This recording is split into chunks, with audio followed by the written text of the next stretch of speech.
Eden routed on one, don't play on another. The chance here with the corner. Is he going to get that? He will do! Oh, the try!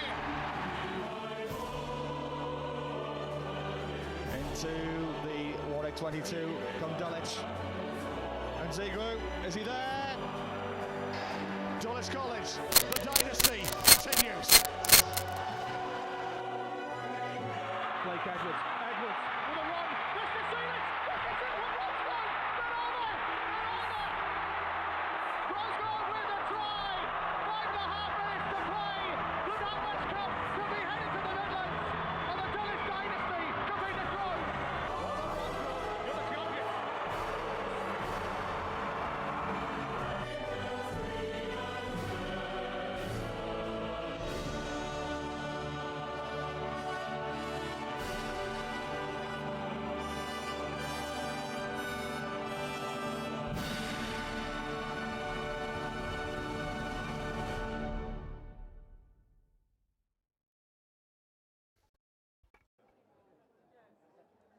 Well, a very good morning to you and welcome to another big day of NatWest Schools Cup Finals Rugby. Great to have your company on our live stream on englandrugby.com, wherever you're watching, as we build up to our first game of 4 of the day. And we are starting with Beths Grammar School against Pocklington School. It's the under-15 NatWest Schools Cup Bowl final. And we're live from Sixways Stadium. Of course, some of the finals are taking place at Twickenham tomorrow as well, our second day. But today, it's all about Sixways and our finals, which start here with the bowl final. And here's the Beths Grammar School team. Tom Seeley, Liam Sheese, who is one of the twins. We've got 2 sets of twins in Beths Grammar School. Harry McGurk, Joseph Leander, and then Nathan Grant. Nathaniel Ticehurst, who of course is twinned with the scrum half Lawrence, Finn Nichols and Daniel Adamola, the skipper. And then in the backs, Lawrence Ticehurst, as we said, Ted Burrows, Ishmael Mansaray, Dan Mitchell, James Powell, Lucas Nathan and Spike Weeks. Jake Eiderman is the coach of the side. He's the teacher of PE at the school in his first year of looking after the side. And the Pocklington team: Edward Hasdell, Archie Raper and John Wright, the front row. Michael Smith is the skipper. Then Freddie Bickley-Parton, Cameron Adams, Afonso Spencer and Henry Hughes make up the back row. At half-back, Harry Jones and Louis Sanguin. And then in a couple of late changes to the side, Ben Maycock is at 11. Sam Dyson has moved into 12 for Ben McNamara, who is the son of the ex-England coach, England Rugby League coach, Steve McNamara. And Ben got injured at the weekend. And then we have Harry Matthews at outside centre, Edward James and William Dare at fullback. A look at both benches then. Martin Ryan, Niall Sheese there, the other Sheese twin. Mohammed, Ryan Nayathi, Dan Cunningham, Josh Howard and Jerry Adegoke, and Tom Duggleby, Oscar Hawksworth, William Watts, Alfie Hall, Harry Cowan, Cobby Fofi and Tom Quirk are in the Pocklington School replacements lineup. Pocklington perhaps the bigger name in schools rugby then, which is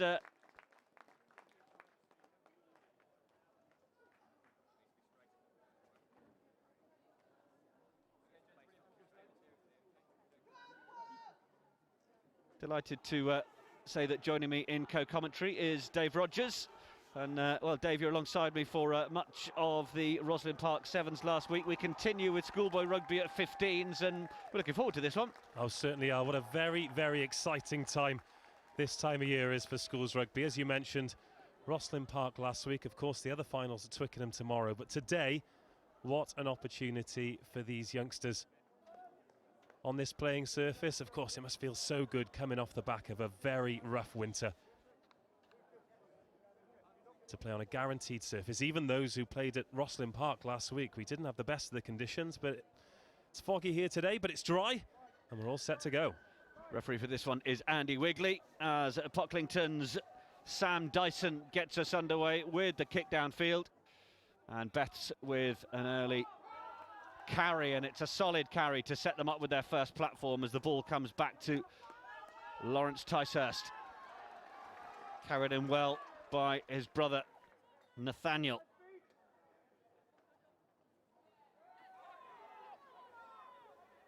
Scrum half looking for the ball, trying to signal to the referee that it wasn't coming back, but it does eventually. And, oh well, almost a little error at the back from William Dare. Just went backwards, so referee's happy enough with it.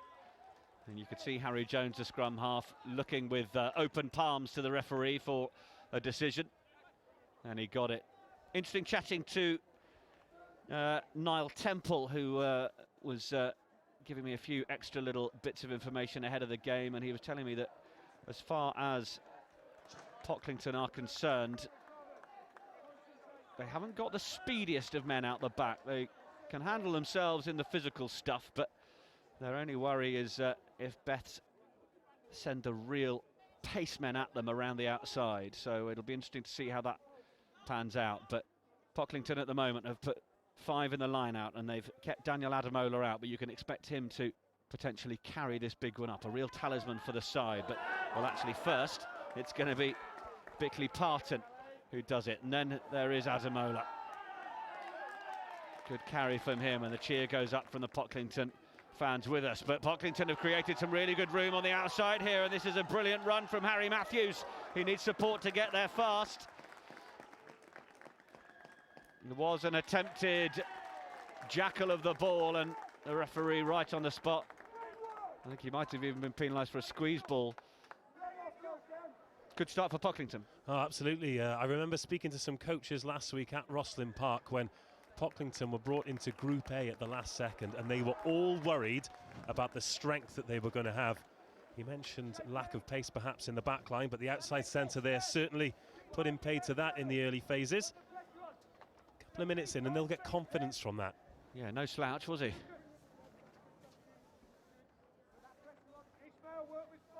Beths Grammar School with the line out over on the far side. Decent jump from Nathan Grant. Backline's waiting for the referee to call the line out over, and now they can proceed and try and put pressure on Beths as they come out from their 22. Good decision from Sam Dyson to hold on to that. He could have gone for a release to try and keep it alive, but it would have put his teammate in all sorts of pressure. But Pocklington just going over the ball, hands over the ball, signal from the referee, and Beths will have a chance to pump this down to the near touchline and have a line out.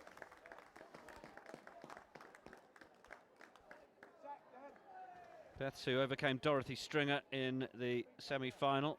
That's a school, it wasn't just a lady called Dorothy Stringer. Quarter-finals, they beat King Henry VII Coventry 22 points to 5. Also dispatched Colchester 19 points to 7. Dover Grammar School 55-33. Those just some of the schools they've seen off on their way. Made it to the under-15 Vars quarter-final in 2011. That's their pedigree in the big competitions.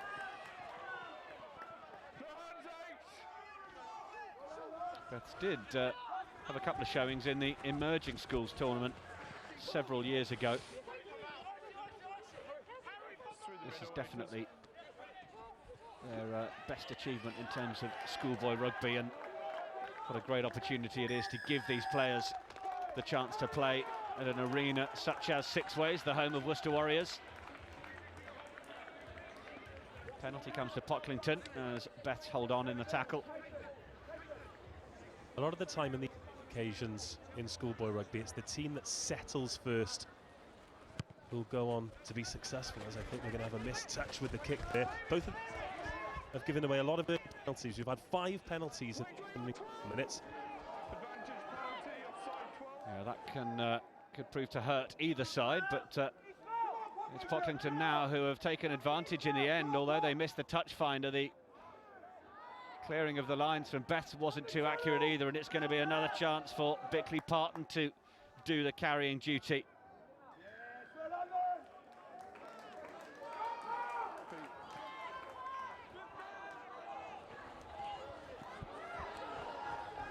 And are we going to have the game's first try? Time off. No. Oh, referee, I think he's going to consult his touch judge. Any reason I can't award the try? I'm happy. Happy? Yep, cool.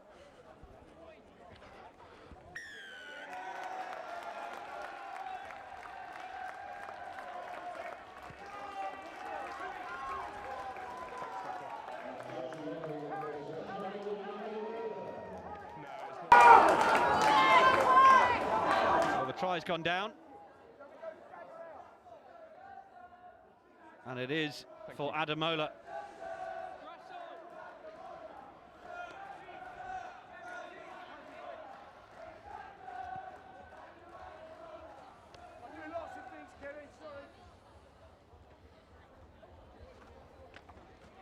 Well, I think we were all lamenting them there for not going for the sticks. 10 metres out, the opportunity to get points on the board. They had a great amount of faith that they could get over the whitewash, and they did. A brilliant, big, strong finish by the number 8. And what a start inside 5 minutes here.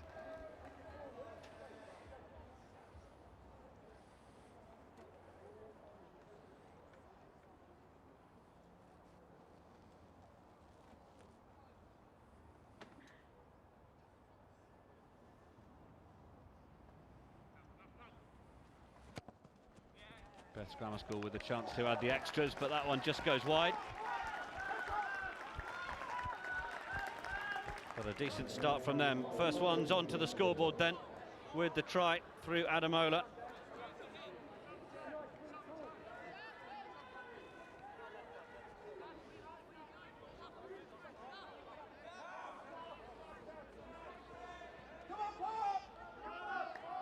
Pocklington with the restart.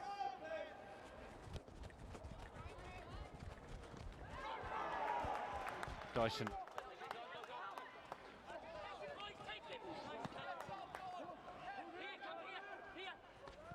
Oh, it was just knocked forward by Joseph Leander.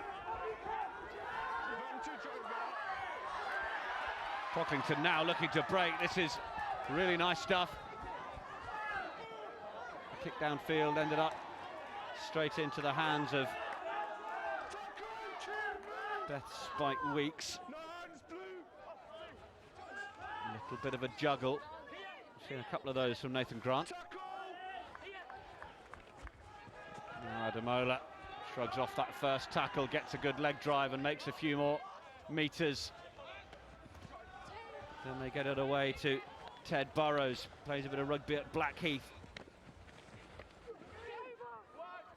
Trying to really work around the breakdown. Speaking to Niall Temple before the game, he said it's going to be an up the jumper strategy, as they then choose to try and put a bit more width on it. And it was Liam Sheese, but now breaking away, it's James Powell. Oh, Powell still going.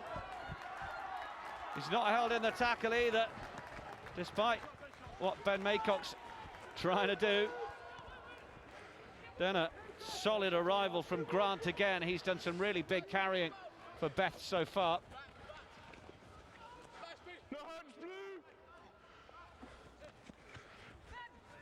They might have created some room out here. They've got a man on the outside. The tacklers are there from Pocklington, but the ball gets away to Weeks. If he could have just got the little offload back inside, then they might have had an opportunity, but it is still there for Beths Grammar School. Are they going to get a second try here in quick succession after the first? They're held up and driven back on the line while it's in the hands of Lucas Nathan. Ademola's there, looks to go from close range again, and he does. When he's in range to sniff the try line, he certainly knows how to finish. Plays rugby for Kent County, and Ademola gets Beths Grammar School's second try. Well, that's 2 tries for the big ball carrier number 8, and he's gone through some work trying to clear the lines as well, when, as you said, they were keeping it up the jumper. But what about the work from the outside centre? James Powell, 2 clean breaks from him to get them into the opposition 22. All of the good work in attack so far has come from him.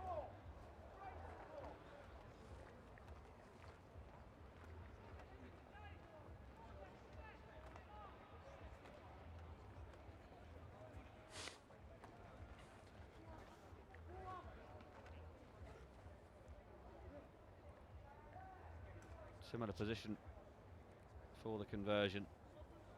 Decent effort first time, just went past the uprights. Has it helped as a bit of a sighter? Oh, maybe overcompensating back the other way, Dan Mitchell. Well, that was a great offload out the back door just to put the 15 in there. Spike Weeks, he arrived late, he was looking to hit it at pace. Credit to Pocklington for not allowing him to get the ball down there. They just need to find a way to get their hands on the ball, but it's relentless stuff from Beths. 2-3 attempts at getting over the line there. The strength of the East Yorkshire side, but they bring it left here. Keep your eye out for the number 8, the captain. Goes over for his second try, low, powerful leg drive, makes it 10-0. Yeah, excellent technical finishing from the skipper. Pocklington, apart from a couple of little forays a moment ago before they then ended up back down defending on their own line, haven't had too much possession to speak of. That's been the key so far. So Beths Grammar School have just looked so strong. They're still getting some go forward on this. The referee will tell them to use it if it stops, but no need. They'll have the put into the scrum. Yeah. Pocklington really aware they're in a physical battle this morning. Well, we talked about Pocklington's physicality, but it's been Beths who have come here with a game plan. In the first 10 minutes here, they've executed it incredibly well. They don't want to put boot to ball. They want to keep it narrow up to the halfway line and then try and get it in the hands of the speeds merchants. So far, so good. 2 scores to the good. Fellas, stability just wants before that one ball comes reset. in, please.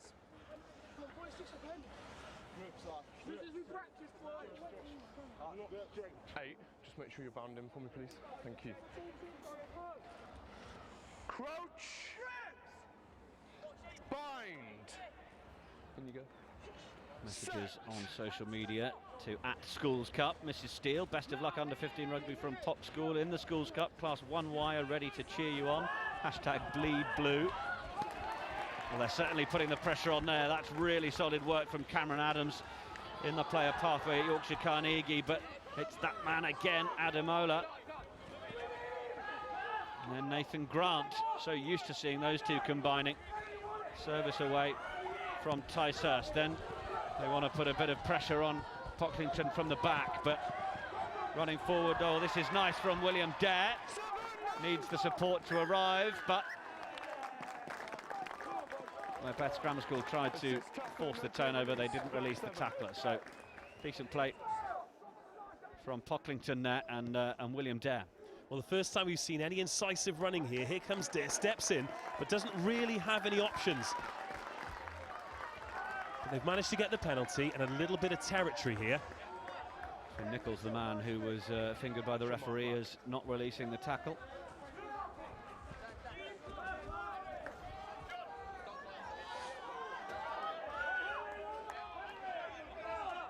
Pocklington line out. Big call for Sheese. And he gets that one in. Twin brother Niall, who's on the bench. And it's wrestled away. They fancy trying to take them on with the back row of Cameron Adams. And then it's to his other back row colleague, Afonso Spencer. Then on to Michael Smith, the captain. And then another big carry from Edward Hastel. They're determined now to prove to Beths Grammar School that they can mix it up front as well. Penalty to Pocklington. That's the position of the field that, well, will allow them to kick to the corner if they back themselves, which they do. No messing around. Well, what I enjoyed about that were the support lines from the forwards. They looked like they were running out of space, but then a big second row comes in on the offload and gets over the gain line again. This is much better from Pocklington, finally finding some go forward. And will they have the opportunity to do so again? Maybe the back row broke from the breakdown a little bit quicker than they'd have liked, but it's a great position. They come round the corner from the line out. Nice move. They were all aware of what was coming next. John Wright arrived. He was just driven back. Ball's available. Back foot, please, back. Thank you. Now Pocklington, are they looking to try and get a bit of width on it? Edward James Come back to that advantage penalty. taking 3 of the Beths Grammar School players to stop him, but there is an advantage being played to Pocklington. They've got 3 compared to 1 out on the left if they could have spotted the opportunity as Matthews carries on. Now they play to the left. John Wright, big front row man, is pushing towards that line, but he's going to have a job to try and get it to the deck, so I think the referee recognises that and says we'll go back for the penalty. Well, big forwards just love getting their hands on the ball. We've seen 2 carries there from John Wright. We were expecting the big, strong, physical stuff from Pocklington as they want to go quickly here. Wait. Back 10, fellas, please. The referee just slows them down. This is what they need to do. Drag in some of the defenders from Beths. Well, they've decided to just take the tap and go, and it's a long throw over the top from Henry Hughes. They've recognised where the men are in that corner, and have they got the room to get there? They have. It's Ben Maycock who touches down. Well, it was an excellent finish in the end. They wanted to put width on it, but perhaps weren't as deep as they needed to be. Maycock, of course, only came in at the last minute, and he has had a real impact on the final. Have a look at this pickup here as the ball goes to ground. Difficult one, does well to gather it low, pins his ears back, heads for the corner. It was a good attempt at the cover tackle, but Pocklington back in this, just what they needed. 15 minutes in and 3 scores. This is some final. Yes, it certainly is. Voice of Dave Rogers, my name's Nick Heath. We hope you're enjoying our coverage of the live stream.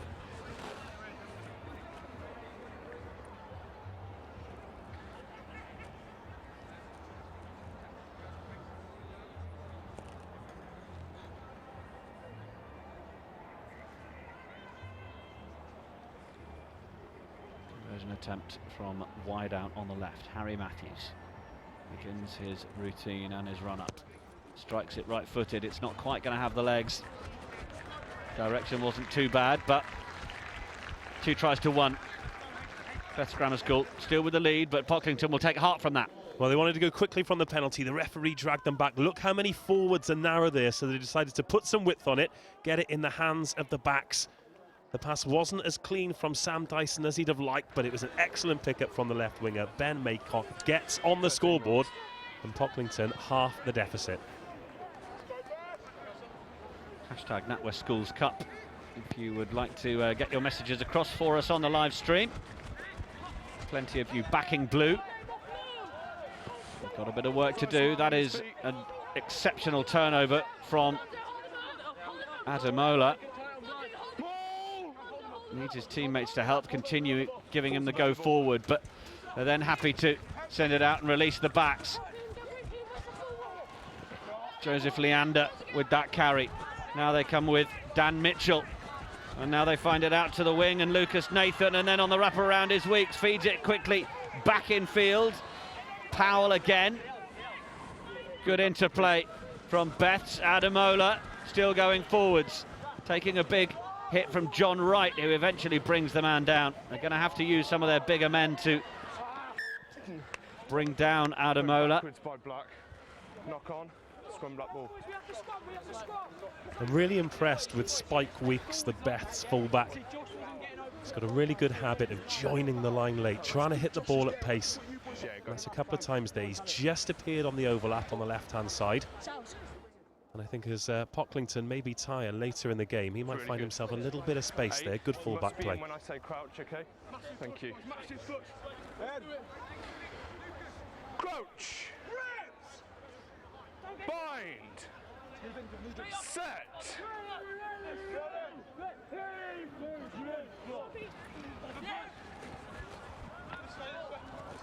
Beths Grammar School opt to come out to the right. Oh, and it's a huge big sell on the dummy. And then the support line. Is the referee happy with the last pass? He is. Was it Harry Matthews? Was it James Powell in there? Well, that's the try that his hard work has deserved so far, but brilliant work from Ted Burrows at 10. Very often in these matches where we bring schoolboy competition onto these 4G pitches, it's a chance for the 10s to really express themselves. Have a look at this dummy there, step off the right foot, past one defender, past the fullback as well, takes 7 on, who nearly gets in to intercept it, but it was a good support line from James Powell. He's done a lot of work, particularly in the opening phases, to get Beths on top. Maybe next one. But held a good line there and got the try that his industries deserved. And Beths, the perfect way to respond with the kick to come. It's a slightly more straightforward effort for Dan Mitchell.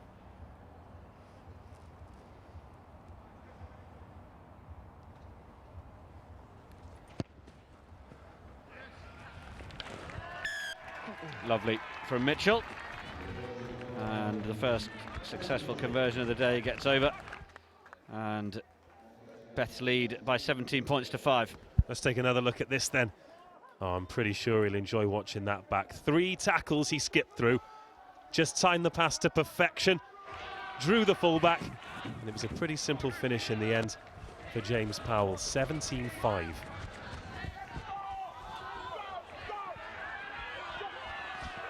Big run from Joseph Leander. Release block! Thank you. Plenty of call from down below us from the coaches to encourage Pocklington to go wide. They go route 1 to begin with. Ademola, well, he was in a good position, but I think the referee has more of an issue with Ted Burrows not rolling away.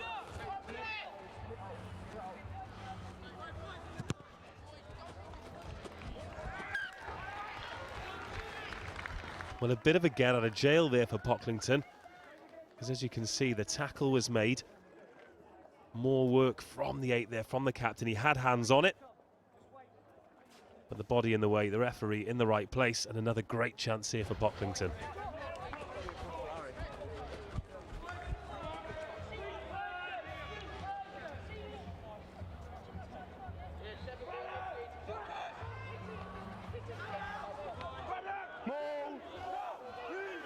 Gone for a simple catch and drive here. Now they break. Adams initially. Now it's away from Harry Jones through Sanguine. Running back against the grain. Oh, it's brilliant footwork from Harry Matthews. He's got his team to within 2 meters of the line here.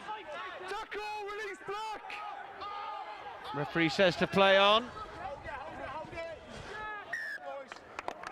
Solid defence from Beths, holding up the man over the line, but well, I wondered for a moment where Harry Matthews was going, but he did just keep evading the tackle, stepping off that left foot. Well, he looked to be getting himself in a lot of trouble, didn't he? But he's taken 6 players out there. Couldn't quite finish it, but that'll give him a lot of confidence. First time he's really had the opportunity to express himself, and Pocklington's deep in the 22. And another big chance. Thank you. Okay. Interestingly, they've got no one on the blind side here. Bind. Set. Pocklington get that one in. Is there going to be a break down the blind side? Yes, there is, and he might fancy his battle to get over, and the big cheer goes up. Pocklington certainly here in number to watch Henry Hughes get over. He plays a bit of rugby league, and that was Route 1 stuff from the number 8. Well, I had my suspicions if it was going that way. They had a lot of space on the right-hand side. I was wondering which way is the scrum going to wheel. It actually wheels left, but away goes the 8. Thank you. A little bit high on the tackle there from the winger. He might be disappointed with that, but you know what it's like with number 8s breaking from the scrum. They have got one thing in mind, and that's get forwards. He's got towards the try line there, dotted it down, and once again, Pocklingtons have managed to close the gap. Come on, keep working on it.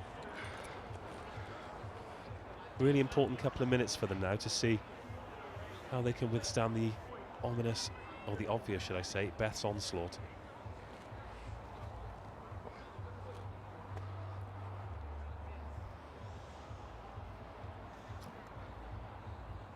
Matthews then, the one with the run that set up the try-scoring position, arguably. Not bad at all. Oh, it's just faded past. But great to see you keeping in touch with us on hashtag NatWest Schools Cup. Enjoying watching the live coverage. Yes, a very warm welcome to all. Let's have another look at this try then. Plenty of space there. The captain, Ademola, tried to get across, but the one missed tackle made it difficult for him. Got there in the end, but it was too little too late. And a good finish in space by Henry Hughes. Good to see a picture of those of you watching on the big screen in the classroom at Pocklington Prep. As Beths Grammar School get us restarted. Got a decent final here as Pocklington break again. Searing up towards the 22. Is anyone going to stop him? What a run from the captain. And then a pick and go from Bickley Parton. Oh, he's just lost it on the floor. What a run from Michael Smith. Well, what did we say before? The big forwards just love getting their hands on the ball. Very few things in rugby make me happier than a galloping second row going into space. Let's take a look at this. Good awareness. A galloping prop, probably marginally going ahead. Not sure you can call that galloping, but take a look at this.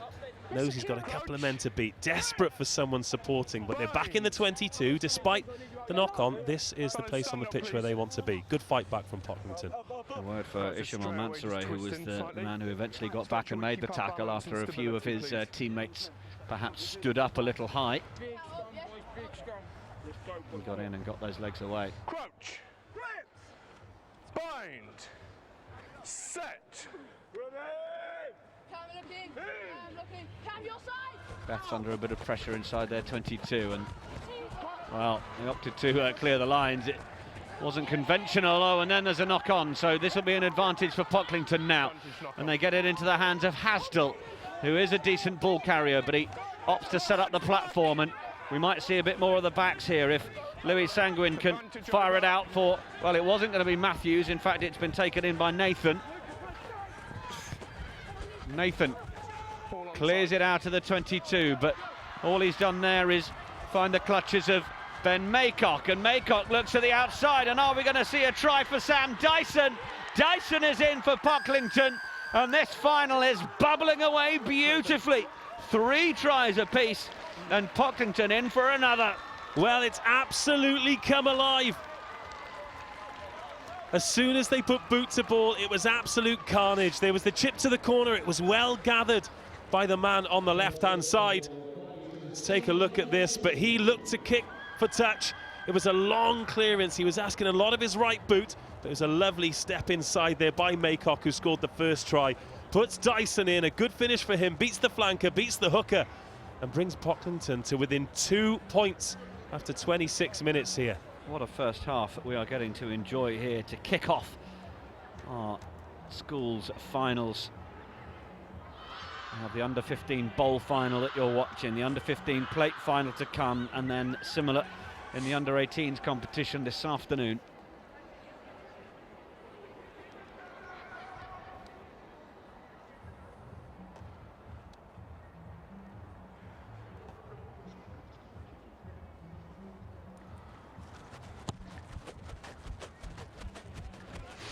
Matthews' kicking is certainly being tested over the course of where these tries are going down, but they'll be happy enough with the third score and to be within 2. But this was the problem clearance, really, that opened it up for Pocklington. Well, he didn't really have an option.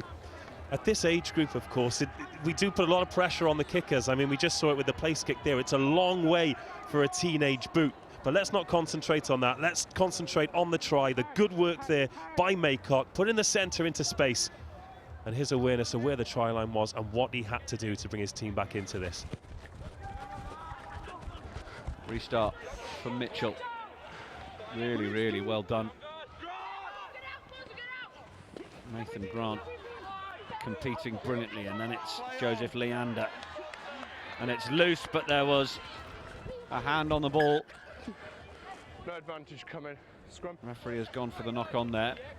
Pocklington perhaps a little lucky because there was a man on the ball playing it with his hand, and that could have been a penalty. Well, there were cheers from the crowd there because they thought the turnover was coming. It's amazing when you sat down there cheering on your team how you temporarily forget the rules from time to time. It's passionate support down there, isn't it? Flankers 8. Crouch. Bind. Set. Ready, ready, ready.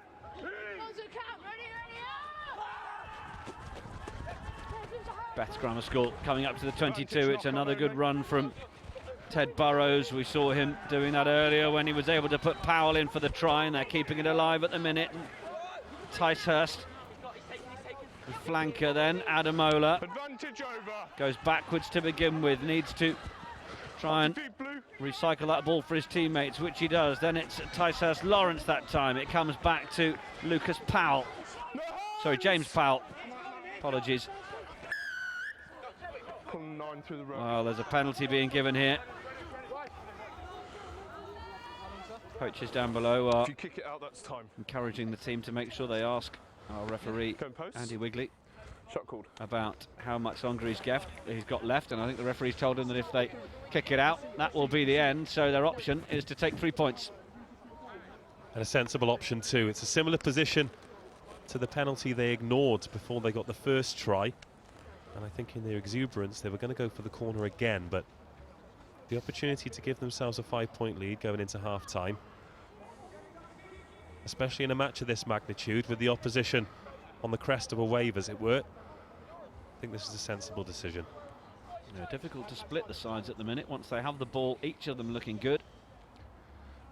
But this a chance for another 3 points for the boot of Dan Mitchell.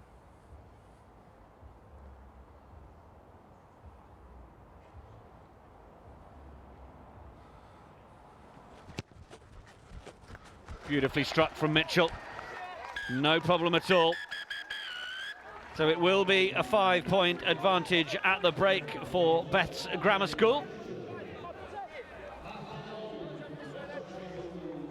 3 tries for them in that first half. 2 from Adamola, 1 from Powell, 3 from Pocklington, Maycock, Hughes and Dyson on the board. And 5 points from Just turn it off, mate.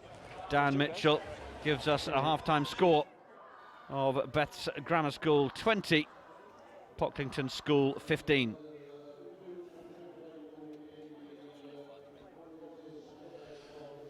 Well, what a final so far. Brilliant start by Beths, those 2 scores from the captain.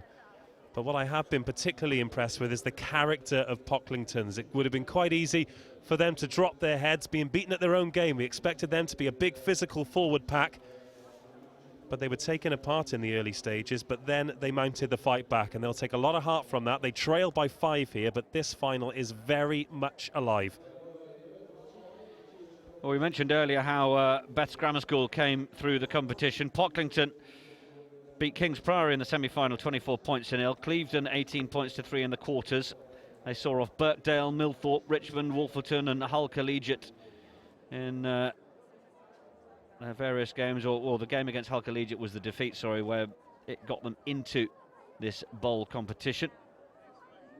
This very much their best ever performance, but, well, where we expected the teams to be fairly equally matched, well, they certainly have been, as you can see. Just 5 points between them. It was nearly 2 if it wasn't for that Dan Mitchell penalty right on the stroke of half-time.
Well, welcome back to our continued coverage of Finals Day here at Sixways in the NatWest Schools Cup. This, the Under-15 Bowl Final. My name's Nick Heath, alongside me, Dave Rogers. And Dave, we've witnessed an action-packed first half there with Beths Grammar School just shading it at the break. Well, 6 tries, only the kicks separating the teams. That's a deep start as well. Is it going to get the bounce? Has that caught a toe on the way through? I think the referee is happy enough to bring it back to the 22. He's not put an inquest in there, but yeah, certainly looked for a moment like it might have. There were a few nervous Beths moments there, but not the start that Pocklington's what it wanted. I think it's important for them to have a steady start with this second half. They conceded 2 early scores, Beths.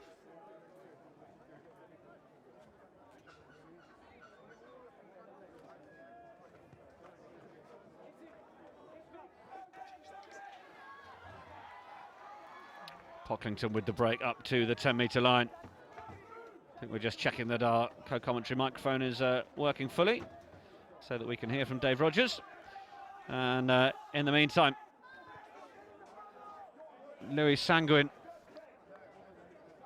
big long kick into the corner, wants to put some pressure on Beths. Oh, and now it's loose and it's into the dead ball area. And they've conceded a fair amount of territory there under pressure. And it's left Pocklington with a 5-metre attacking scrum. You can just see here, Beth's Lucas Nathan, well, it was a loose pass, and then he decided under pressure to put the ball down. I think his skipper Ademola might have fancied the chance to try and run that out instead of giving this platform to Pocklington. But Dave, let's can we hear you now? I hope so. Well, it's obviously something they talked about at half-time. Pocklington's playing in the right areas, hence the long kick-off, and Beths have made life easy for them here. Well, it's another pick and go, and we saw that earlier. Are they over? Referee says they are. It's another try for Henry Hughes, and Pocklington are enjoying these platforms from the scrum because it's currently only got one outcome. Well, 2 pick and goes from the number 8 and 2 scores. Let's take a look at this here. He mentioned that he plays some rugby league, and you can see, look how strong he is running upright. Even with that much height, running straight into 10, manages to take him over the line with him. Talked about a great start to the second half. Doesn't get much better than that, and we're all square. It's exactly what Pocklington needed. A level on the scores, this to take the lead for the first time. Meat and drink to a kicker such as Harry Matthews.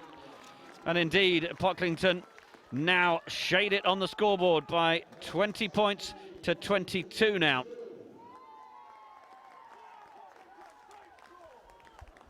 Well, brilliant stuff. I think Beths will have learned their lesson there. As you mentioned, the captain might have fancied getting from the in-goal area. They can't give Pocklington's anything. Those big forwards finally delivering on what we expected them to after what can be described as a shaky start, I suppose. But with ball in hand and possession, they found ways to get into the 22 and get scores, but, well, a chance straight away for Beths to come back. Well, indeed, and not only was it a knock-on, but the man who picked the ball up was in front of him, so it becomes an offside penalty. So a real chance for Beths to bite back.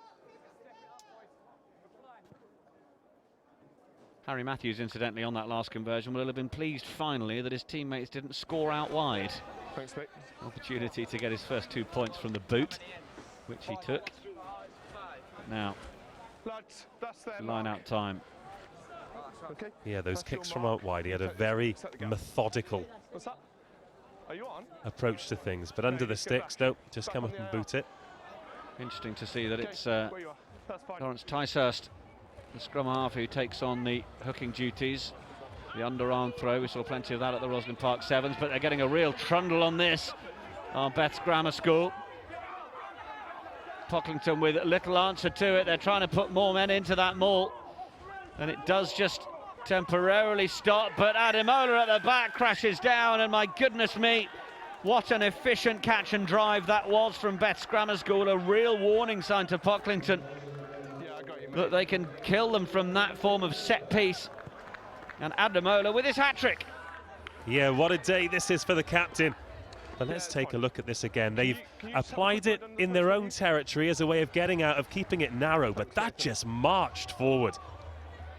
Brilliant organisation from Beths. Their coaches will be absolutely delighted with the way that they've executed the game plan. But look at the numbers in there. Pocklington, people just arriving as it got closer to the line, but not able to make any difference. As soon as it's moving forward, they knew exactly where the ball was. Looked to stutter for a second, but down goes 8 there.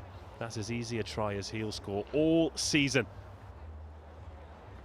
But a great display from him. A hat-trick and still plenty of time to go.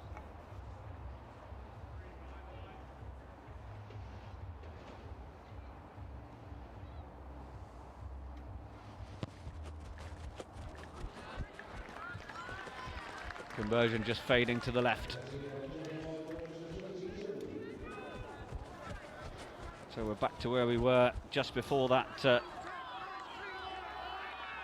break at half-time, with Beths marginally with their noses in front. 25 points to 22, they have the lead, but you sense there is enough time in this game for the lead to change hands several times. Such has been the score and reply nature of this game. Solid run, and then Ademola on the shoulder, and he's a big man, and he's now going with open water in front of him. Ademola, is he going to go the whole way? He's being chased. He's put an arm in the air. Goodness me, that was an early celebration with someone on his tails, wasn't it? Ademola with try number 4. And crucially, Beths Grammar School getting another score before Pocklington had the opportunity to reply, but that one straight from the restart and straight from the top draw.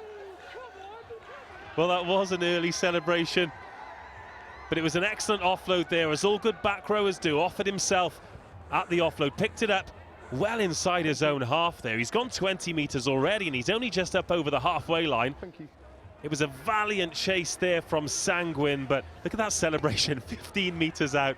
There'd have been egg on his face if he'd not managed to score there, but big man, lots of pace, very difficult to bring down. 4 tries, what a performance from your captain. It was a semi-swan dive to finish from Ademola, and this is Dan Mitchell to add the extras.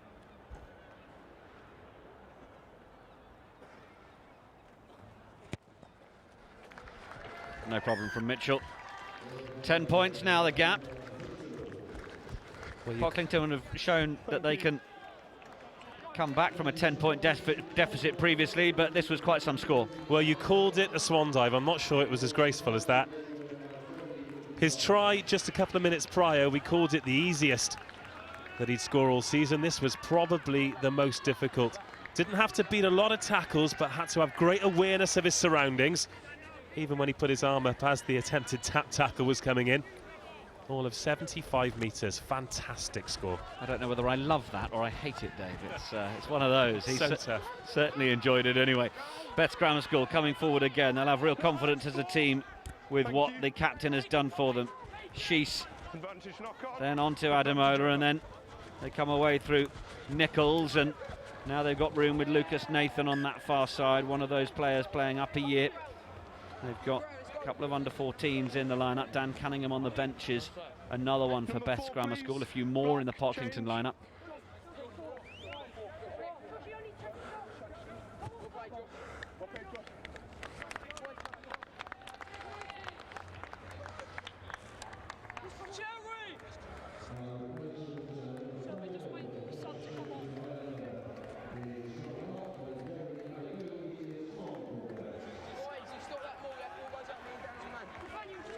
Yeah, just 1 second. You play second one. Yeah, he is. So the final second one. I know. You make it. Oh, sorry. So changes being made for Beths Grammar School. Number 99, Jerry Adegoki, is onto the field, and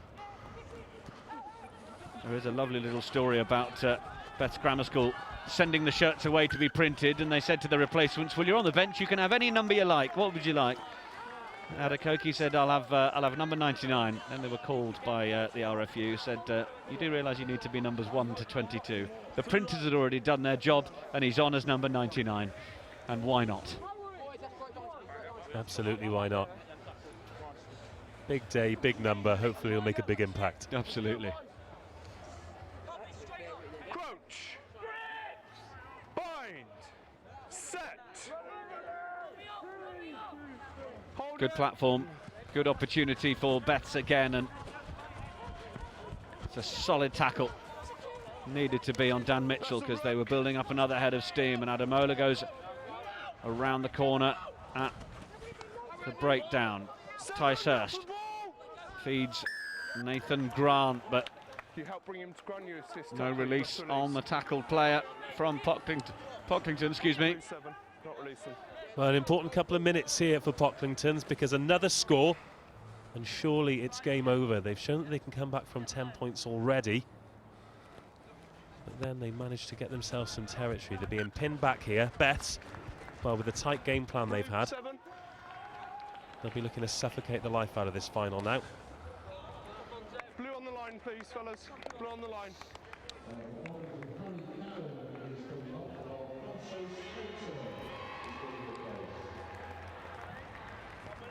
Lads, you're on the line. So good to see the introduction of Harry Cowan now for Pocklington.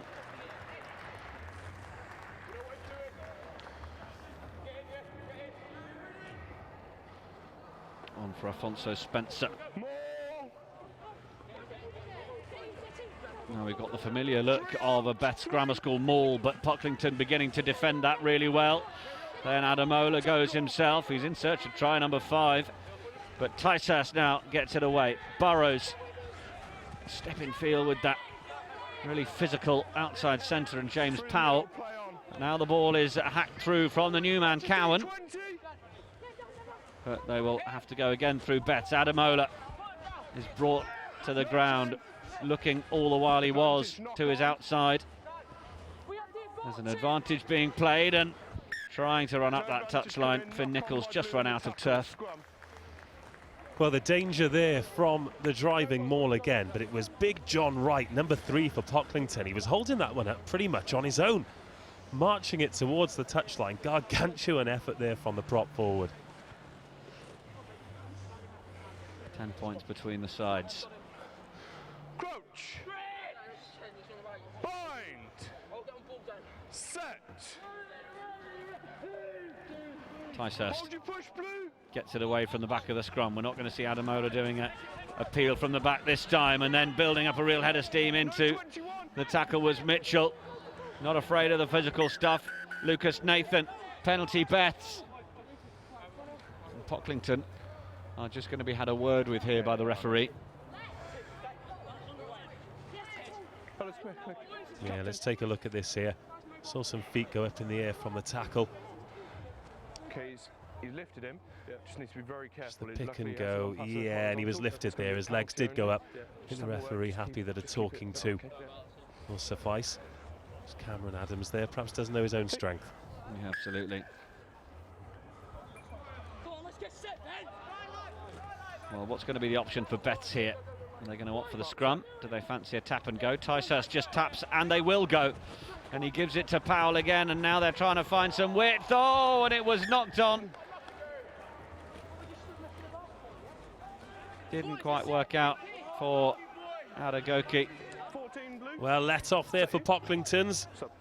That was Adegoke. That would have been his first touch as well. What an impact to have on the final. Again, Beths here, they had plenty of numbers. The pass was there. Maybe got a bit excited about the prospect of scoring a try in the cup final. It's the big number on the back. He's put all that pressure on himself, hasn't he? Okay, back row, bound in, please. Yep. Crouch. Bind. Oscar Hawksworth is on as well for Pocklington, just at the top of your picture. And now they break from the back, and we've certainly seen plenty of Henry Hughes, double try scorer for Pocklington. They need to get themselves out of this area of the field and put the pressure on Beths. They get a penalty. This will give them a chance to perhaps take it up the touchline, as we see Pocklington get it into the hands of Harry Matthews to send the kick upfield. Colby Fofi, who's also onto the field for Pocklington. that 21 with the scrum cap just to the right. Same pressure. Boy, same pressure. Last time there's a drop.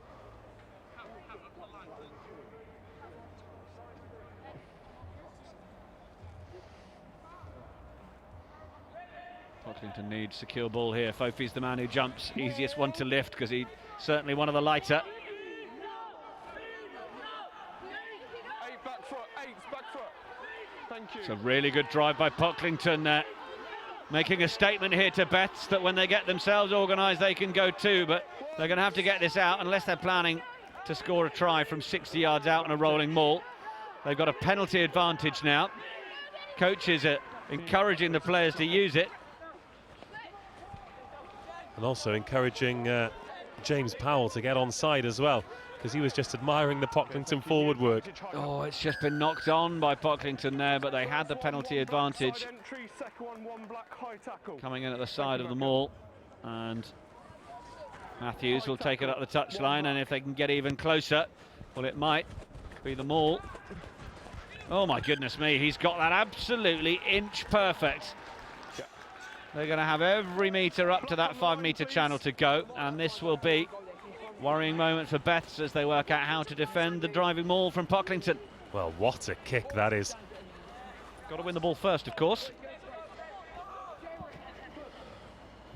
As you mentioned, inch perfect kick there, and the forward pack will be riding high following that.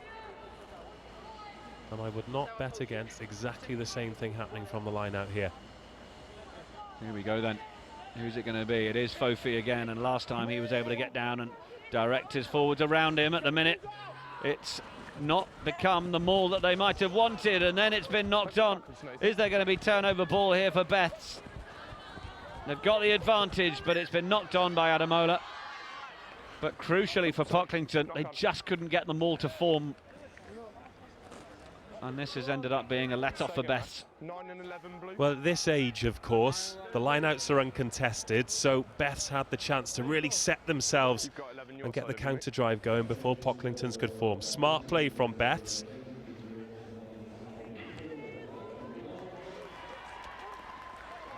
William Watts coming onto the field, as is Alfie Hall. Harry Jones being replaced. Thank you. We're seeing Ben Maycock perhaps stepping into to play scrum half. Okay, lads, we sorted. Let's go then.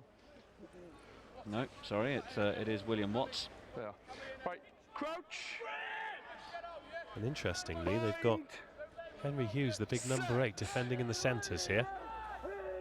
Yes, indeed. Wary perhaps of that break from Ademola, but they opt instead to keep it going down the back line.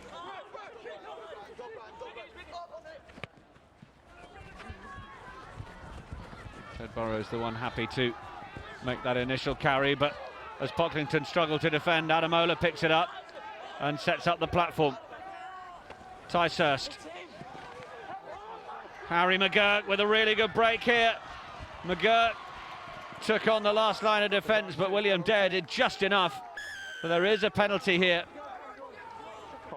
And is the referee going to have to make a decision here, because you don't want a Schools Cup final ruined with a yellow card, but at some point Pocklington have got to be wary of how much they're killing the ball when Beths have the advantage. Well, they just can't handle them when they break, can they? They had the opportunity there. Such great work from the forward pack to get them in that position. But Beths again through the captain. I mean, he scored 4 tries, but his work to relieve the pressure. Let's take a look at this here. Well, we talked about second rows going through gaps, but props as well. Harry McGurk puts the hammer down. They love running at backs too. Gets through the full-back's tackle, sets it up. But as you say, Pocklington killing the ball again. Not really having any option other than to do so, but that's when the referee has to step in.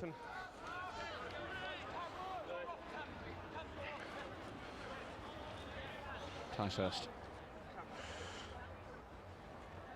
goes with the option at the front, and it's straight down, and then it's into Nathan Grant, who's not done with his carrying duties for the day yet, and then Tom Seeley with the carry.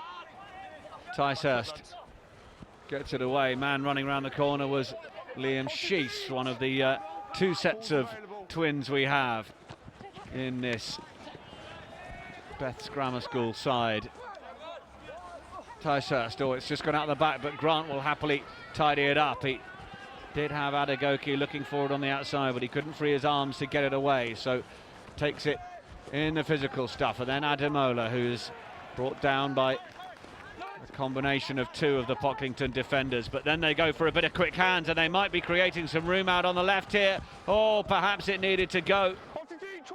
Ishmael Mansouré was fancying it. He then picks and goes himself, says, if I'm not going to get it from the pass, I'll take it from the breakdown. But now, is it coming back on the Pocklington side? No.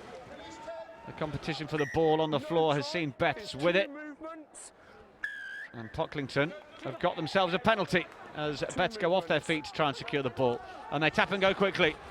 He's got to make sure that he doesn't run away from his support here, but he's running away from the tacklers. And Harry Matthews is going upfield. Does he believe he can go there all himself?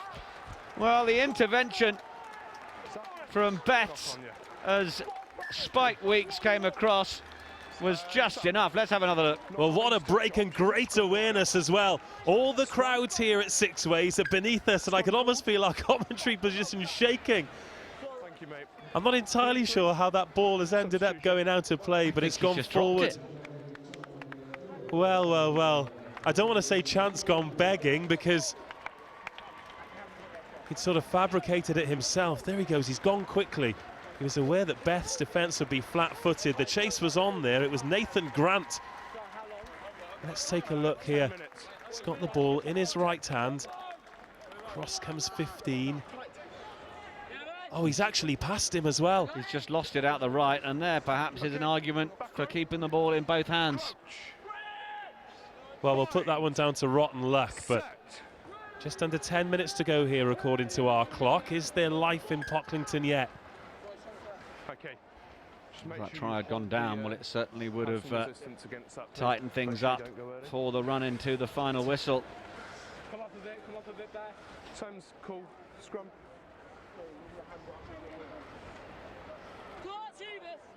And coming to you live on the NatWest Schools Cup live stream from Six Ways, the home of Worcester Warriors. It's Beths Grammar School 32, Pocklington School 22, 10 points between the sides as the kick comes downfield from Beths, and it'll be fielded at the back by William Dare, who gets around the first tackle of Mansouré.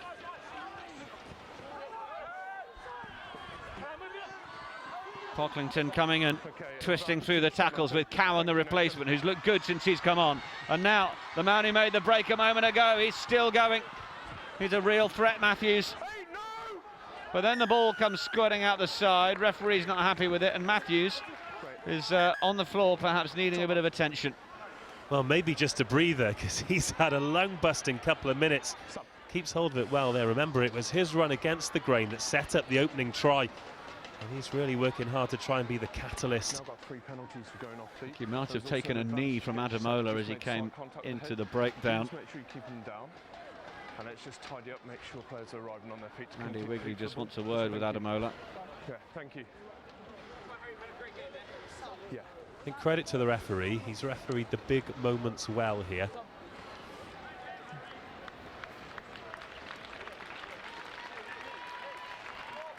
In fact, that's going to be the last contribution we see from Harry Matthews. Been a bright spark for Pocklington. Eaten up the yards on the few breaks that he's had. But now Pocklington go, and they're looking to try and get straight into the corner. Ball's away from Watts. Then it's into the mitts of Edward Hasdell. It's still in the air more than it's to ground.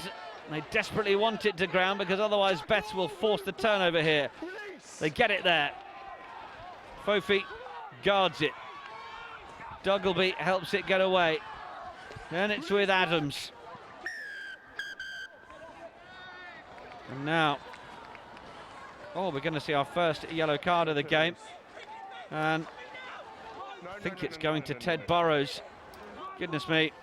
After all of the infringing that Pocklington did on their own line, I'm relatively surprised to see Beths as the first one with a man in the bin, but referee decided it was a crucial period where Pocklington had the advantage, and they go again with Harry Cowan. Breaking to the right This is Sanguine. And then Adams up to the 5-metre line once more. Fine, good work. Well done, 8. It's been well, I thought it was turned over from Beths, but the referee on the spot. Tackle, release, Black, release. Tells Beths to release the player, but the ball's gone to ground as well. We'll have another penalty for Pocklington. Leave the ball. Well, they want to give us a grandstand finish, don't they? I think going back to the yellow card, Pocklington had 3 men No clear release. who could have gone in unopposed on the right-hand side. I think the referee deciding enough's enough. Thought for a minute Sanguine was looking at going into the corner, but oh, that ball back in field was just floated too much, and an invitation for Nathaniel Ticehurst, who plucks it out of the air, and they will clear downfield and ask Pocklington to come forward again, which they do. And have they got some room down the left? The cheers go up. First tackle's missed, second tackle was good, but they weren't going to stop Sam Dyson. And Dyson, having switched into that inside centre for the game to make room for Maycock after Ben McNamara was out, certainly one of the star players in the side. Well, Dyson has proved to be pretty handy himself. He gets Pocklington's try, which brings them back to within 5 points. Dave Rogers. Well, game on again. Pocklington, well, they just won't lie down, will they? It was a fantastic reception from the kickoff. Let's take a look at this here. Perhaps Beths might think there was an infringement there and a block, but he went round the winger like he wasn't there. Took another player like he wasn't. Well, just brilliant stuff. He's gone past 2 tackles, through the final one, and Pocklington's, with the kick to come, right back in this. Yeah, 6.5 to Well, go. Dyson to convert his own kick. Matthews has been largely taking the lion's share of kicks so far. Dyson with his second try of the game. And it's a tricky conversion effort from wide out on the left.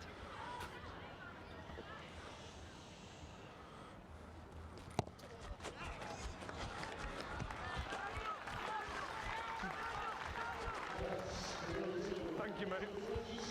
15 black. 6.5 minutes to go, says our referee. 6 minutes. 5 points in it now. Okay, there we Beths go. Grammar School. He'll come on with about 1 or 2 Time minutes. for them, if they need to kick on and make sure of this lead. Pocklington, who have now come back within striking distance to win it. Beths, of course, let's not forget, who are down to 14 with that yellow card. Well, since that long-range Adamola try, Beths have lost their focus somewhat. Both teams have failed to capitalise on some really good possession in the opponent's 22. Sanguine combining nicely with Adams, and it's as if Pocklington have just started to believe that actually sending these rangy runners through the gaps against Beths, that they're going to get a bit more profit from it. Beths are not making the first up tackles as perhaps you might expect a physical side like them to do. Now then, that touch finder has not found touch on that left side, so it's well kept in field. It was a good take from Martin Ryan on that left side. Beths coming forward again. Ticehurst, Adamola, and well, we have a player down on the far side, and it's James Powell. It's been a big contributor for Beths so far, but the referee has just said we're going to need a little moment to pause. Yeah.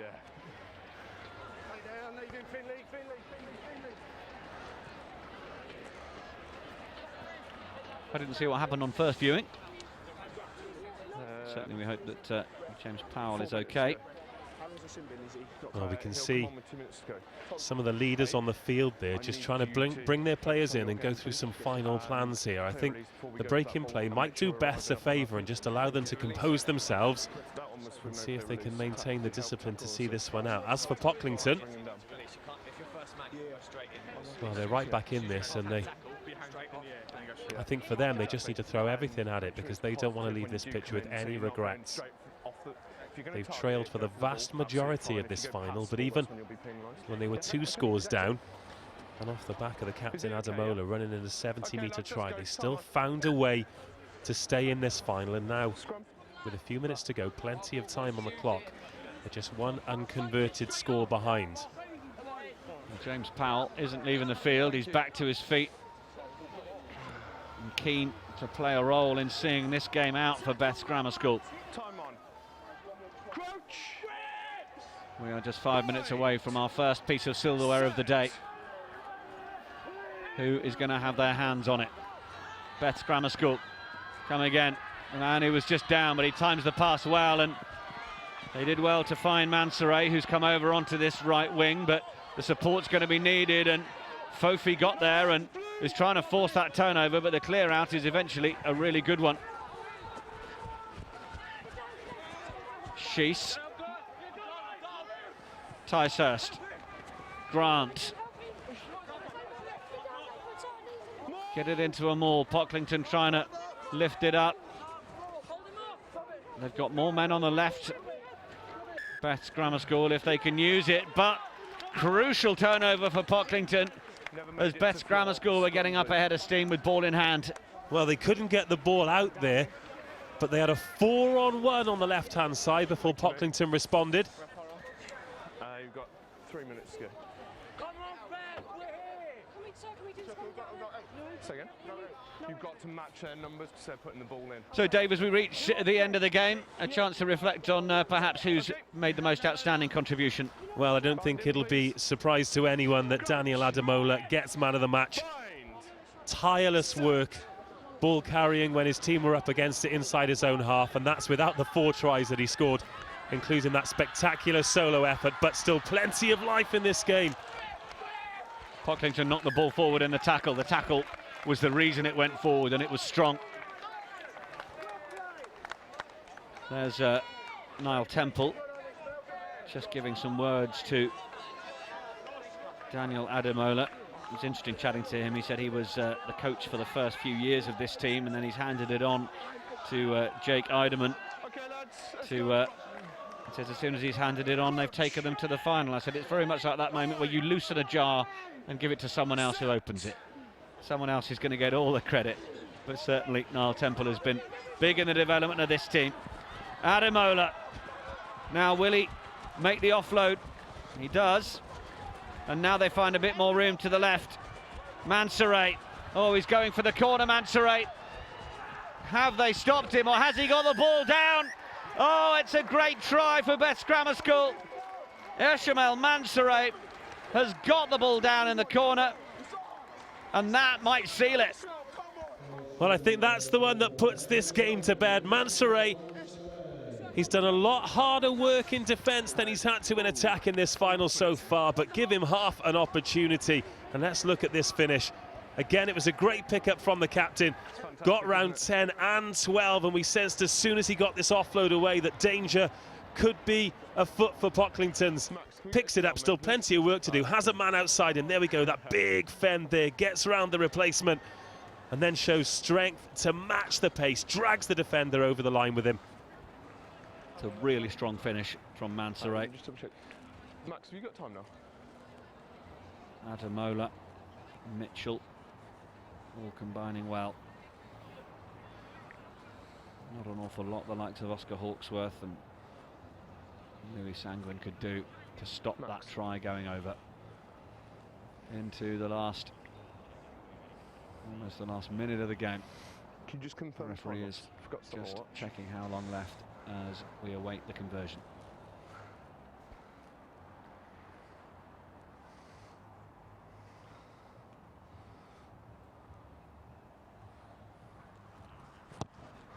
Thank you. So we will have time for the kick. It's another good effort, but Pocklington are very keen to Time off. try and get this one Thank you. quickly restarted. Well, certainly the coaches down below us are. Well, they're emptying the bench here to give everyone a taste of finals rugby, and let's not forget that they scored that try with only 14 men on the field of play as well. What a huge relief and release to be able to have someone with that quality to get you out of trouble. Josh Howard onto the field, as is Dan Cunningham, another one of those under-14s for Beths Grammar School. Lads, got one too many players on the pitch. And I think we're also going to see a replacement of Liam Sheese. Okay, time on.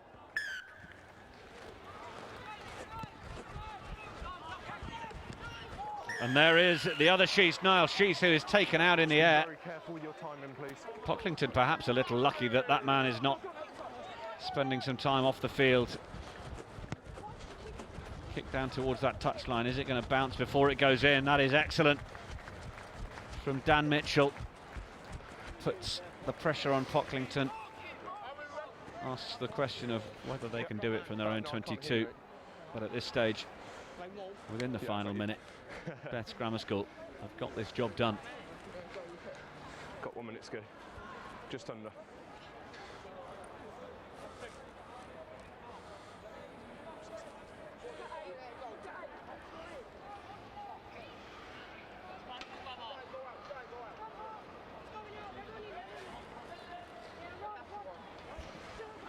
Kofi takes at the front. Ton of pressure on Sanguine. Our clock's gone red. We're on the referee's whistle. Taken in, and that will be that. The cheers tell you Beths Grammar School are the winners of the under-15 bowl final. And look what it means to them. Fantastic scenes here at Sixways. Yeah, absolutely, and they had to work hard for it too. But on days like today, you need your big players to step forward. Well done. Ademola, the captain, he got man of the match, and it wasn't just about those 4 tries that he scored. Whenever they needed him, he was there. Cheers. Did it from all over the park and ably supported as well by some fantastic performances. I mentioned it in the first half, but very, very impressed with the character of Pocklington's. They could have let their heads drop and they could have been out of this final at any point, but they always managed to find big plays when they needed to. It wasn't quite enough to get them over the line, but an excellent final, over 60 points scored, and a great start to the day here at Sixways. 6 tries for Beths Grammar School, 5 from Pocklington. We've certainly been treated in this opening game. If the rest of the day is going to be like that for our other finals, well, what an afternoon we will have.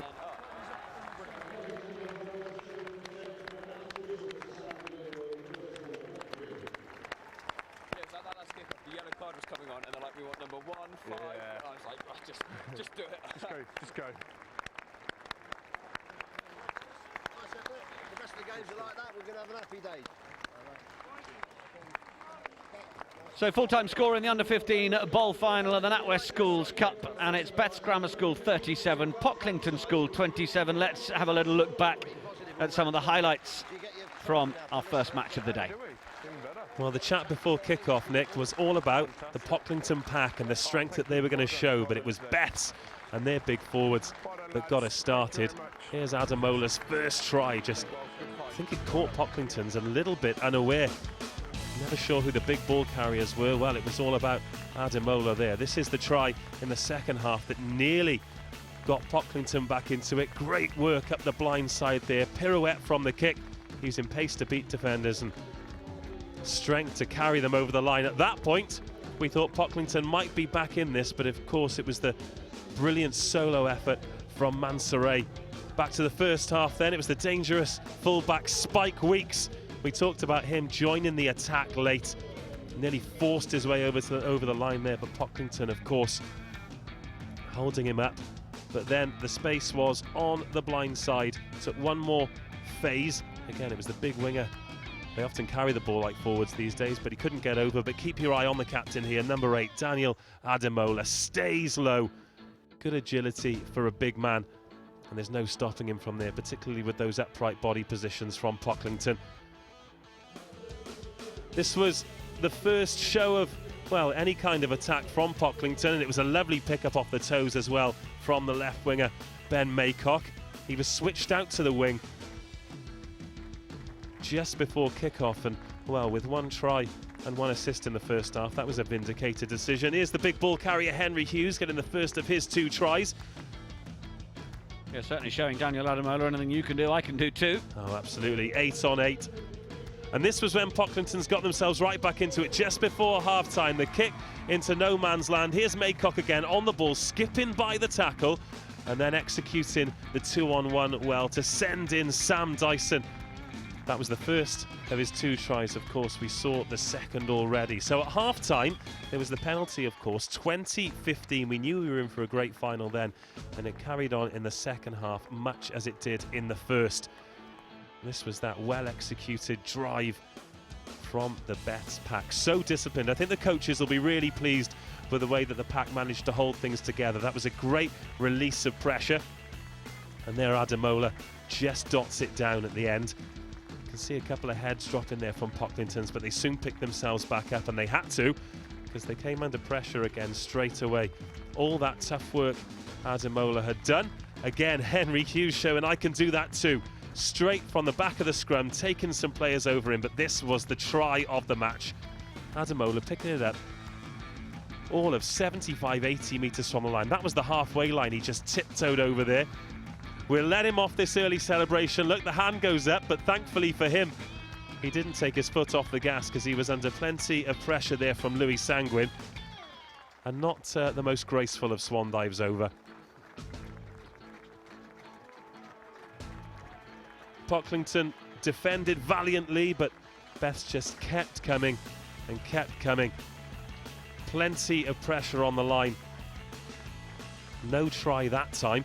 And of course, Pocklington blew a little bit of opportunity on their own as well. But here's Ademola again, taking defenders out. It was lateral running, but he was drawing defenders in, got the offload away. And as you pointed out, Nick, would that be the offload that sealed it? Yes, it was. Eventually, it went as far as Mansoret. We'll get to see it this time. Takes the centres and the outside half out of play. The space opened up on the left-hand side, and Mansoret there, even with the man outside him, gets a fend in there. Has a little check inside. Stays high, but he's powerful enough to finish the job. That made it 37-27. And Beths were good for that win. They certainly were. Well, Dave Rogers, thank you very much indeed. And we can just see now the Beths Grammar School boys receiving their winners' medals. Pocklington School have received their runners-up medals. And you can see gleaming there in the centre of the picture the under-15 NatWest Schools Cup bowl, waiting to be lifted by our man of the match and the skipper of Beths Grammar School, Daniel Ademola. Lawrence Ticehurst there, who just goes through, also a man who had a really good game.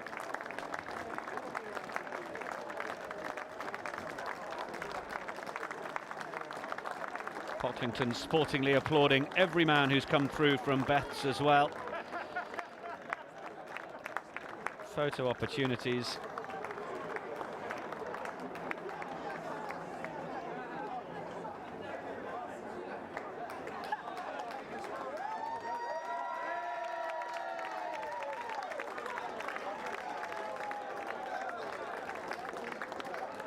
I'd say this is the champagne moment. It is, of course, under-15s rugby. But many congratulations to Beths Grammar School, who've overcome Pocklington in the under-15 bowl final. Congratulations also to Jake Eiderman and Niall Temple for their input on the match. Beths Grammar School will enjoy every moment of this, and so they should.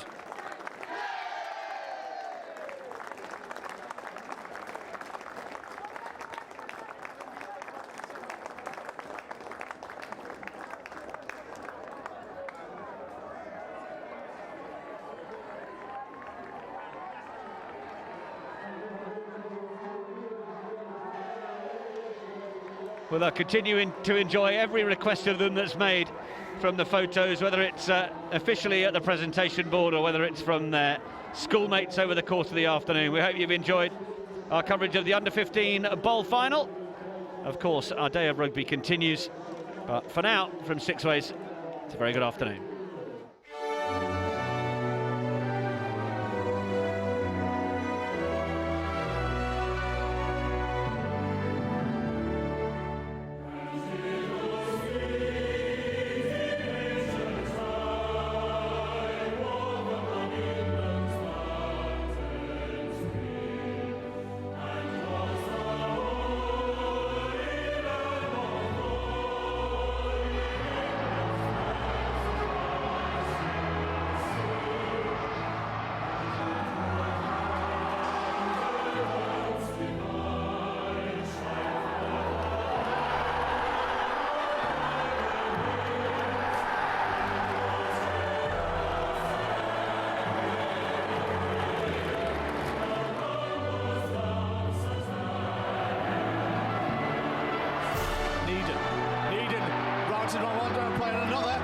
chance here with the corner. Is he going to get there? He will do. Oh, the try!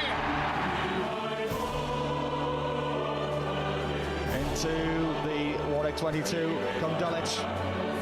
And Ziegler, is he there? Dulwich College, the dynasty continues. Blake Edwards. Edwards with a run. Just to see it. Just to see what runs gone. They're on it. Bromsgrove with a try. 5.5 minutes to play. The NatWest Cup to be headed to the Midlands. And the Dulwich dynasty to beat the throne. You're the champion.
Well, good afternoon and welcome to Worcester Warriors Ground Six Ways as the NatWest Schools Cup is in its finals stage, and we're delighted to be bringing you the Under-15s NatWest Schools Cup plate final, which is being fought out between St Paul's School Barnes and Sir Thomas Rich's Grammar School.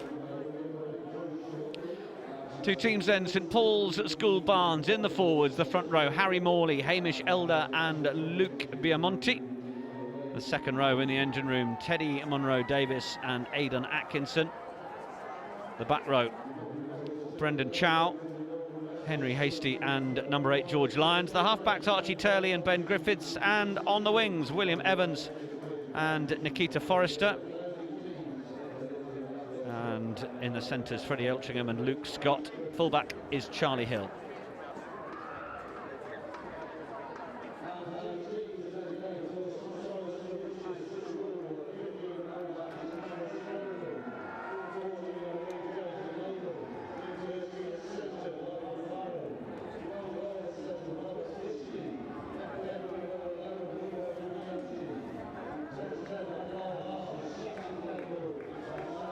Team for Sir Thomas Rich's.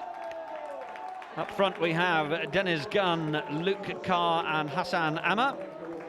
And then Conrad Holmes and Lewis Fox are our second rows. Jared Nuttall, Ethan Yip and Jamie Bagnall is our number 8. Halfbacks, scrum half Thomas Gordon, fly half Saxon Campbell. And then our wingers Remo Bucchianti and James Maiden. In the centres, Robert Christie and Michael Barron. And Cameron Smurden is at fullback.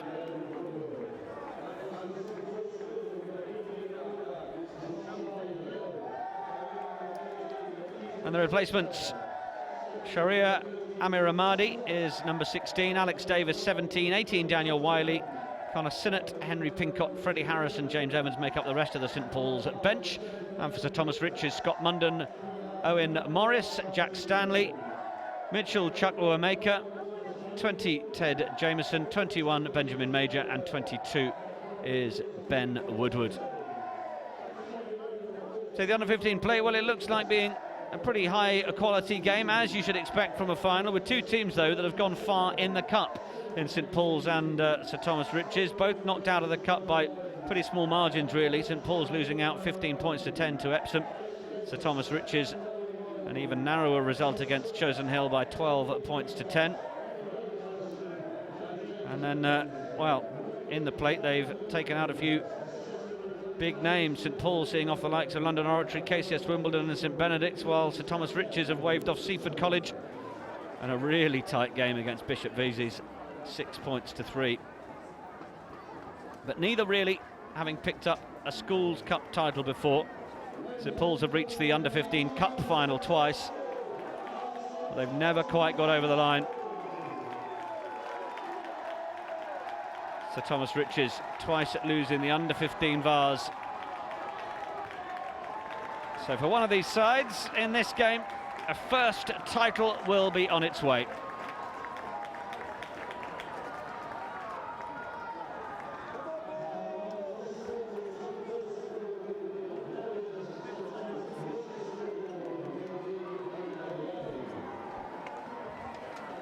Delighted to welcome back in co-commentary Dave Rogers, and well, for those people who watch the Under-15 Bowl, we've been treated to one good final already so far, and well, we have high expectations of another one, don't we? We're fussy like that. Certainly do. Well, I've just about got my breath back after that last one. 64 points, what a way to start the day. As often is the case when we bring these schools games onto these 4G pitches, it brings out the best in them. Extra space, great conditions. We've seen lots of tries and two very different warm-ups as well. See the one team taking the knee and the other doing the traditional shouty squeeze. St Paul's there. Ah, here it comes. Well, they're pumped, and so they should be. Certainly don't want to get to this stage of a competition and not be up for it. It's a case of stopping it from boiling over, isn't it? Whoever can utilise that adrenaline, that positive energy in these opening exchanges.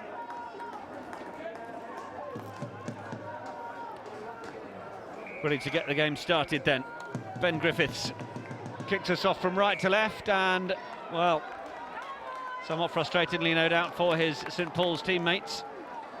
The restart, the kickoff has not gone 10 metres.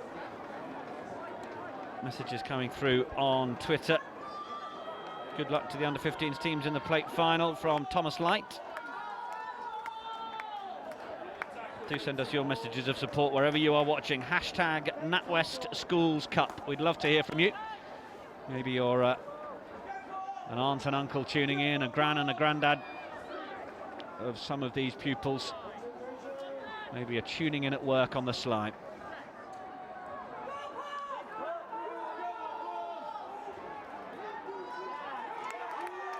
Ball comes to the back. St Paul's are getting a good shove on it, but Sir Thomas Riches have done well to monitor that ball at the very back, but St Paul's putting the pressure on, and they've ended up winning the ball here. Griffiths then with the little offload to Monroe Davis.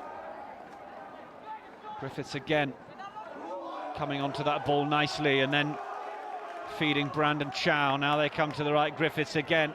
Really good service from him, and thought it would be Charlie Hill making the break, but instead Archie Turley continues and feeds George Lyons. They're up to the 22 now on the far side. Turley will look for Griffiths again. Griffiths, decent enough feet to just step inside the onrushing Sir Thomas Riches defence, and now a couple of the forwards are asked to carry as they come round the corner. Turley again.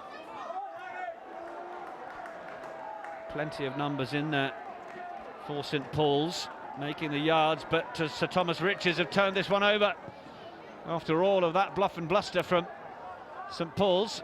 Oh, and a massive hit. Absolutely brilliant following of the kick. Wonderful from Cameron Smurden.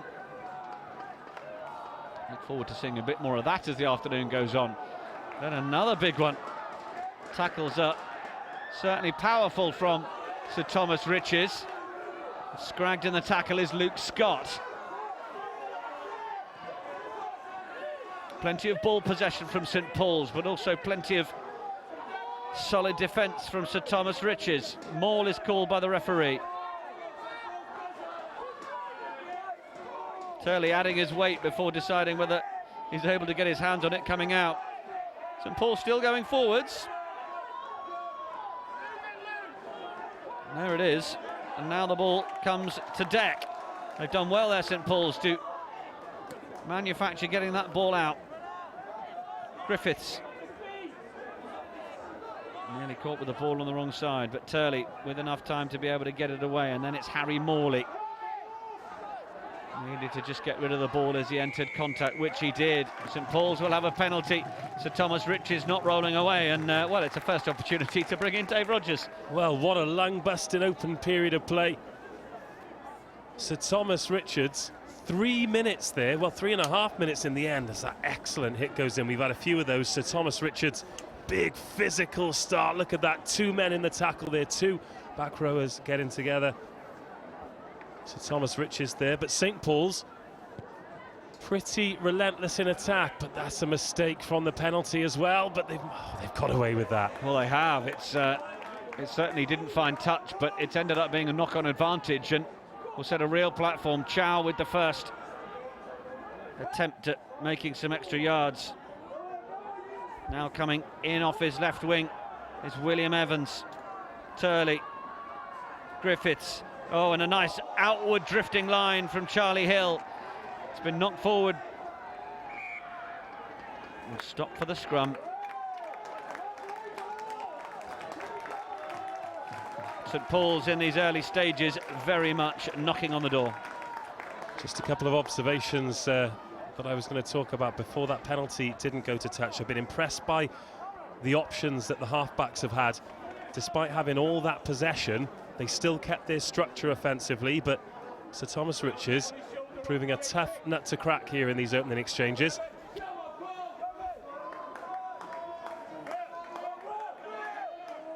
And you can see in terms of the formation of the scrum that St Paul's actually have got Brandon Chow scrumming down at number 6 at the back there. Caden Atkinson, the number 5 on that left flank.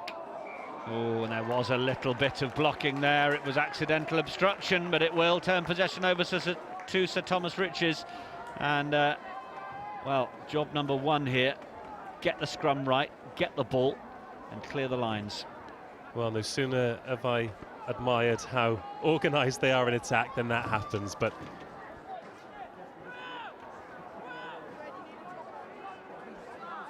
first chance here for St Paul's to, well, relieve the pressure really, because it is building.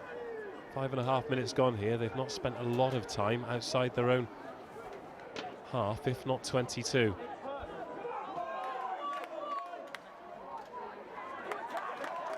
To try and break from the scrum to set up the platform. Jamie Bagnall.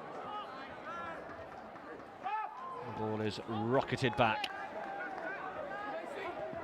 Haven't found touch. A little bit of a juggle from Henry Hastie.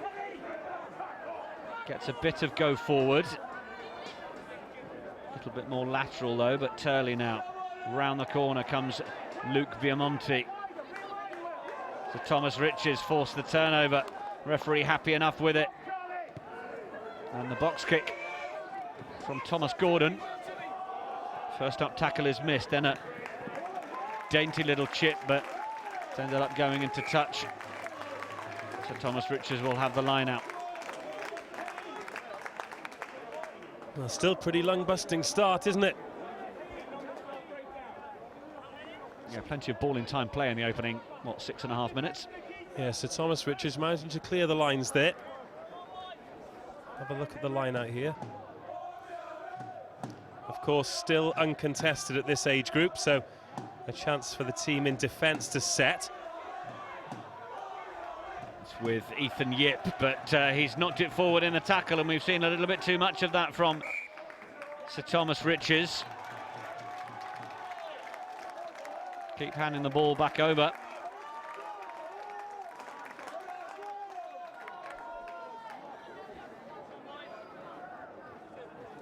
So we can hear social media messages are coming in, and we've got a Monroe Davis watching from the US,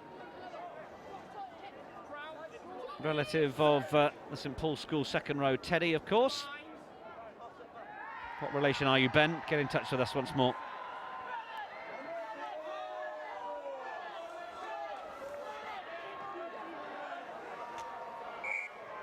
It's untidy for Turley.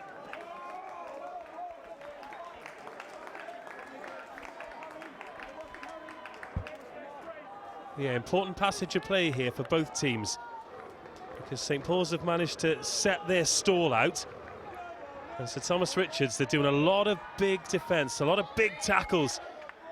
They'll get a lot of adrenaline from that, but important that they don't let that dictate the play, because it's impossible to keep that up for the length of a cup final. They'll end up exhausted, so they need to actually find a way to go through some phases of attack here and not just absorb all this defensive pressure.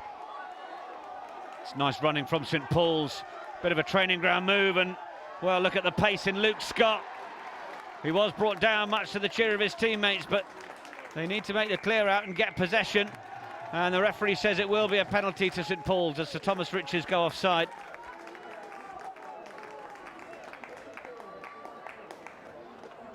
There's a big cluster of Sir Thomas Riches supporters behind the goal of the try line they're defending. They're all there in their school uniform, the blue blazers and the white shirts, blue ties.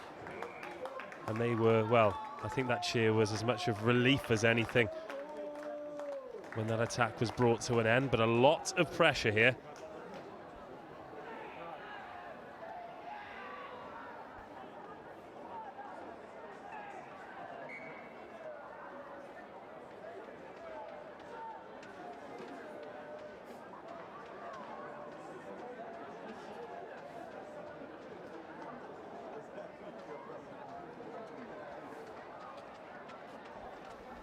Big moment this for St Paul's then.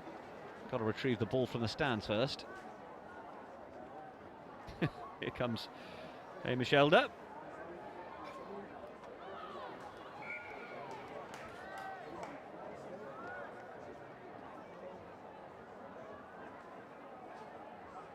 $10 meters to go to the line. Monroe Davis with the jump. And the pick from Henry Pinkett, and then away Turley. Griffiths, ball back inside. It was well tracked by the Sir Thomas Riches defence. Is that ball out, says the Sir Thomas Riches defence, and that was really quick reactions from Ethan Yip, and now Yip is away. He's got support on his left shoulder. He's going to get caught, but he does get the ball away. Slipping into contact.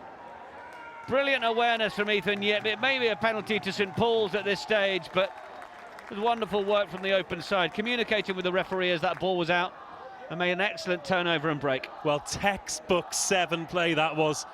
Ask the referee, was it out, was it out, was it out? The second that there were white hands on it. Let's have a look at the work from him here. Look at him, looking at it, looking at it, looking at it.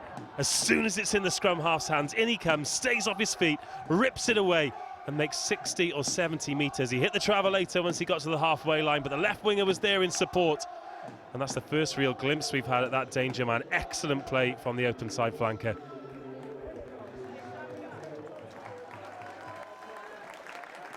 Zach Campbell also messaging, come on St Paul's.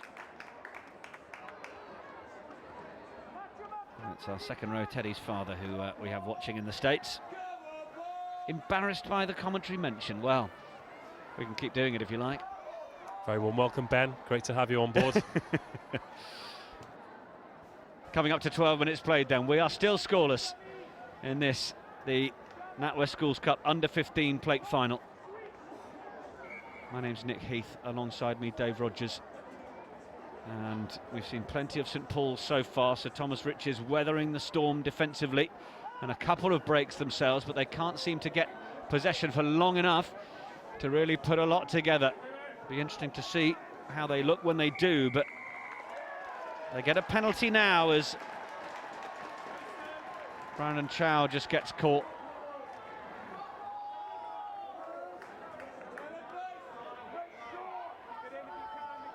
A huge shout from below us of make sure. Of course, we've already seen one penalty missed touch, and that one's going to do exactly the same.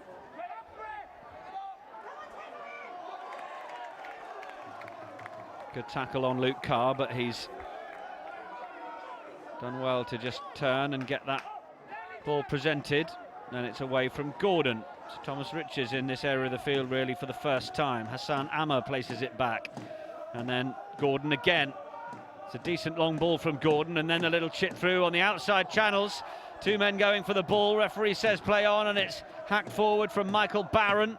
Then gets it back in field to Dennis Gunn, and Gunn's looking for that ball on the shoulder. He wanted to try and find Cameron Smurden, but actually he found the opposite 15 in Charlie Hill. And now St Paul's will make the clearance. Sir Thomas Riches will have the line out, but good to see Sir Thomas Riches getting some go forward at last. Well, what a fascinating opening 13 minutes or so we've had here. It's still 0-0, but on another day I think we could have had scores from either side. First chance here for Sir Thomas Riches to really have a go in the opponent's 22. Interesting little grubber kick through there. Let's have another look at this challenge. Perhaps led with the shoulder, but the referee had a good view of that. Happy to let play continue.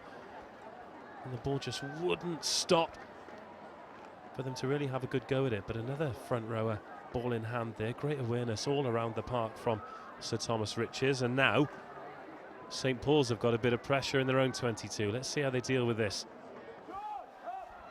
Ball down straight off the top, and oh, it's going to be a direct run from Conrad Holmes.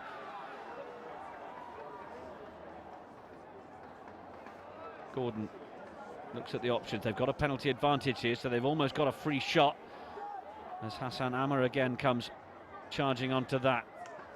Away from Gordon. They cut back in field, but we are coming back for the penalty. St Paul's not rolling away. Now then, with the scores as tight as this, what's going to be the decision for Sir Thomas Riches? The correct one. Luke Carr says we'll have a go. Let's take a look at this. The referee was already playing advantage, but I think there was a suggestion of a high tackle here. Went back for the original penalty. Perhaps giving Henry Hasty the benefit of the doubt there. What an impeccably observed silence here inside six ways for this kick. Absolutely. It's also a silence for one of the forwards, Luke Carr, who's going to take on the kicking duties. It's always good to see.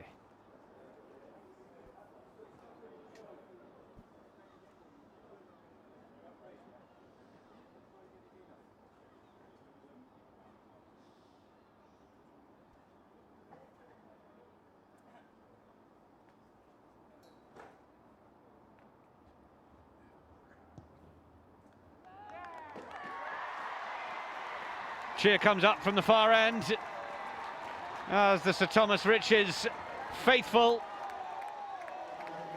make their presence felt. Three-pointer from Luke Carr gets Sir Thomas Riches on the board. Well, 15 minutes gone here, and huge credit has to go to Sir Thomas Riches. They've absorbed a lot of pressure pretty much from the opening kickoff. Their first sustained visit to the opponent's 22, and they come away with points. Again, in goes that open side again. Yip, so busy. Box kick away, looking for this near touch line. Oh, and that's a really, really good effort from Thomas Gordon.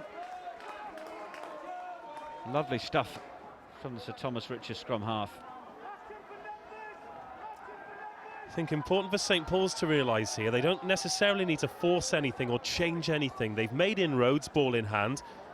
They're up against a solid defence here, but if they start to force it, that's when they'll really be in trouble. Cup final rugby, you're not going to score with every possession. Good interplay from St Paul's to send George Lyons through. But again, it's Ethan Yip who's forced a crucial turnover. And then Amma.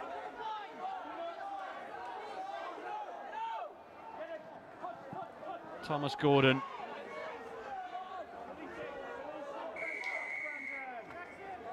Loud blow of the referee's whistle. Again, St Paul's not rolling away. Well, it's interesting, when St Paul's have had the ball in hand, they've looked really dangerous, but they are struggling to defend on the right side of the law so far, once Sir Thomas Riches have started to come forward, and that may be causing a concern to the coaching staff. Well, I think the first forwards at the breakdown will have been frustrated with that as well, because they had hands on the ball and the turnover was on. But once again, it's rolling away from the tackle and they come unstuck and they're straight back under pressure here.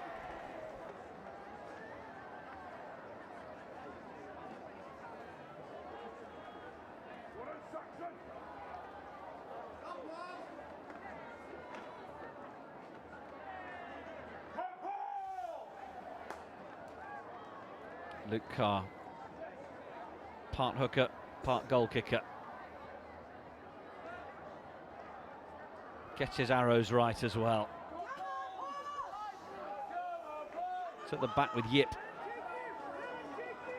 Oh, and the pod that are continuing to go forward have managed to shear off a fair few of the St Paul's defenders. They now get back in number and the ball is loose out the back.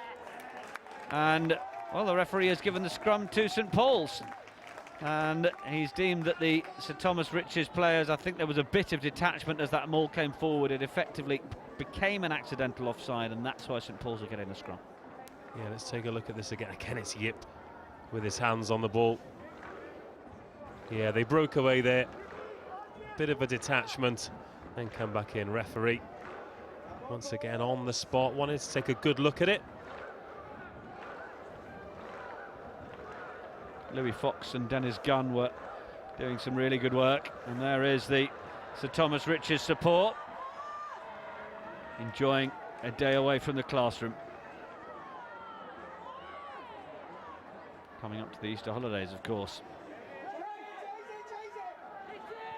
Kick downfield, needs a bit of communication, someone to claim it. Robert Christie then on to Louis Fox.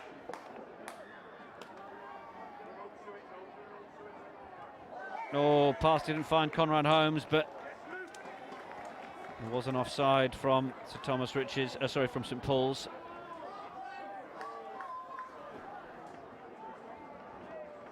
Once again, frustration for them. Scrum half having to switch hands there, but didn't really have options. It was a pretty lengthy pass.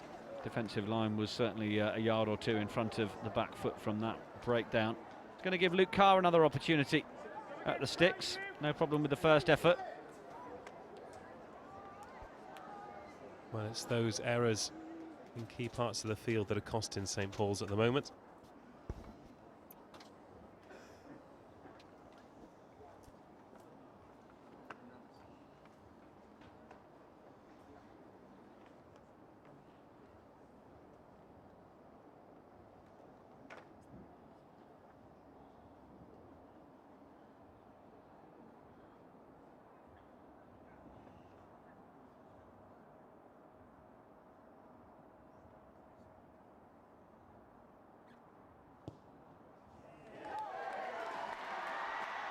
It's a lovely jaunty approach from Luke Carr, and it's entirely effective so far. It's a second penalty, and Tommy's with the lead by 6 points to 0. There was a big cry of "You beauty" as soon as he'd hit that from someone just below us here, but Luke Carr making a real name for himself, the goal-kicking hooker, 2 from 2. And Tommy's once again a visit to the 22. They come away with points. Good cup final rugby. Good offload from Dennis Gunn there as they dealt with the restart. Then little ball back inside, but St Paul's saw that, were able to get men to it.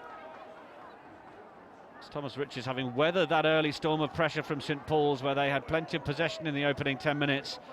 They've just started to do well in their own ambitions at coming forward, and as Dave Rogers said, taking opportunities when they come from the penalty in that red zone. Ethan Yip, he's been, well, he steps on the whitewash there, but he's been one of Sir Thomas Rich's star performers, the open side. Yeah, big work creating closed spaces. Also, Dennis Gunn, the prop as well. Not the biggest of props, but he's gone through a lot of work, as has Hassan Ammer. And of course, Luke Carr, the goal-kicking hooker, that's a pretty industrious front row.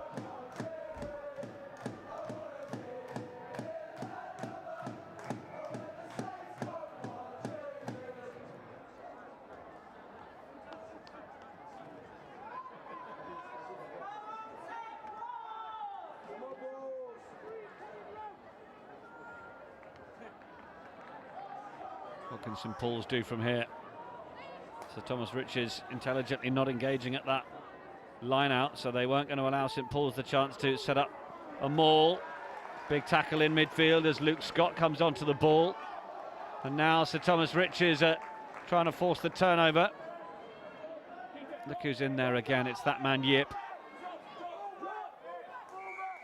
Oh, but it's a penalty to St Paul's. Men off their feet now trying to win the ball back, and they've got to be back on their feet. So will St Paul's decide that this is a game where we need to get on the score sheet by the boot?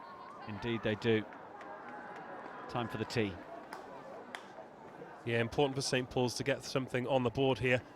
So Thomas Riches, they'd done most of the hard work there. They'd slowed the ball down. It was the quick ball that allowed St Paul's to get such a head of steam up in the opening exchanges. But as you said, just going off the feet. Moments of ill discipline. Well, they proved costly for St Paul's so far. And a big chance to half the deficit here.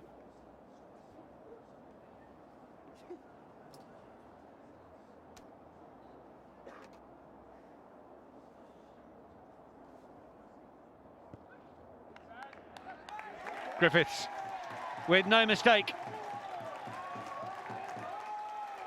He's been playing well as the first receiver and distributor in that fly half role, and he steps up and shows us he can do it from the tee as well. And St Paul's get themselves onto the scoreboard, halving the Sir Thomas Riches lead. At St Paul's 3, Sir Thomas Riches 6. Well, that's probably about right in terms of the score. Sir Thomas Riches just shading it in terms of that industry, in terms of that work rate, but St Paul's finally getting some fruits for their labour. And they're going for a little chip and chase through the outside centre, Luke Scott. And then it was knocked forward from Sir Thomas Riches, and then the Placed back from Brandon Chow. Now they come down to the right, and Griffiths sees another little bit of empty space to put a chip through, and as it runs towards that touchline, there's work for Cameron Smurden to do, and it takes two of the St Paul's to bring him down.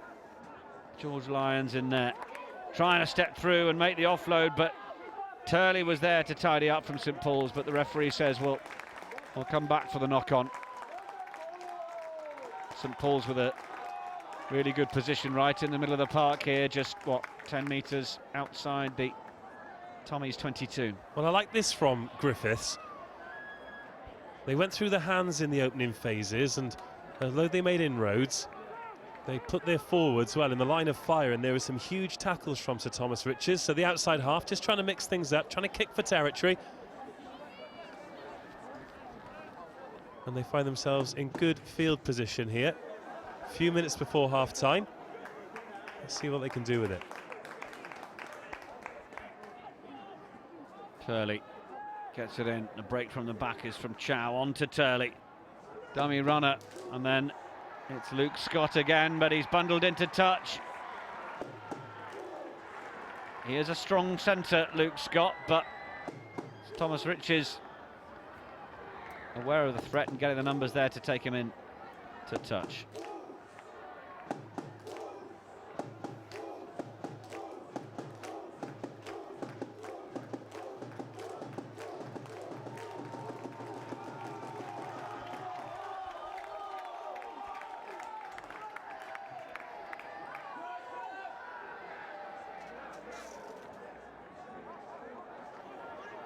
Thomas Riches having to get that ball at the back. Well, scrum half has just rolled that forward a little, and referee has decided not to pick up on that knock-on, which technically it was. St Paul's now trying to break through Lyons. I'm glad I wasn't the only one who saw that. Oh, that's a lovely ball for Scott. Now that has Scott got the room and the legs to get round the outside, the Sir Thomas Riches tackles come across. Oh, it's brilliantly made, and our assistant says he was even in the whitewash while he had the ball. Brilliant last-ditch tackle, and look at the support that Sir Thomas Riches are giving the tackler. Well, you can see what it means to them. That's a try-saving tackle. It's the second break we've had from Luke Scott. First one coming early, great short ball as well. Referee happy that it hadn't gone forward. Looked for all the world like he was going to power into the left corner, but eyes on the prize, managed to get some hands on the ankles and just brought him down. Brilliant last-ditch defending to keep them in the lead here. Great work again from Sir Thomas Riches. Now a big defensive drive coming on. Thomas Gordon very happy to watch his forwards take him right up to the 22, and now he'll use it. Box kick down the line. Oh, and it's been knocked on by George Lyons. That is not what the doctor ordered as far as St Paul's are concerned, and well, if you're a Tommy's fan, that is an excellent return. Well, a couple of huge moments there. Firstly, the tackle, then the box kick. When you've got your big number 8 collecting those, George Lyons there, he's probably already thinking about galloping towards the 22 and putting the pressure on Sir Thomas Riches just before half-time. As it stands, they've made 43 metres there.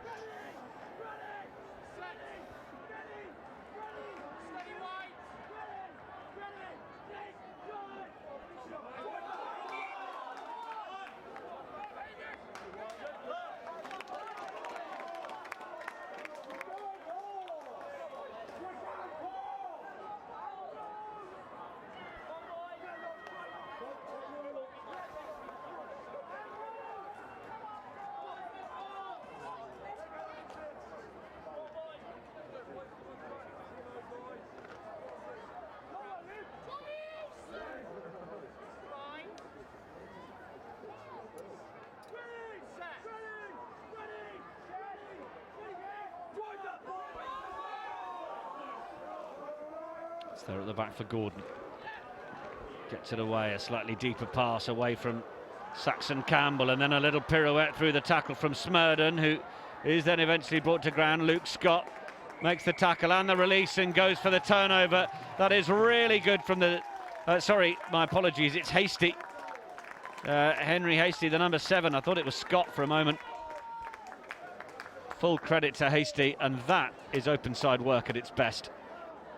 Well, I've had my eye on a few St Paul's players the last couple of minutes here, and there's been a bit of frustration boiling over. A few players missing tackles and punching the floor, and then, of course, the ball being thrown to the ground when the number 8 dropped it. They need to realise they're still in this cup final. It's very close, tiny margins, and if they lose their heads, that's when the trouble could come, because they've more than played their part in a brilliant opening 30 minutes here.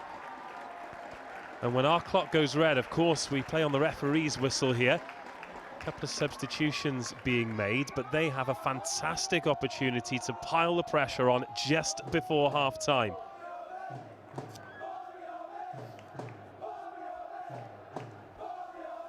Chow with the jump.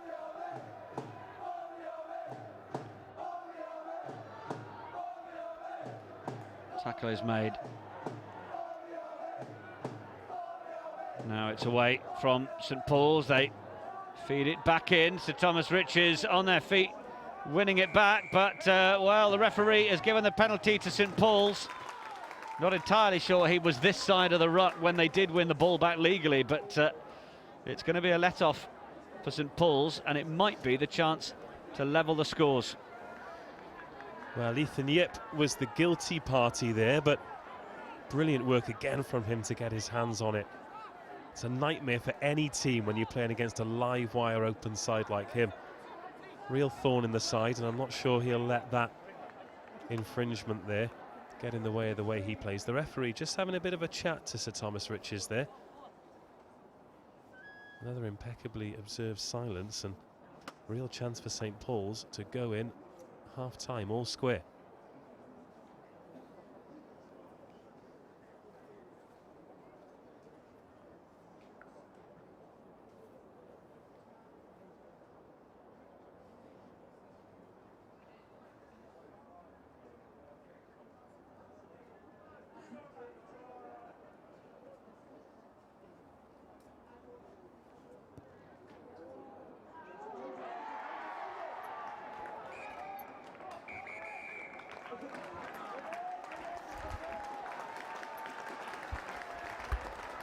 So the referee opts for the half-time whistle then, as that penalty goes awry, and, well, maybe a bit of justice done, certainly from what I thought I viewed from our commentary position. But it's a half-time score, and it is, well, just as tight as we had in our first match of the day, but this one without any tries, but equally compelling. At half-time, it is St Paul's School Barnes 3, Sir Thomas Riches Grammar School 6.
Well, the sun's just trying to come out six ways here in Worcester, as Sir Thomas Riches get ready to get us restarted, playing from right to left, leading by 6 points to 3, crucially. But you sense this game hasn't really caught light yet, because both of these teams have certainly got, well, keen back row players capable of turnovers and winning balls, the likes of Henry Hastie and Ethan Yip, who are having great games, and then the likes of Luke Scott, who can break through the middle. And here goes Luke Scott over the halfway line, stepping and going. It's a great return from the kickoff receipt. And now Chow. Turley again, looking back to the right. That's good hands, and the carry from Morley. Turley to the right, then Griffiths, then inside centre. Freddie Eltringham was hit well in the tackle, but he still held on to possession. But now we've got an interception, and Hassan Ammer's come bursting through. He's trying to turn the last man inside and out, but he's eventually well brought down by Charlie Hill. St Paul's defence gets back in number, and they force the turnover. Now a chip through. My goodness, it's harum-scarum stuff at the start of this second half. St Paul's with the ball.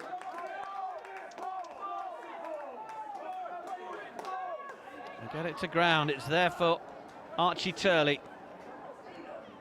Good run at close quarters and an early shout. Chow comes around the corner, wants to make sure he doesn't get himself isolated. Monroe Davis with the big shock of hair gets in to help secure that ball. Turley, the scrum half, is caught in there, so he could do with his forwards stepping up and getting involved, and that's exactly what Aidan Atkinson offers himself to do.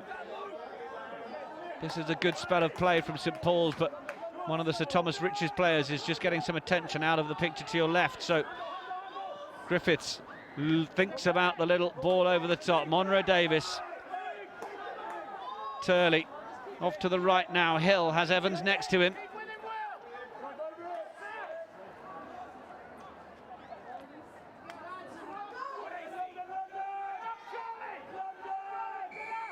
Penalty, Sir Thomas Riches.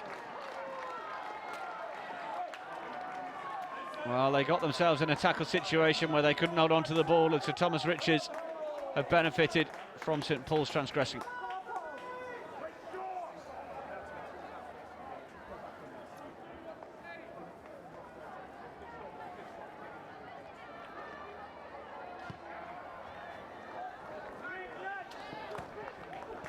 Well, St Paul's again, absolutely breathless. It could be a moment of magic that wins this cup final.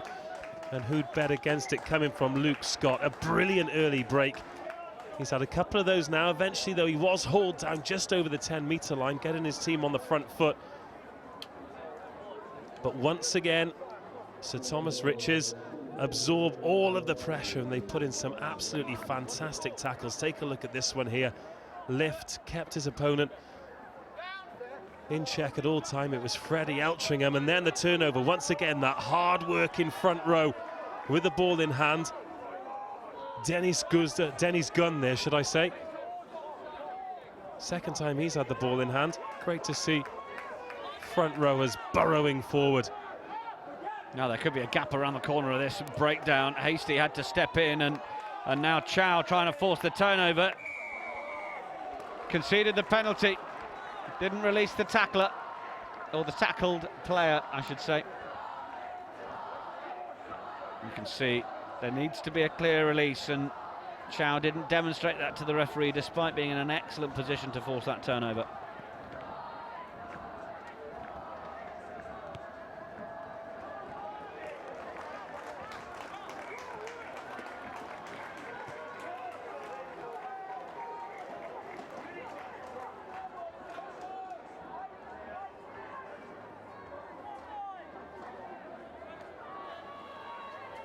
Another Thomas Riches player down, just getting some treatment below us here. It's been a really physical match, this. Not surprised to see a couple of players just starting to feel the pace. The referee going to let this medical attention take its course before restarting play. Just getting some strapping to those left fingers. He's already got a little bit on either wrist.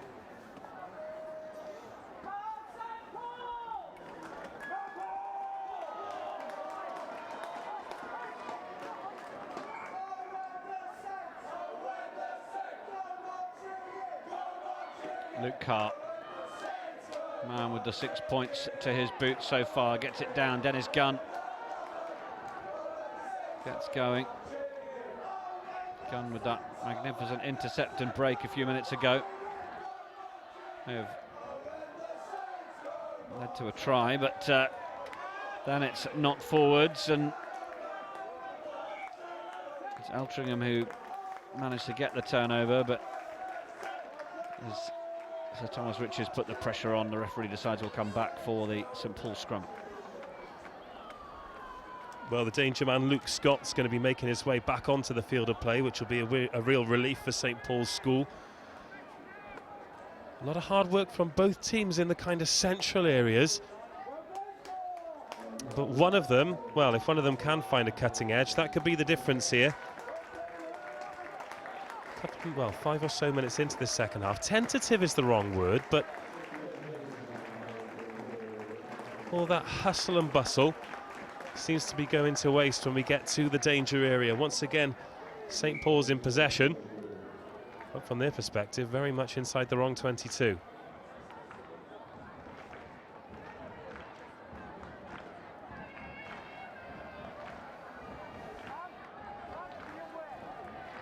Andrea Shapira, one of those getting their messages across to us via the hashtag NatWest Schools Cup. Come on, you Pauls, she says. Hashtag Luke Scott. Well, we've certainly seen a fair bit of him in the game.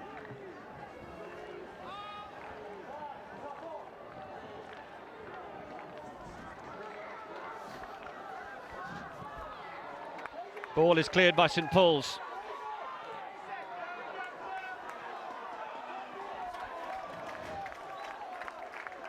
So Thomas Richards with it down on the near side. Into the big number 8, Jamie Bagnall.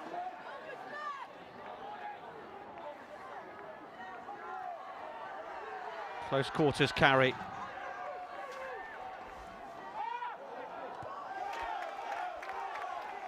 Now the chase is on. St Paul's putting the pressure all over James Maiden.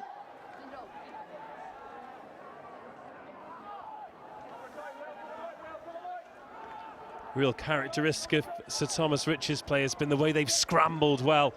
They've managed to get the ball back there, but they've got to be careful not to invite pressure onto themselves.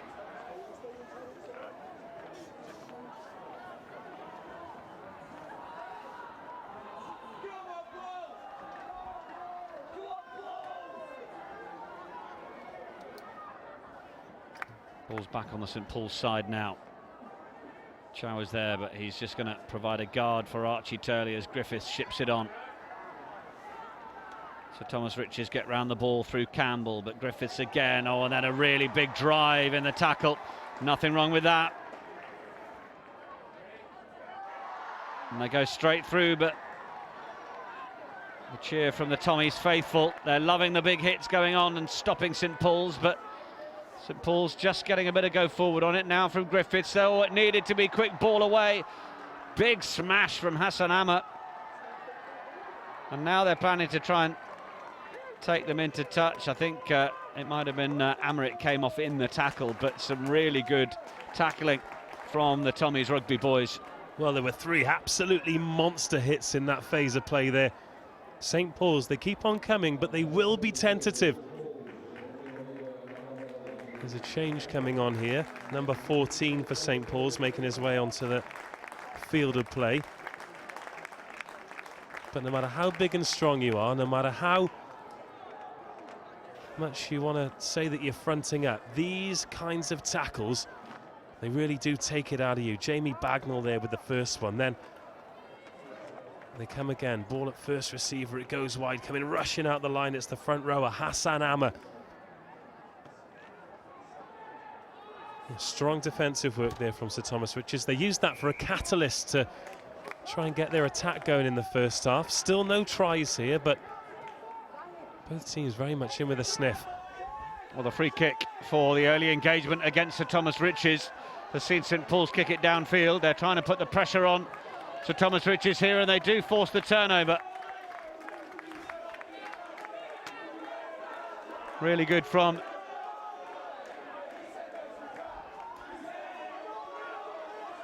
one of the Scots. I think there may have been a change at number 11, so we will do our best to try and get a hold of that for you. But now it's out with Chow on the far side.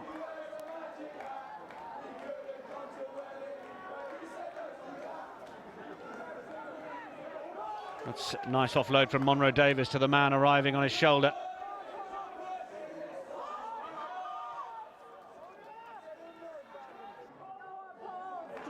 St Paul's William Evans goes to add his weight. The big number 8.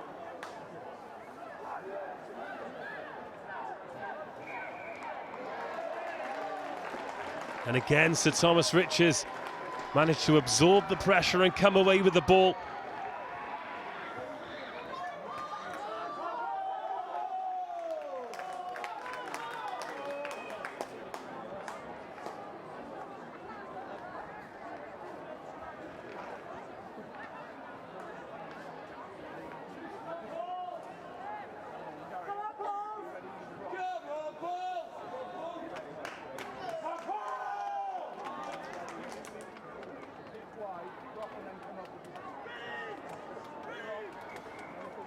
Referee not happy. He'll just wait to get this one down again.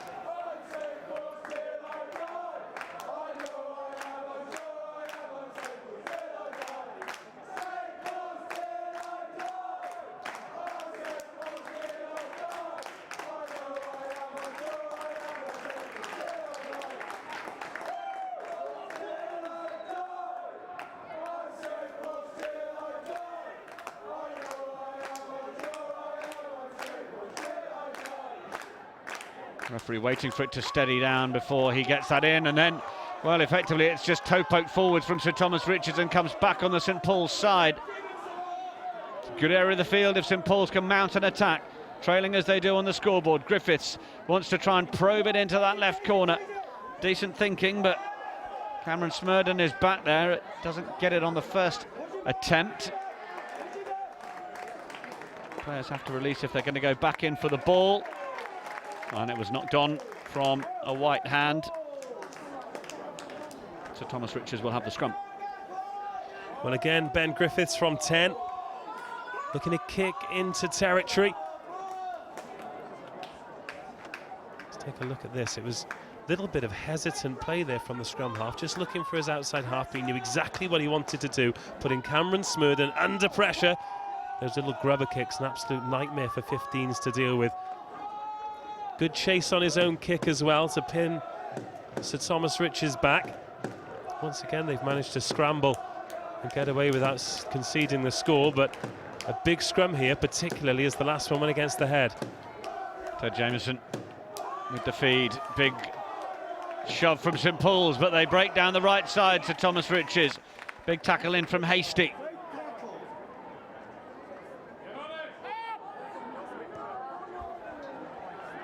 Kick downfield from Campbell.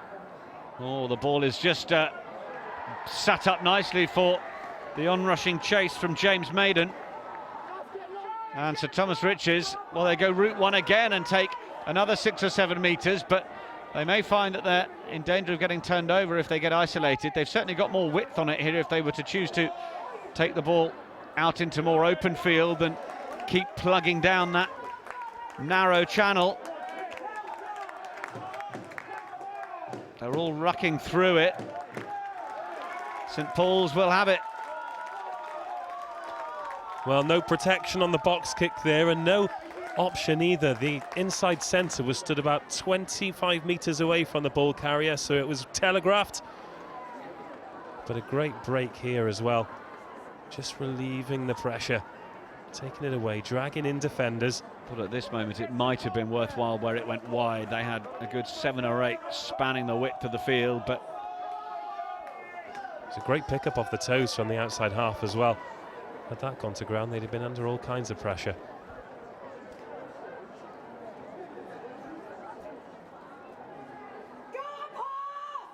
St Paul's scrum. Referee keen to wait for these scrums to steady down. Better shove from Sir Thomas Riches on that occasion. Now it's away from Archie Turley. Griffiths goes out the back door. Not the easiest of takes, but St Paul's going and nearly breaking through the middle. Freddie Eltringham nearly saw it open up for him there. Turley again. Monroe Davis. Turley looking for his different options. George Lyons. Turley. Griffiths. The support wide isn't really there, and in fact the ball's gone forwards from Griffiths. He needed a few more runners to his left there. He's sort of run out of options. Well, he was just looking to hit Luke Scott on that short line again. Punched a couple of holes there in the first half. Let's take a look again. Just drifting across. In he comes. Dummies one. Nice and tight, but he hasn't hit the ball at pace there. Just mistimed his run. And the ball goes forward. Let off for Sir Thomas Riches for now at least.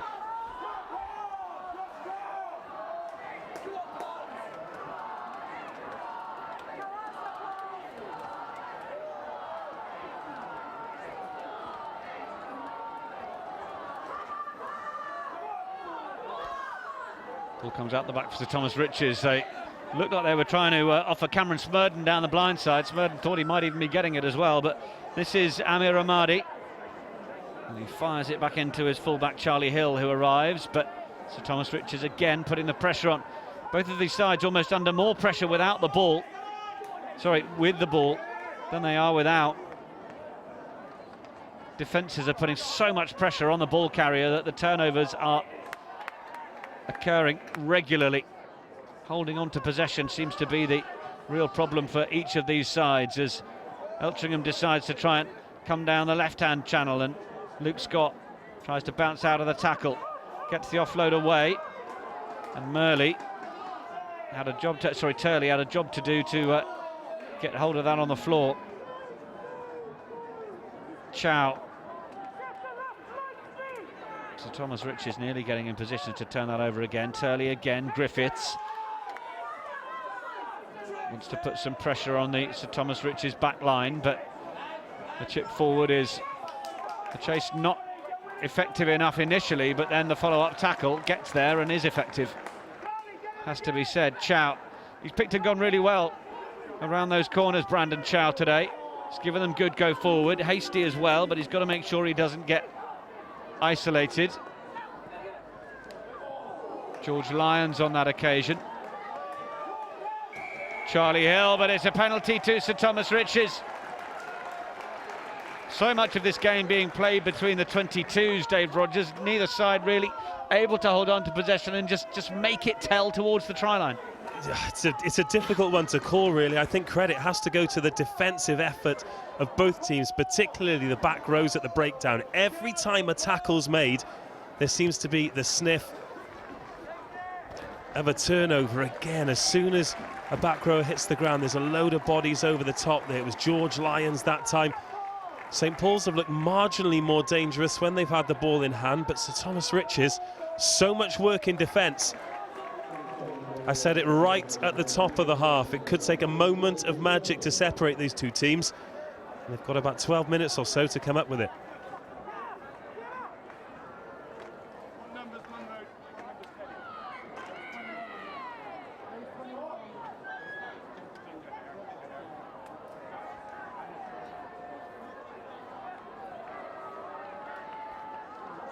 Line-out has not worked out for Sir Thomas Riches as they'd planned. It's away for Gordon. Then back in field, Conrad Holmes with the carry. Gordon again. He had a dummy runner in Saxon Campbell. He actually hadn't motioned to make the pass at that stage, so it looks a little peculiar as Saxon Campbell just came on a little Sunday morning jog through the gap, but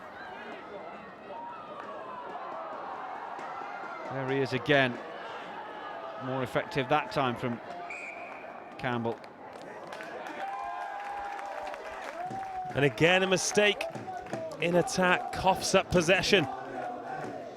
Huge opportunity there for Sir Thomas Riches. Looked like they were going to show patience and go through the phases as well. They had numbers to the right-hand side. Scrum half choosing to put some width on it. Good work there from Saxon Campbell. And then the ball goes forward. And St Paul's have another opportunity to clear.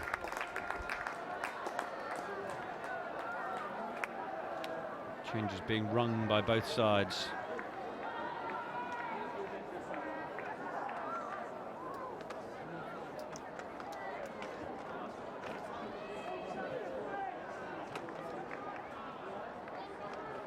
Referee Jack Lefebvre is been keenly taking his time to make sure he's happy for when the ball comes in. It now comes in and then shoots out, and Ethan Yip reacted quickly, just missed out on getting his hands to the ball. So Thomas Riches will fancy their chances of forcing a turnover here if St Paul's give them the slightest sniff of a chance to do so.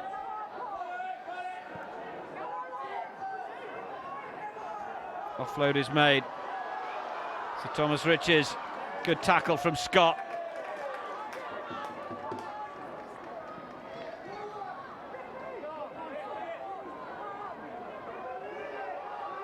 And it's with Michael Barron.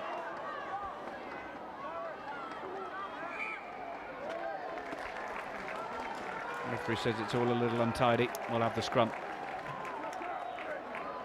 Well, the scrum has been problematic for both teams when they've been in key areas here. Again, Ethan Yip putting pressure on, but Henry Hasty gets there first. It's been a fantastic battle of the two sevens in this match so far. But the ball goes clear from the kick. Again, just into no man's land, really, allowing Sir Thomas Riches to mount another attack. And they've got to put in at the scrum here. Thomas Gordon had to do some handiwork there when the ball wasn't necessarily available. But he'll be hoping for a much more solid scrum from his 8 this time.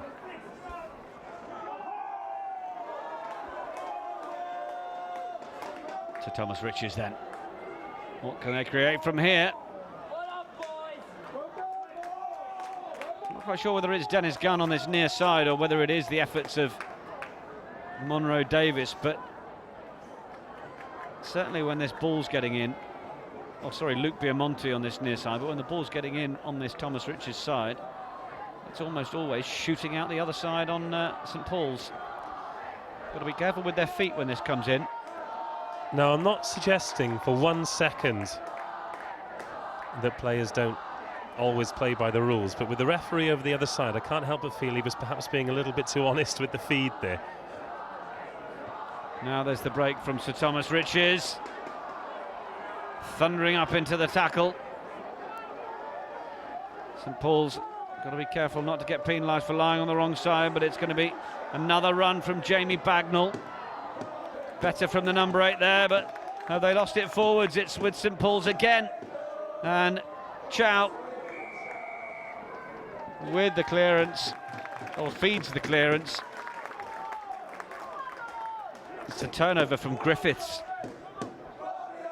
Well, great work from the fly half. Yeah, they're coming from all over the park here. As we said before, every time there's a tackle, there's the suggestion of a turnover, and it's not just the back rowers. Ben Griffiths coming in there. Of course, he's the only point scorer for St Paul's, just that one penalty. The onus on the teams with possession is to get another man in there and stop the opposition having the opportunity of the turnover. Gordon again using Bagnall.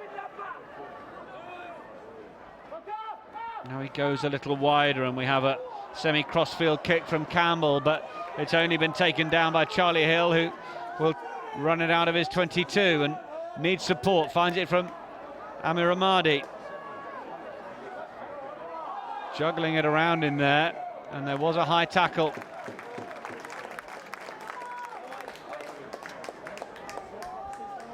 Well, it was touch and go just outside the 22 there for a second. It was well recovered by the right winger in the end. Amir Ahmadi did well, grabbed it off the scrum half shoulder, ball didn't go forward, and St Paul's, they've got a couple of penalties here and they're marching up the pitch.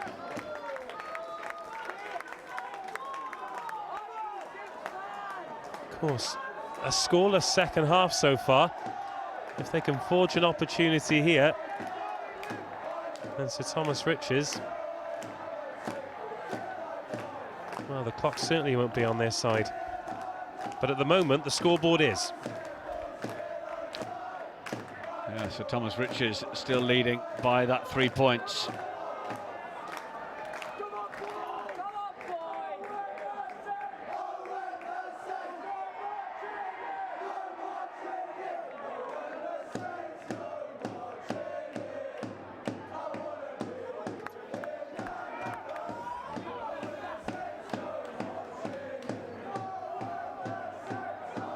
George Lyons with another big carry. St Paul's trying to create here, and they get it onto the outside, and Luke Scott, well, he's chipped it back in field.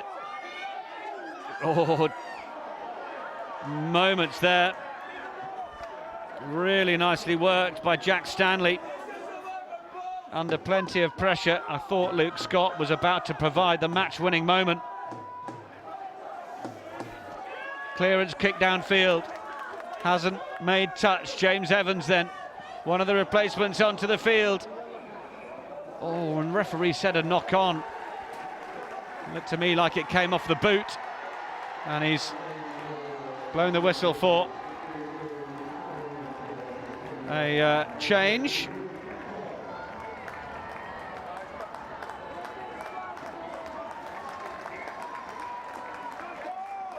And it's a change at hooker as well, so the goal-kicking number 2 is replaced with a couple of minutes to go. And as you said, Luke Scott there, intelligent play, run out of space on the right-hand side, so just the kick managed to turn the fullback, who dealt with it well.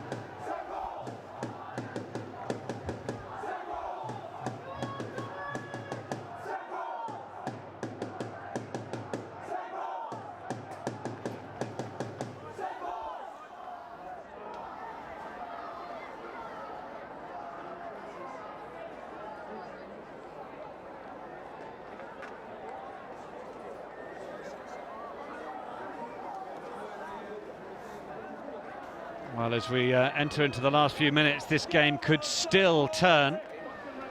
But of course, Dave Rogers, we've got the small decision of a Man of the Match award to give. Who do you think's looked bright? Oh, well, there have been a few contestants here. Luke Scott's been fantastic. He's the one who's really looked like he could cause damage for St Paul's. Ben Griffiths as well from 10. There's been a lot of action from the front row. Dennis Gunn and Hassan Ammer for Sir Thomas Riches. But in games like this, with small margins, where you're always looking to turn the ball over, you need hard graft from your back row.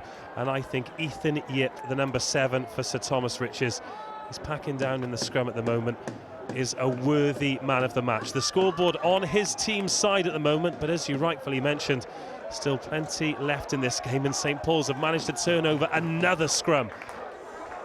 Well, they break to the right, and there is Griffiths, and gets the ball away to Eltringham, who's twisting and turning through the tackle outside the 22. Are they going to spoil the Sir Thomas Riches party? It's the most go forward in the 22 we've seen from St Paul's, certainly in this second half. Sir Thomas Riches' defence is going to have to be as good as it's been all game now, as Turley takes it to the left. Amir Ahmadi steps back in against the way the ball came. Turley again. Griffiths takes it off his bootstraps and makes the crucial pass. One of the Sir Thomas Riches players is down, but they earn themselves a penalty. Jack Stanley is going to need a bit of attention on the far side, but a crucial penalty.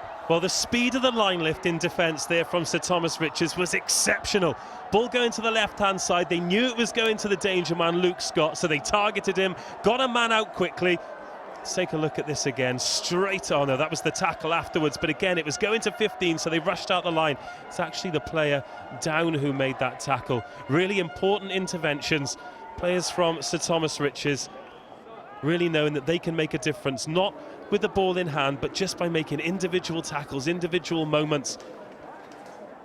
We always talk about players being heroes in those key moments, maybe scoring the try or the drop goal, but at the moment for Sir Thomas Riches, they've come under so much pressure throughout this match. Still time on the clock, they're still in the wrong area of the field, but they have the possession to come. Well, surprise, surprise, there were two Sir Thomas Riches players in there forcing that turnover. One of them was Ethan Yip, and the other, I think, was Jared Nuttall.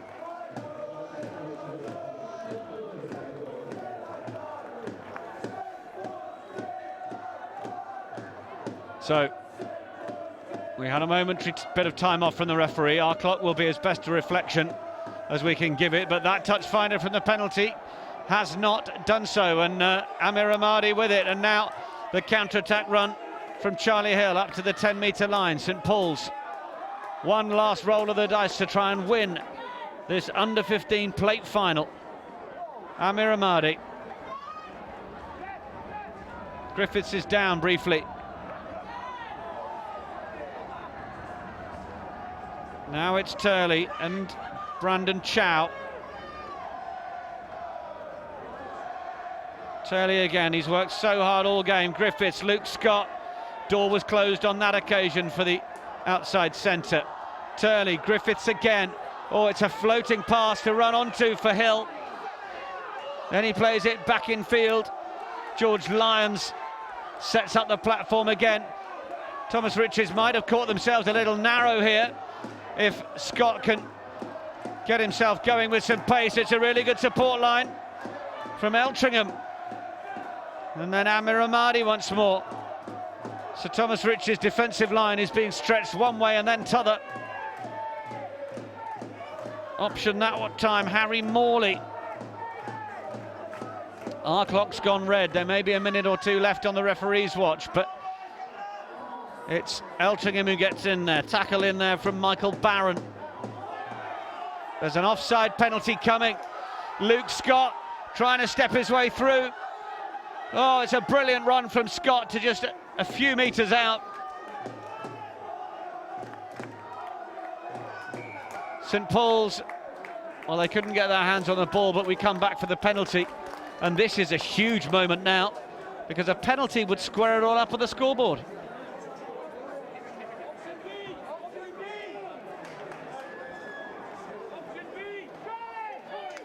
Well, they might get to square it up on the scoreboard, but that wouldn't be enough, of course. Yes, the way the rules work in this competition, in the result of a draw, it's the team that scores the first points who will be champions. Of course, the first points of the competition were from the boot of Luke Carr. There you go, Luke Scott there, just trying everything with every sinew of his body to try and get over that whitewash. And they've opted for the scrum. Well, St Paul's have pulled 4 of their players to the right of this scrum, 2 to the left. Amir Ahmadi's come flying across from the left-hand side. He's just down below us, as is James Evans. This is the last chance for St Paul's School. Barnes, free kick. It's effectively as if it's come from the back of the scrum anyway. Luke Scott scragged in the tackle and thrown to the ground. Sir Thomas Riches' defence being tested one last time. Bagnall with it. Griffiths. Good strong run from the number 10. He's distributed so well, but those were some great yards that he's taken on his own. Then cutting back in field is Will Evans. They go down the short side again. They're trying to just suck in those Sir Thomas Riches defenders and go all the way. Luke Scott so nearly through. And then the ball is knocked out into touch, but the referee says a player came round the wrong side. So it will be another penalty. And it's going to have to be a tap and go, or a scrum, of course. And we have time off from the referee. One of the players is down. I don't know whether any of the support staff have noticed that and are able to get across. Finally, they have done. Well, what massive moments here. The Sir Thomas Rich defence has been absolutely flawless. It's been a scoreless second half. Let's take a look at this again. It's the big number 8. Carrying it in, just trying to force anything that they can, keeping the ball up the blind side, keeping Sir Thomas Riches honest. Ball just flipped inside here to Luke Scott. Great power from him, gets low, forces a defender off. Someone manages to get a hand of his shirt. It was Conrad Holmes there, the second rower. The scrum half there. Thomas Gordon just putting a little toe on that. The referee says it was illegal. He thought the ball was out.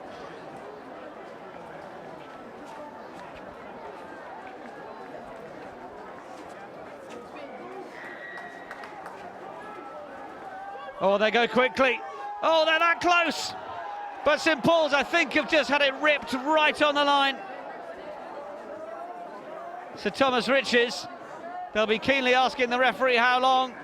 They clear it to touch, and they've held on for the victory. Well, it was low scoring, but my goodness, was it not fascinating to watch between these two sides. The Sir Thomas Riches replacements arrive, and as we said at the beginning of this game, both of these schools, always the bridesmaid, never the bride in terms of titles and silverware in the NatWest Schools Cup. But finally, that duck has been broken by Sir Thomas Riches. The 2 penalties from the boot of Luke Carr have seen them to victory this afternoon at Worcester. What a climactic final we had as well. But for everything that St Paul's were throwing at Sir Thomas Riches, their defence was just too strong. And how fitting as well that it was a turnover at the breakdown that won it for Sir Thomas Riches.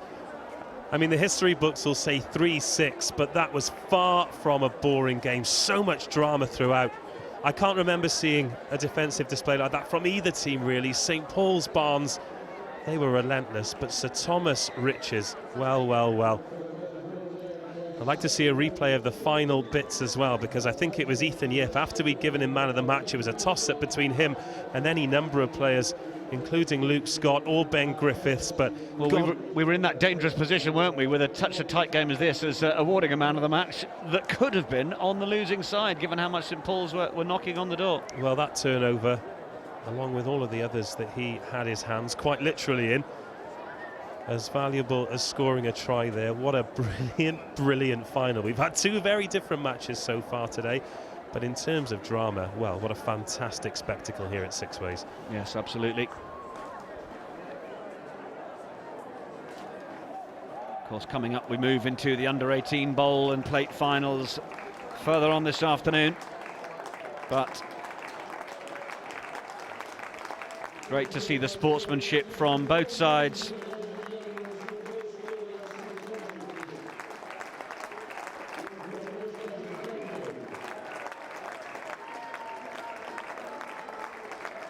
Well, this was the final penalty then. St Paul's last throw of the dice, and they came so close straight away, didn't they? There were hands on that, and it was actually Dennis Gunn, the number 1. We've talked about him throughout the match. Got his hands in there, turned the ball over. Great strength from him. I tell you what, whoever is doing Sir Thomas Riches conditioning, I've not seen a team that fit do that much defensive work throughout 60 minutes of an under-15s match. Just brilliant work for them. They can be very, very proud of that. Yes, credit as well, of course, to Rhys Morgan-Davies and Rob Burrows, who have helped coach the Sir Thomas Riches side. Glenn Harrison and Richard Girvan, who've been looking after things for St Paul's.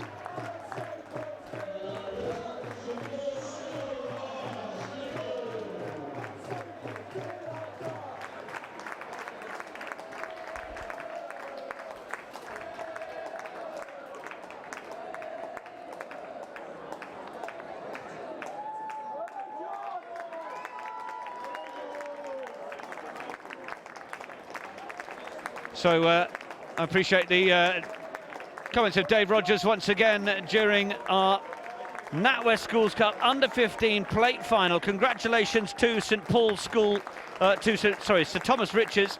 Commiserations to St Paul's School Barnes as we leave you with the pictures of the runners-up collecting their medals. Sir Thomas Richards to come. And if you're inclined, well, do stay with us as our next game is only a short while away. St Olave's Grammar School against Old Swinford Hospital. But for now, Sir Thomas Richards, the winners of the NatWest Schools Cup under-15 plate final.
Chance here with the corner.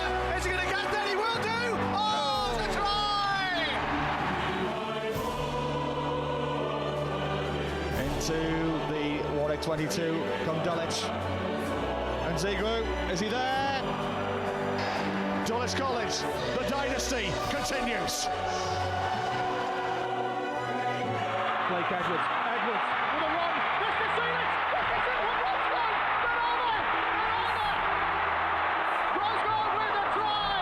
5.5 minutes to play. The NatWest Cup to be headed to the Midlands. And the Dulwich dynasty complete the throne. You're the champions.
Well, a very good afternoon and welcome back if you've been watching our previous coverage, and a very warm welcome if you are just joining us here at Six Ways, of course, the home of Worcester Warriors. And our match for you, our 2 o'clock kickoff. It's the NatWest Schools Cup Under-18s Bowl Final against St Olave's Grammar School and Old Swinford Hospital.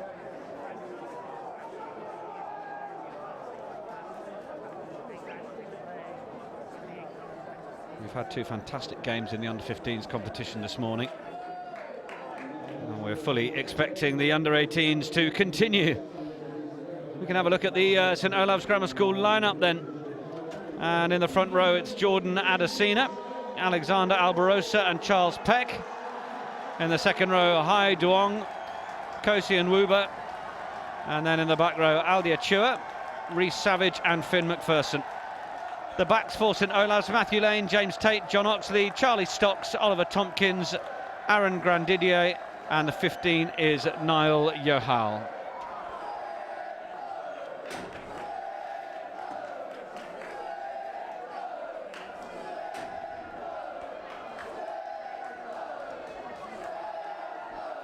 For Old Swinford Hospital then, in the forwards, Billy Woodman, Toby Costello and Harry Ridge, Jasper Smith and Sean Riley at 4 and 5, then Douglas Bridge, Dylan D'Souza and Jolby Beach, and then the halfbacks, Finn Bridgewater, James Westwood, and the wingers Charlie Simmons and Charles Hilliard. Benny Trimmer and John Bailey in the centres. Our fullback for Old Swinford is Sam Hughes.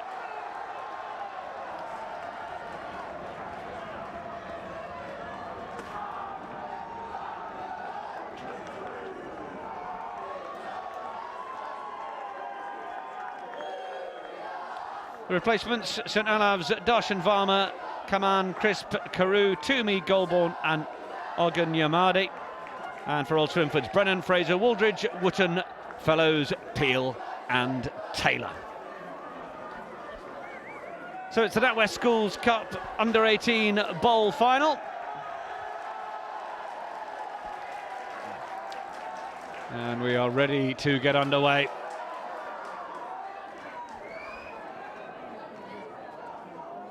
First big carry is up to the 22.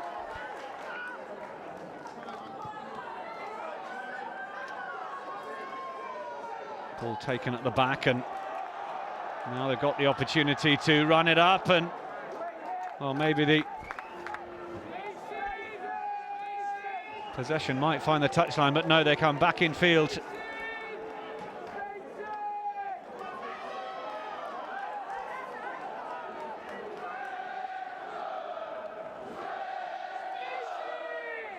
The cheers go up for Swinford. Crowd happy with what they're seeing. But it's a penalty.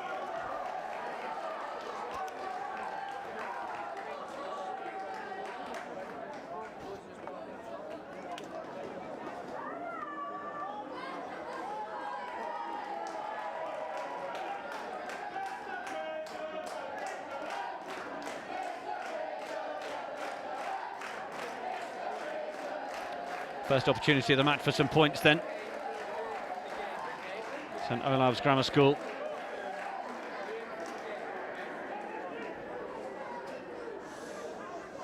Through James Tate to see if they can open their account.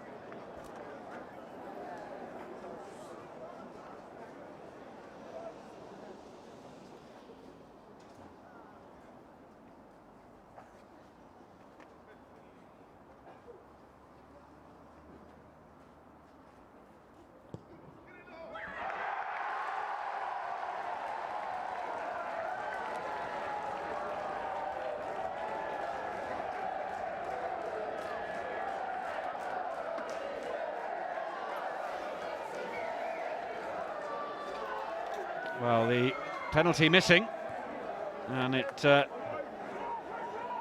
has worked out rather nicely for Old Swinford and their supporters, who cheered that three-pointer going aside. So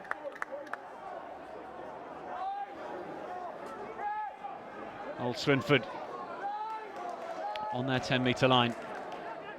Oh, and the ball's just come squirting out the side there, but the referee says it's just gone forward. So Swinford will have the pen put into the scrum.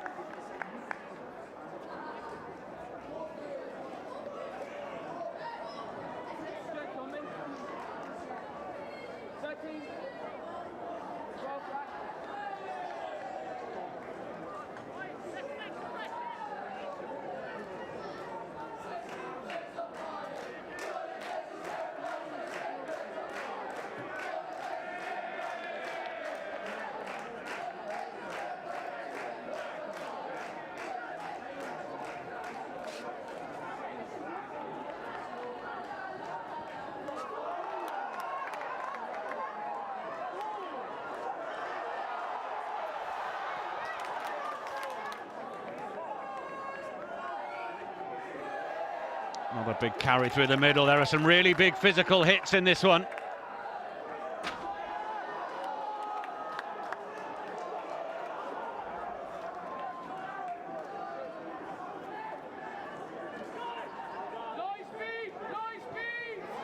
Now they break to the right.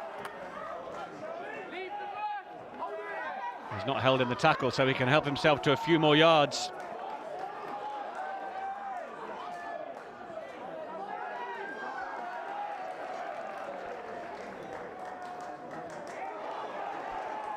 Then a big carry and crashing through.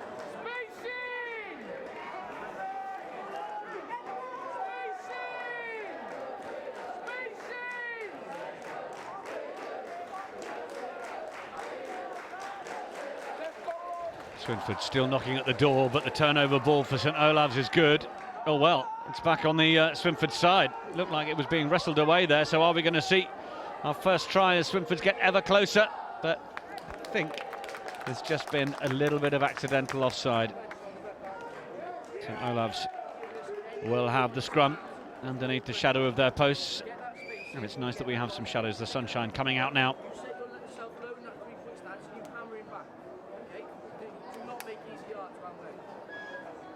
Well, Swinford with that one missed penalty opportunity so far, but we're scoreless otherwise in the opening few minutes.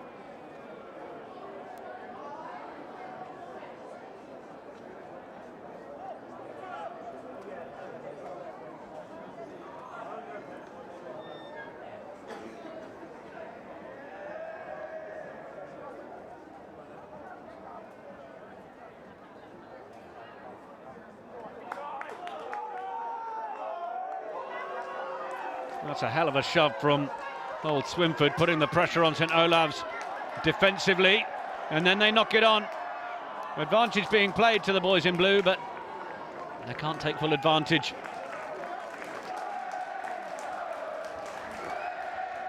You can hear the cheers going up from the supporters at the far end. Their team are playing away from them at the moment. They'll be looking forward to them coming towards them second half. Early dominance from Old Swinford Hospital at the minute. But equally, St Olave's just about keeping them out so far.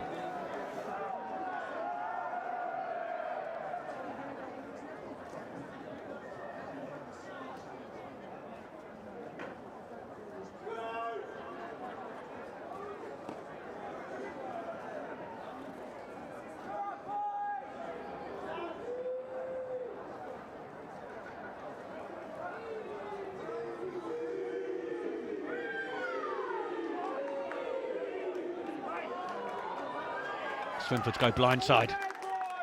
Oh, and they're still going. Oh, and they're over. Try is scored. And I think it's Toby Costello, the hooker.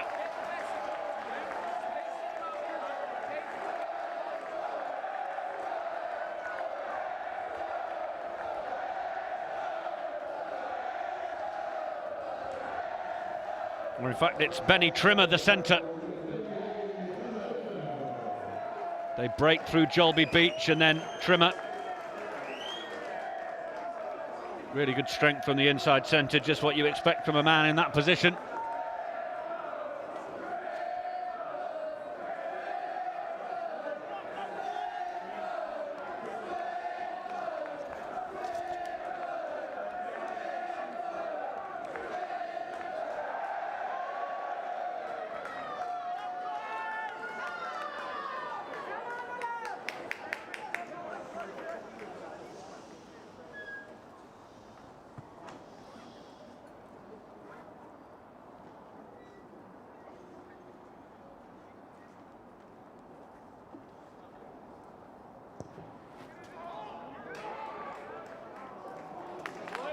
Conversion goes wide, but Old Swinford Hospital will be pleased after the amount of pressure they put on. They have come away with the points to reflect it. It's St Olave's Grammar School 0, Old Swinford Hospital 5.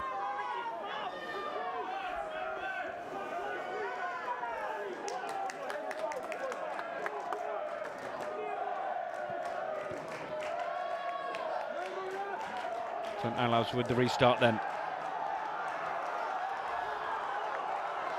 James Tate sending the ball into Swinford's territory, and now St Olave's start to counter-ruck through. We saw plenty of that in our last under-15s game in the plate final. Counter-rucking the order of the day. Now the box kick from Bridgewater needs a bit of communication at the back here because they're under plenty of pressure, and it's worked out rather well for Aaron Grandidier. Oh, sorry, Charles Hilliard. Now they look to the right, Bridgewater. Again on to Trimmer. Plenty of noise from the Old Swinford Hospital supporters, really letting them know they're there and playing every bit of rugby with them. Penalty St Olave's.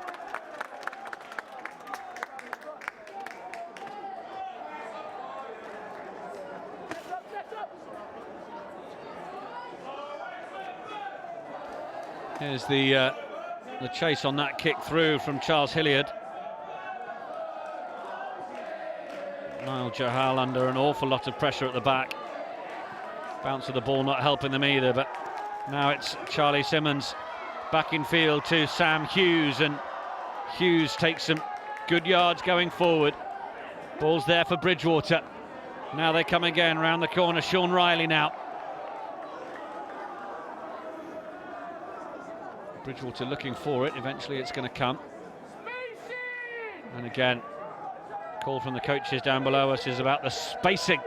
James Westford trying to get the call on for St Olave's to make sure that they are well spread defensively.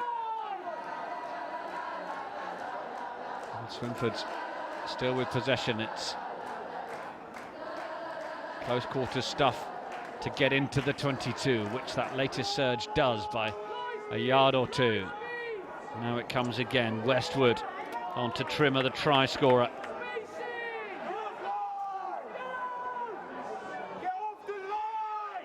Douglas Bridge. Bridgewater to Westwood, but that's a big hit. It was a really good tackle from Oliver Tompkins, but then St Olave's players going off the ball, and it's a penalty opportunity for Old Swinford Hospital. And the decision, I think, is to go for post. Certainly the ball's been put on the floor with that intention, and yes, the referee makes the signal.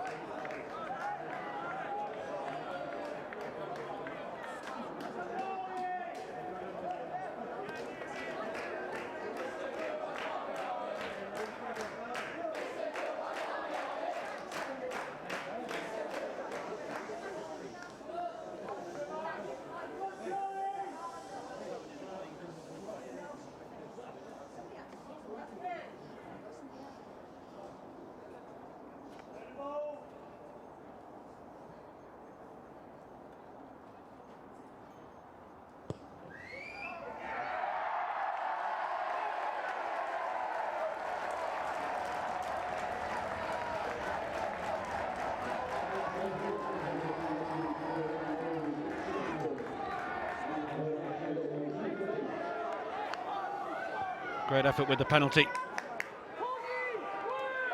Oh, it's just been lost forward by St Olave's. Old Swinford Hospital getting themselves up to 8 on the scoreboard now with that penalty. One from 3 from the boot of James Westwood.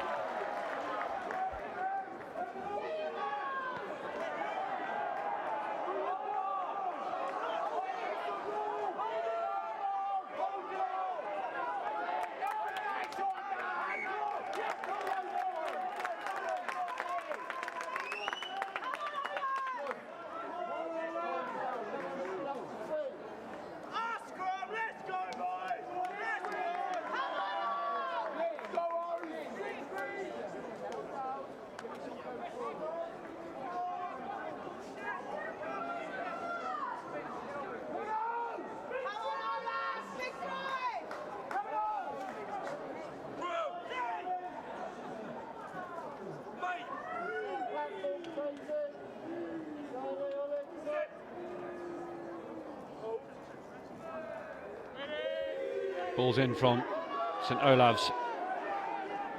It's a little loose, but well, it came out for James Tate. The offload was not the most convincing, but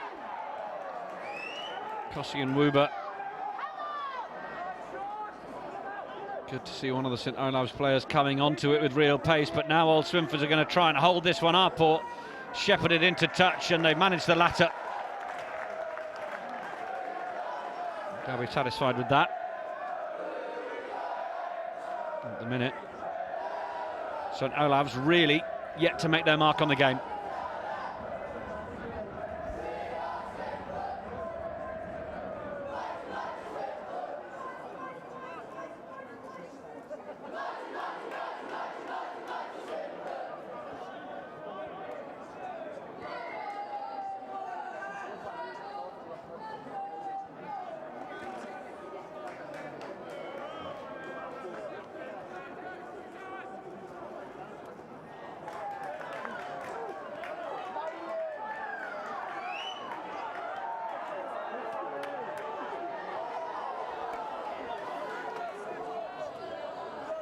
Old Swinford into the middle. Loose from St Olave's, but Old Swinford's making the most of it through Sam Hughes, the fullback on that occasion. Bridgewater back inside, good strength from Jolby Beats, the number 8. Gets us over the halfway line. Bridgewater onto Bridge. Oh, but it's just been lost at the back by the scrum half. Just knocked it forwards.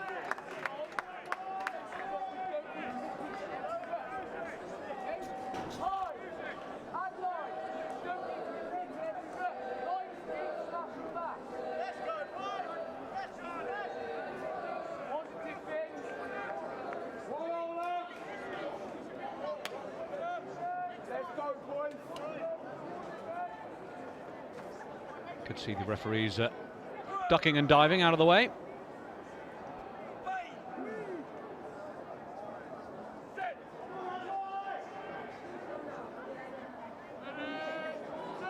Matthew Lane wants for the ball. Under plenty of pressure from his opposite number, and he's determined to make him know it.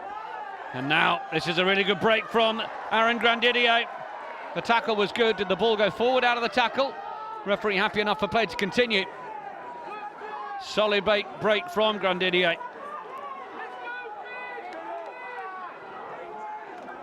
Now Lane looks short side again. Savage. Lane back into Nwuba. Needs to look after that ball in the tackle. And then Tate. Awful lot of pressure on Oliver Tompkins, and nature of the offload just caused the knock-on.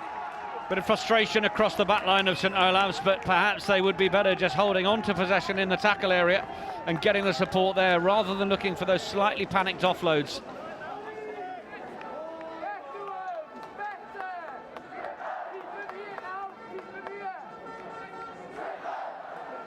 Wuba there.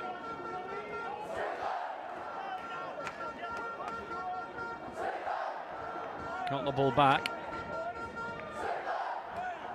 And then here it might have just been better for Tompkins to take the tackle and allow the support to arrive instead of that rushed offload to Adesina.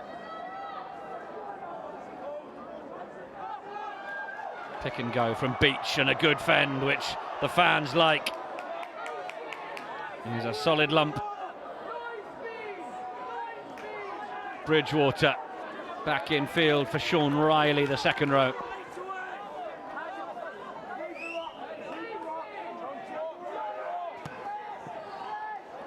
Bridgewater's box kick, it's not gone too far forward, and in fact there's a penalty.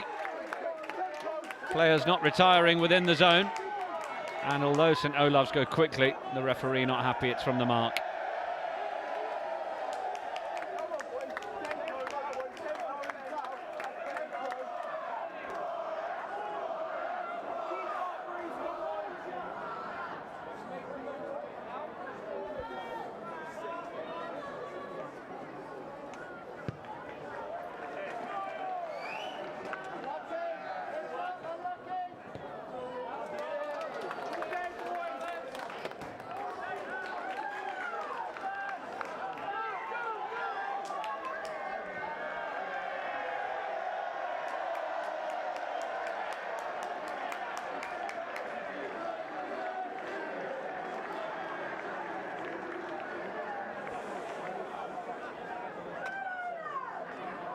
closer.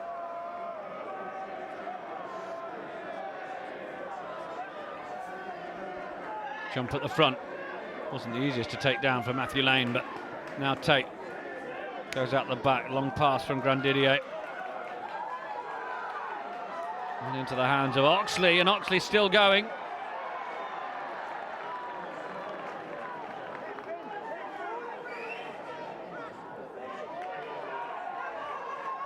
This is promising from St Olave's.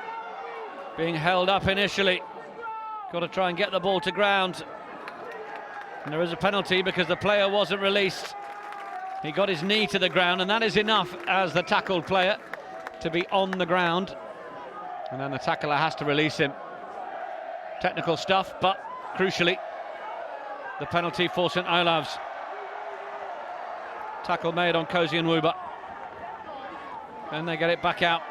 Tate, oh, but interception. Old Swinford's through Charlie Simmons, now with possession once more, and then Bridgewater is charged down. Didn't know where the ball was initially, but turns around, gets his hands on it. St Olave's trying to force the turnover. So I thought initially it may have been. Indeed, it was effective. Strong work from St Olave's to get possession back. Adesina driven back in the tackle. They're enjoying the physical stuff in defence, Swinford. Then a slip from Tate.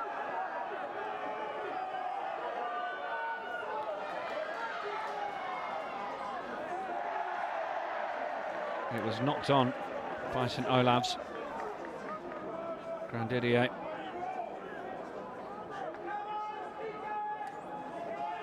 So now, well, the referee says he's played it with his hands on it.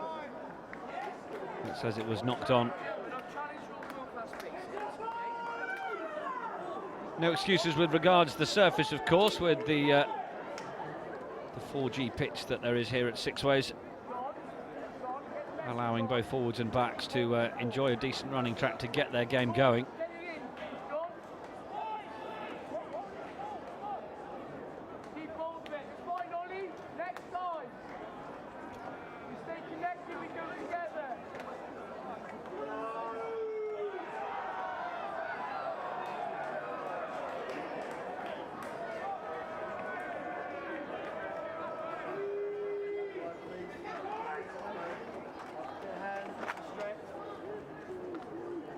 Bridgewater gets it in.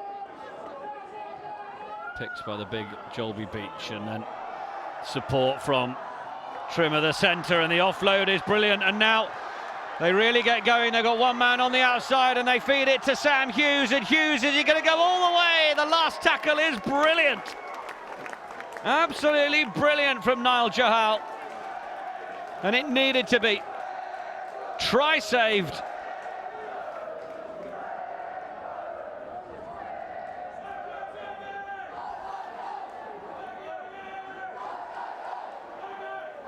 Well, they were away through John Bailey. Then Hughes on the outside. You could see Tate had started to give up the ghost. But Johal had other ideas. Last line of defence, effective. Swinford's will come again. Bridgewater off the back of the line out, but it was loose. And now there'll be some pressure on the Swinford 11, Charlie Simmons.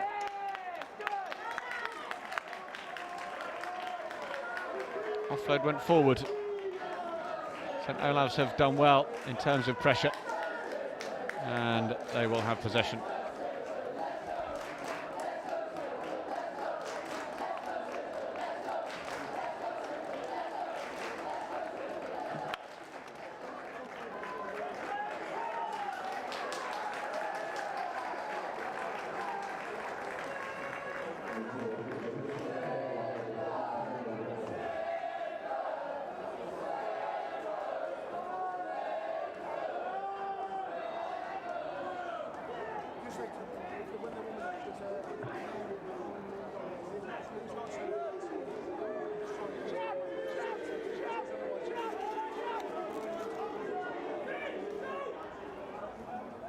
Lane allows his forwards to do the work from the back of that scrum.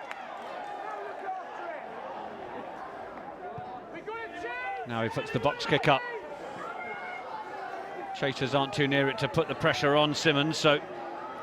Oh, old Swinford Hospital just played it across the back line and nudged it forwards, not under an awful lot of pressure either.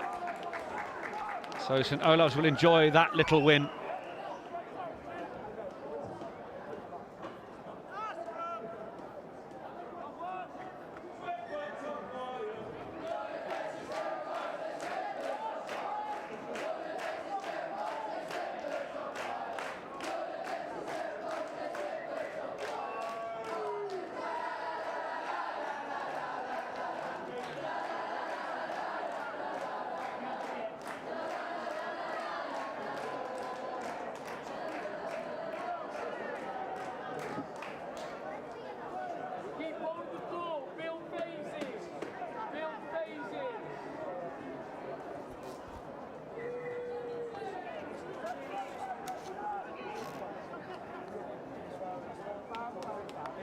Referee's just going to get this one reset.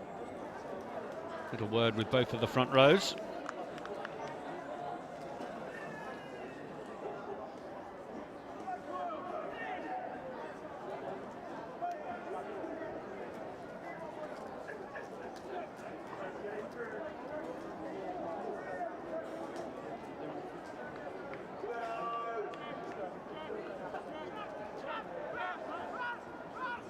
St Olave's. Little show back inside from Tate. Then Jahal, the fullback, comes onto it. Just inaccuracies from St Olave's. They're just forcing it a little. Referee says it went backwards though, so they'll play on. Kosi and Wuba. Tate again. Off to Aldia Chua. Using a couple of the back row men now to try and continue to get a bit of go forward. Tate then off to the right, looked for quick hands through Charlie Stocks. And then Finn McPherson, good offload to the hooker, Albarosa. He's dragged into touch on the far side. That was better from St Olave's going through the phases. They might have to learn to be a little bit more patient.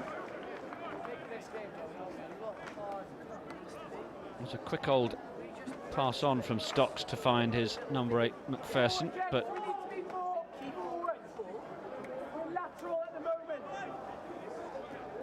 Toby Costello then. Old Swinford's hooker waits to get this one in. Gets it over the top. Jasper Smith was there, but didn't quite work. Little nudge forward. Well, give the scrum.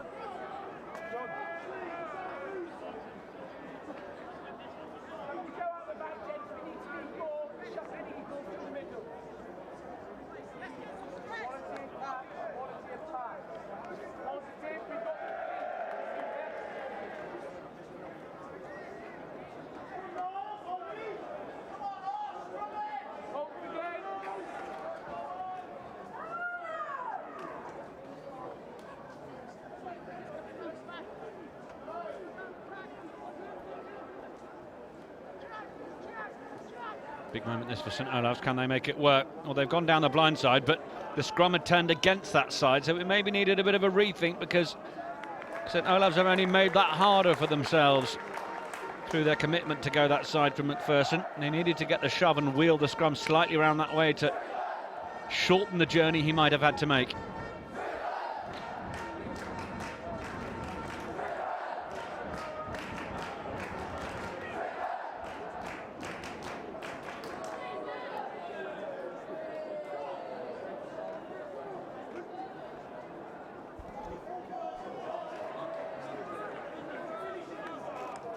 Swinford's got a bit of a drive from that scrum, and then it was collapsed on the maul. Sorry, from the line out into the maul.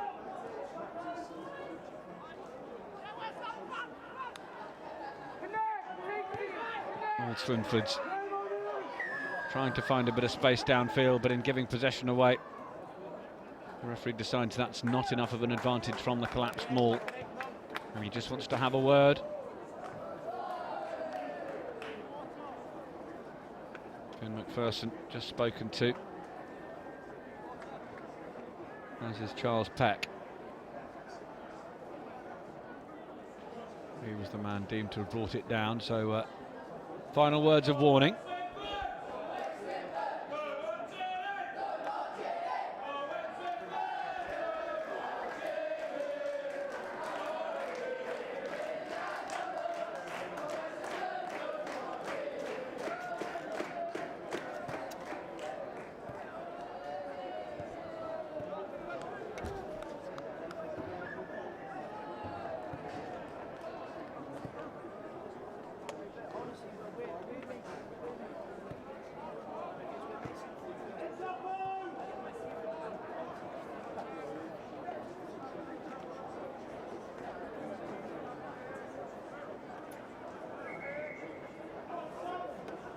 Referee wants to get that St Olave's line in the right place. I'm sure there is a good gap down the middle. Jump from Douglas Bridge.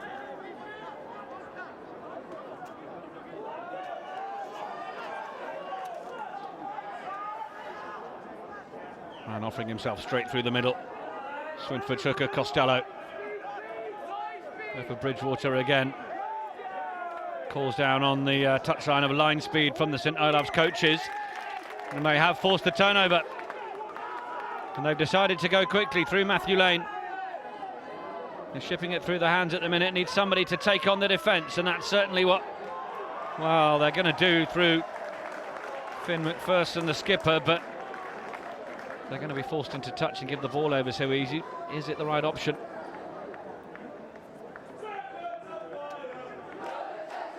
All a little bit lateral from St Olave's here. McPherson eventually putting a bit of pace on it, but good work from Dylan D'Souza to acknowledge that the touchline was there to be used.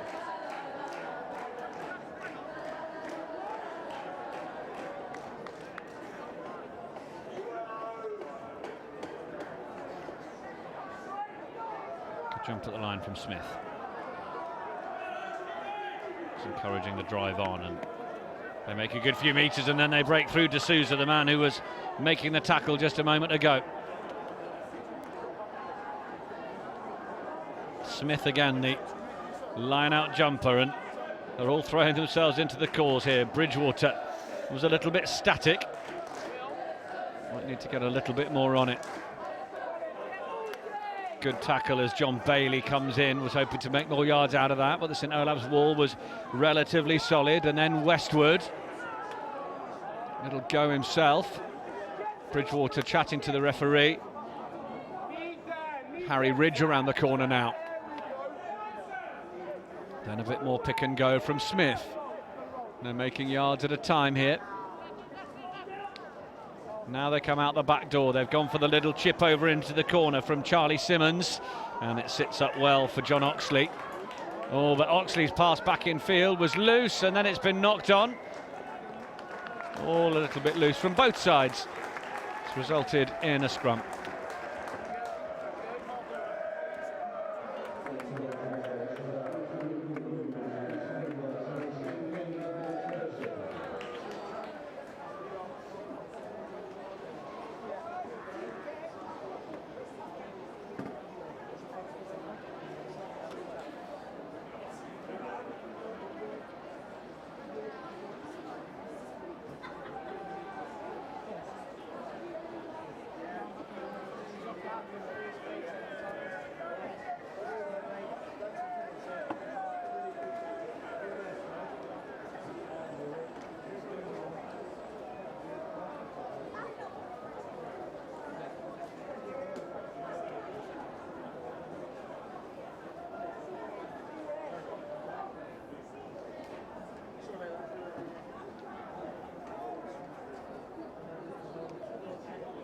Half-time not too far away.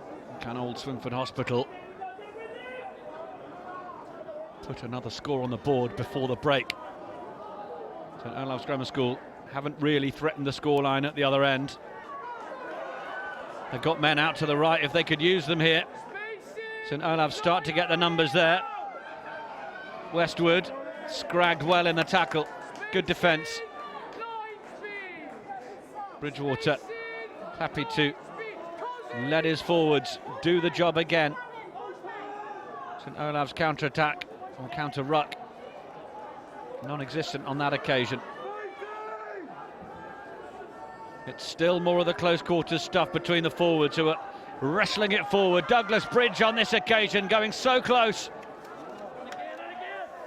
Looking to recycle again.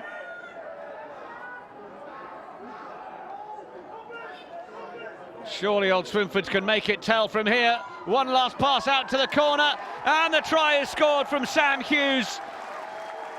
Simple stuff. Rugby is a simple game when you can get it as right as old Swinford Hospital just did. Building beautifully through the forwards, dragging in the defence. And they knew they had players wide here. Sam Hughes sticking to the touchline as the good extra man should. One pass. The last tackler needed to fan out. And Sam Hughes gets in for a try, which will psychologically be a big blow to St Olave's ahead of the break.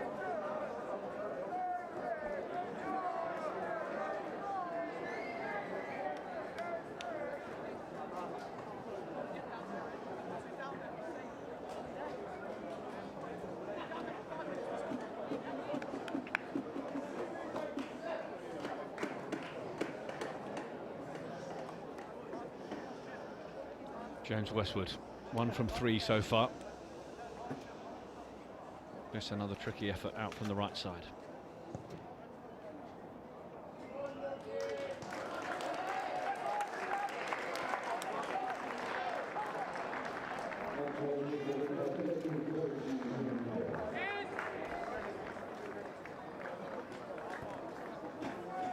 St Olave's 0, Old Swinford Hospital 13 then.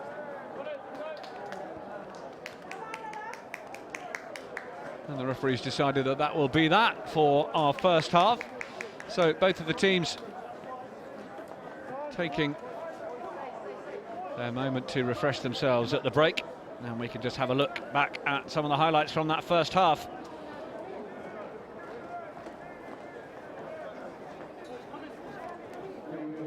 This was our first try, and it was the pick from Jolby Beach that got us close, and then he handed it over to Trimmer, who didn't have an awful lot to do, but it needed a bit of strength to get in from that area. And then Old Swinford thought they might be away for another one.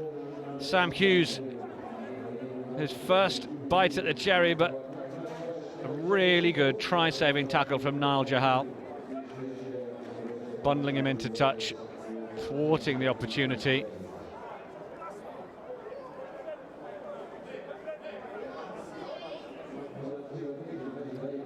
But where Sam Hughes couldn't get on the score sheet at that stage, well, he was fed by Charlie Simmons. Good finish to cut in on the angle as well.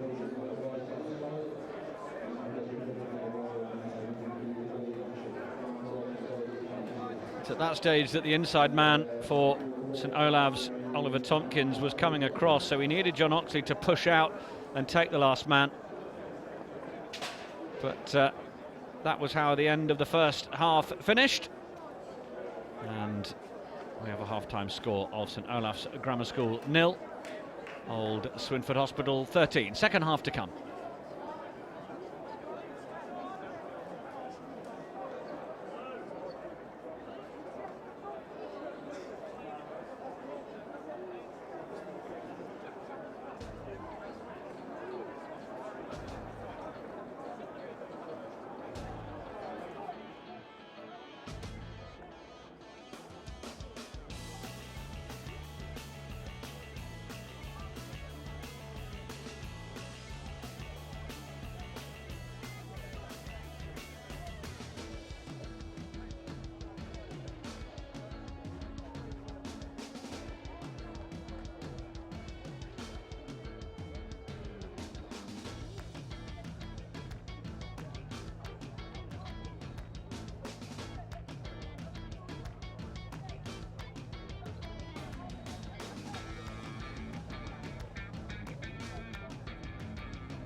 So ready to get going for the second half of this, the NatWest Schools Cup Under-18 Bowl Final. And, well, if you've been watching our first half coverage, you'd know that Old Swinford Hospital are largely in control of this. We haven't seen too much of St Olave. Some decent defensive moments from them, certainly, but they just haven't quite managed to make it tell in attack. Certainly got a few individuals in the side that will keenly take their opportunity once it's offered to them in St Olave's, but perhaps just a bit more of a rugby brain in the team of Old Swinford Hospital at the minute. Offload just made at the last minute from Kosi and Ruba. Advantage being played to St Olave's here. Ball pops out, but referee is going to bring them back for the penalty.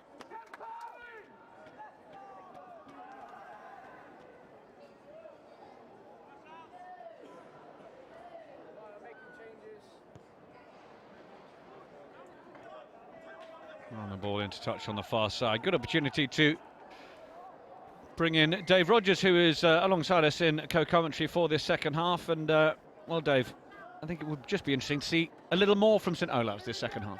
Well, one thing we have seen a little bit more of is the sunshine. It's a glorious day here, but Old Swinford Hospital, well, they've got this final in a chokehold at the moment, and St Olave's, well, they need to wriggle their way out of it.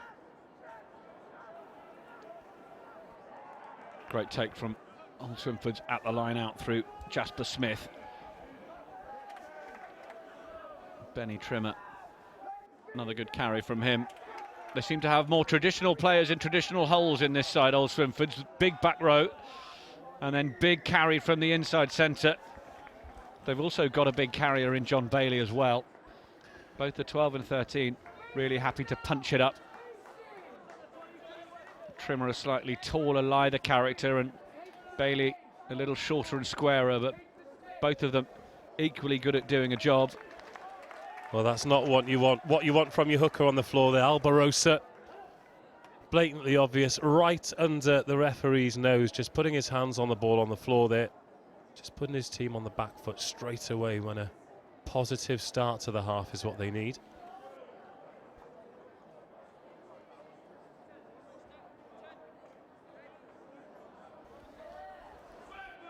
And as you mentioned, Nick,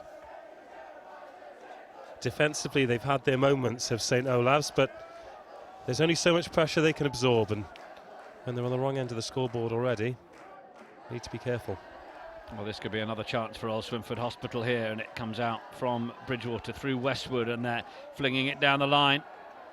Sam Hughes does well to keep the ball alive. Little roll along the floor to try and preserve possession. Niall Jahal is doing his best to keep up Bridgewater there. Made that crucial try-saving tackle in the first half, but now there's a penalty coming back to Old Swinford, and I wonder if the referee is going to go to his pocket here or whether we are in last warning territory. Jahal was in a position to make a brilliant turnover, but it looks like he's going to get the yellow card.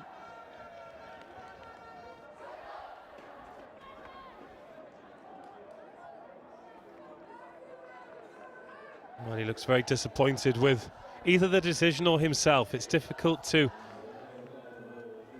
decide which at this point, but St Olave's really have got a busy 7 minutes here. Let's take another look at this.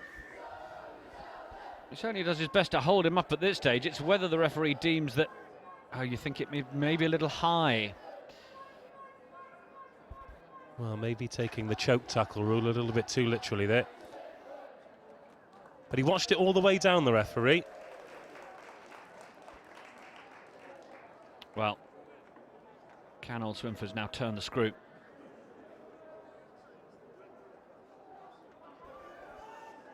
Douglas Bridge. Oh, they've come back round the short side. It didn't quite work out. St Olave's managed to get possession, but it was knocked on.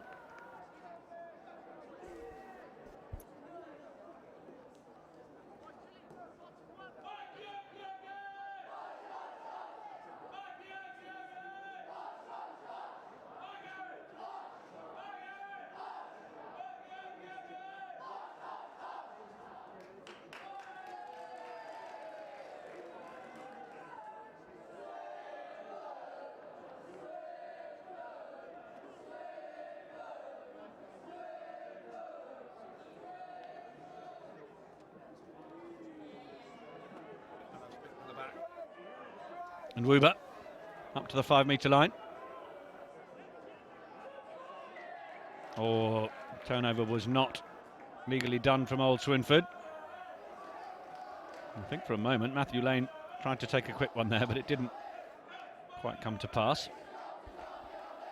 And James Tate is going to take the more sensible option to give them some yards up the touchline. And I think we are about to have a few changes. Well, there was a shake of the head there from Matthew Lane as that ball went to ground. Just had a supportive hand on the shoulder there, because despite the fact that St Olave's haven't been in this cup final, they're still only 2 scores down. They're struggling to get out of their 22, and I think in cup finals like this, when you're up against it, crumbs of comfort. Let's take another look at it there. I think there was just a bit of confusion. It was the outside centre, Oliver Tompkins there, just saying, calm down. But he'd already dropped the ball onto his foot. Thankfully, the referee had already told them that they couldn't go quickly, so he somewhat got away with that one. And again, he's not happy at this set piece either.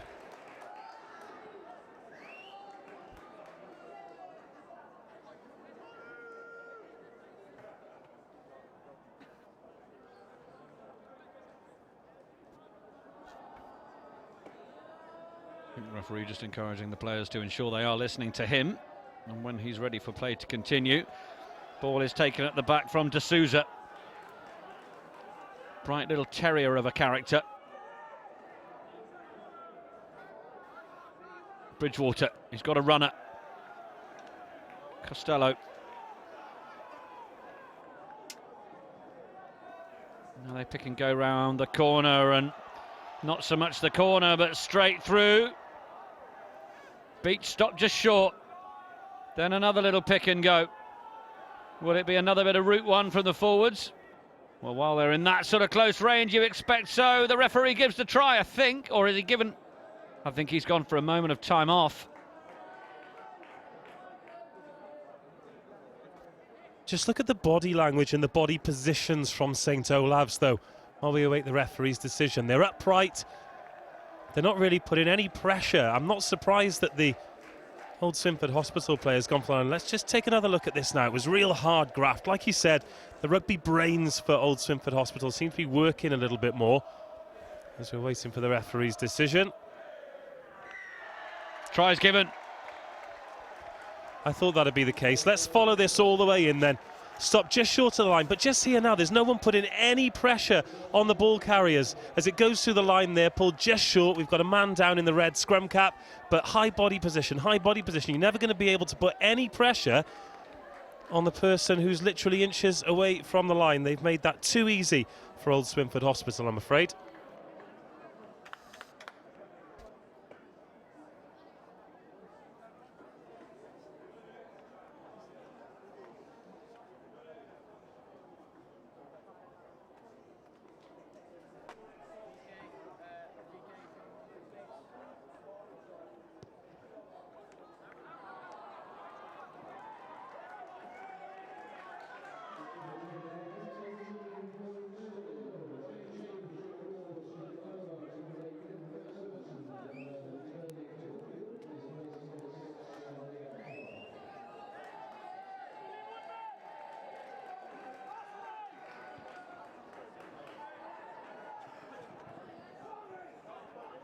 Old Swinford Hospital take the ball from the restart.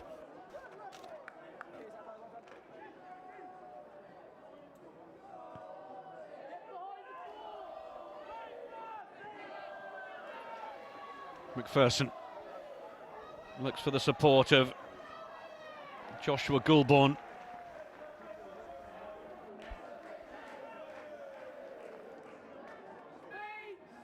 $18 points the difference now. St Olave's yet to score a point in this final.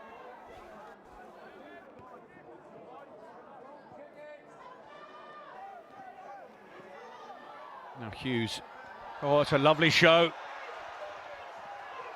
Now the chip downfield. Plenty of pressure on the last line of defence, and the ball is loose. Oh, what's going to be the decision for the referee? He's going to consult his assistant, but Charlie Simmons on an absolute flyer. Decision is whether anyone thought there was a knock-on in there off an Old Swinford Hospital hand. Well, the crowd behind the goal, they certainly think it was a try, but then again, they're going to, of course, all the old Swinford Hospital students. No try, he says, but take nothing away from him. The ball's gone forward there, but what a chase off his own kick. Well, we get the benefit of the replay. Simmons, lovely dummy. And then he put the chip through. Herring after it was Charles Hilliard. John Oxley came backwards off him. Well, you wonder if a TMO might have made that decision as quickly as the assistant and the referee have, but I would rather that officials make a call and move on. Well, they've all got the bit between their teeth now, haven't they, old Swinfords? They all want a piece of the action.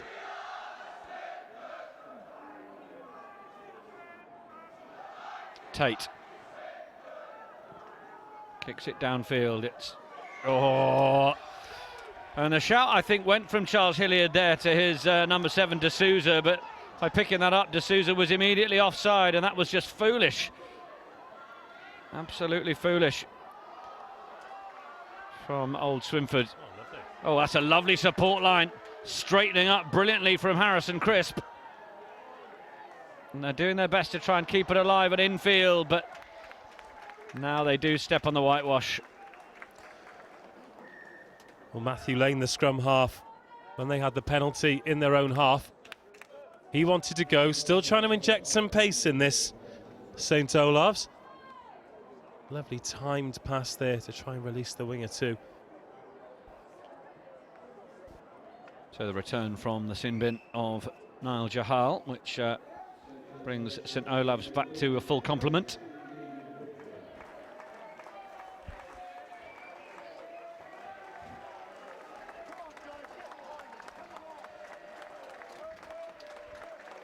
Reinforcements come from the bench for Old Swinford. Harry Waldridge, strong looking character. Ball's up from Jasper Smith.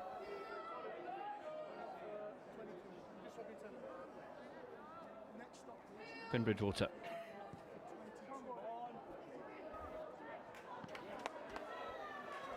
Encourages St. Olave's to come forward and take the ball, and it's actually really good work from John Oxley, who's done excellently, and now they're going the long way round here.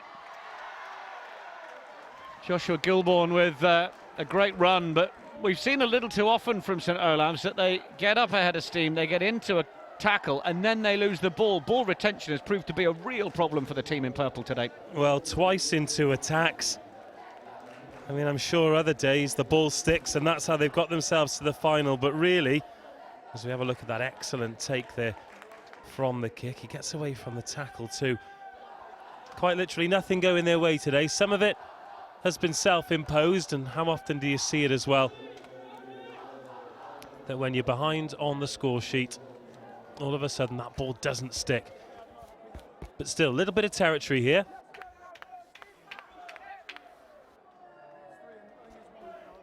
But they need to apply some pressure.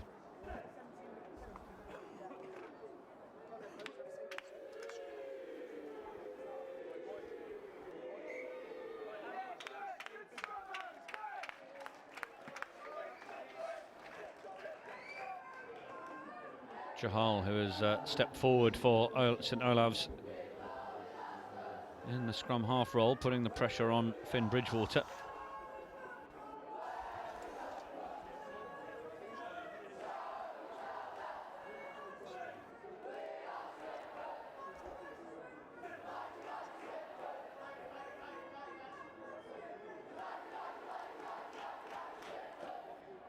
Jahal's got to respect the offside line there. Penalty St. Olave's, and they're looking to try and get their hands on the ball quickly. And Jahal, tap and go. Not helped by Cozy and Wuba, whose first job was to run in front of the ball. But he's now there to try and pick up the ball and give his team a bit of go forward. Dummy on the crash ball came from Tompkins. St. Olave's. Now they go back the other way through Jahal. And that's good hands from Harrison Crisp, and now they go over into the corner and we are going to see a try. John Oxley gets over in the corner for St Olave's. And it's suitable payback for some decent pressure. Well, they've shuffled the pack a little bit in the back line. Oxley's gone to 15. Jahal has come out of the sin bin and he's slotted in at 9. And there was some good positive ball carrying there from Nwuba as well. There he goes, picking up, taking a couple of players with him. There was an attempt at the rip there from Dylan D'Souza, but he was unopposed, so he just carried on. Got to 5 or 6 metres out then. They took the ball open. At this point, it all looked a little bit lateral, but what it did do was drag a few defenders over as we see a big collision there from Jolby Beach, the number 8. Really got low on the shoulder then, but finally, we see St Olave's going through the hands, drawing the defenders, keeping the hands free. Take a look at this here, lovely ball, and finished. Started on the left wing, finished on the left wing. John Oxley finally gets St Olave's off the score sheet, or on the score sheet, should I say. Niall Jahal, sorry. Unsuccessful with the conversion, but it cuts the deficit to 13, and there is still time. If St Olave's could get down and put another score down in the next 2, 3, 4 minutes, it would make things very interesting.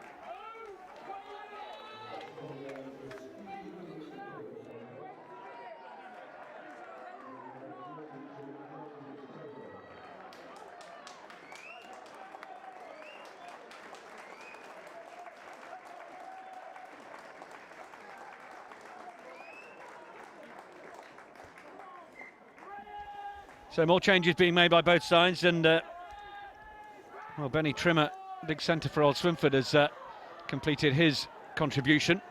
Scored the opening try, of course. Jahal.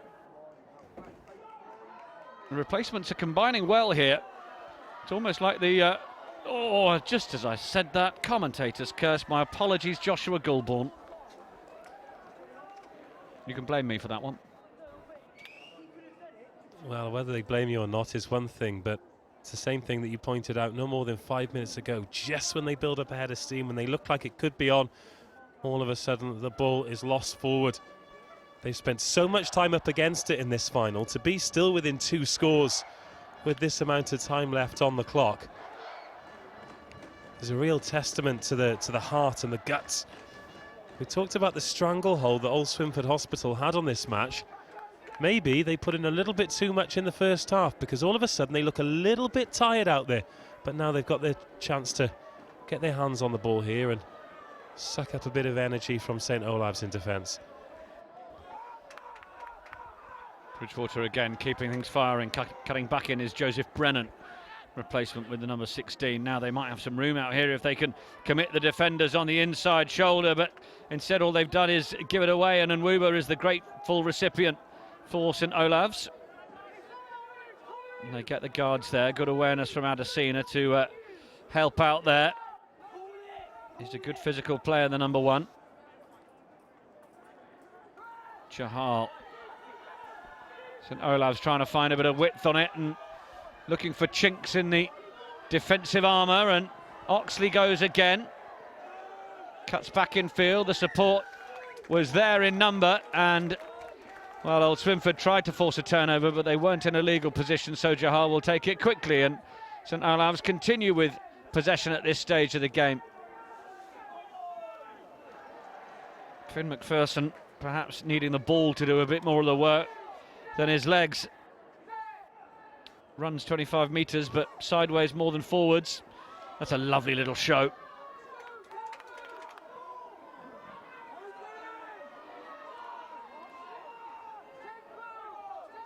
Jahal to the right. No one quite committing the defender yet, but Oxley does, and that allows them to find a little bit of room on the outside. Oh, and the ball back inside from Ogun Yamadi. Didn't quite work out, and Old Swinfords will have the advantage. Referee will call advantage over as this goes back into the 22. Ollie Tompkins will have to do it all again. He's just given that a little deft chip over to the left side, but it wasn't quite going to work out for Grandidier to get onto. Well, self-fulfilling prophecy, isn't it, for St Olave's? But they look a much better side. I think they can sense their opponents are tired as well, because they're keeping the ball in play whenever they can. If they get a penalty, they're tapping and they're going. They're keeping the ball alive. Just committed the defender here. Lovely show. Twice to try and get outside. Not quite the gas, but it was a good offload, maybe a touch low, and again the ball goes to ground. Old Swinford Hospital scramble well to get their hands on it. But they look a renewed side to St Olave's. And Swinford to try and settle down the feeling that St Olave's have. Just getting their tails up a little. That's a decent ball for John Bailey. Back on the angle. Bridgewater has worked his socks off from scrum half. Here he comes again. Acknowledges that he needs to play guard this time and happily hands the duties of territory gain to Harry Ridge, and the forwards working hard with each other there. Jolby Beach, another one to carry on, and then they want to clear out Jahal, who is a strong character. Get him out of forcing that turnover. Douglas Bridge, well tackled by William Carew. Brennan, good turnover from Nwuba, and he gets the offload away. Strong work from the second row. He's having a brighter second half. He lost the ball a few times first half, but Nwuba has been doing more things right second, but coming through and playing the scrum half was not legal from Jolby Beach, and now they're slow in giving the ball back. I think he's just trying to get his team a little bit of respite here, because they're up against it.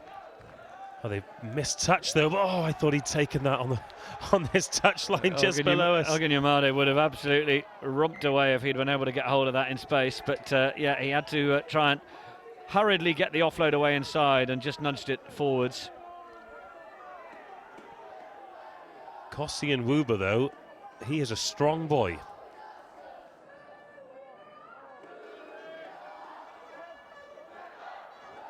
Yeah, forced a turnover with nothing but brute strength in that maul a little bit further down the field there. Didn't have many options over after it because someone had hold of his ankles, but he really has made a difference as the big second rower in this second half.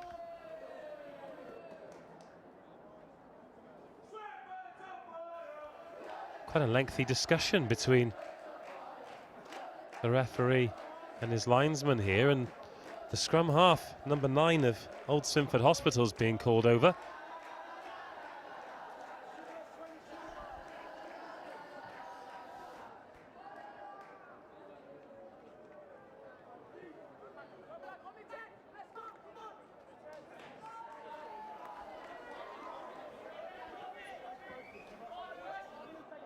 Well, after a debate that lengthy, I was expecting more action than that, but the penalty is sufficient.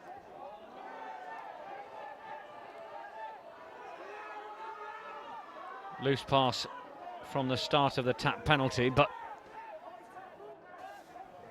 Jahal is there. 15 come 9 as he is, and again Elgin Yamade making good yards, but he's got to hold on to the ball really. Do you remember those fingerless gloves made famous by Matt Dawson? I do.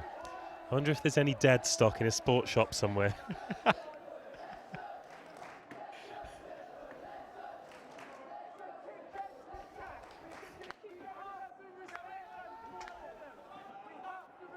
Sticky spray time. Yes.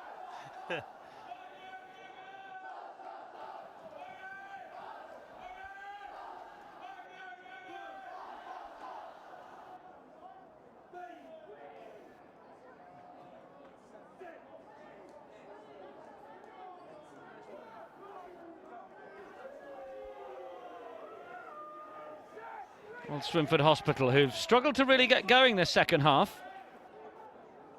St Olave's have had far more of the territory and possession, albeit without perhaps the skill set to finish it off. Jahal.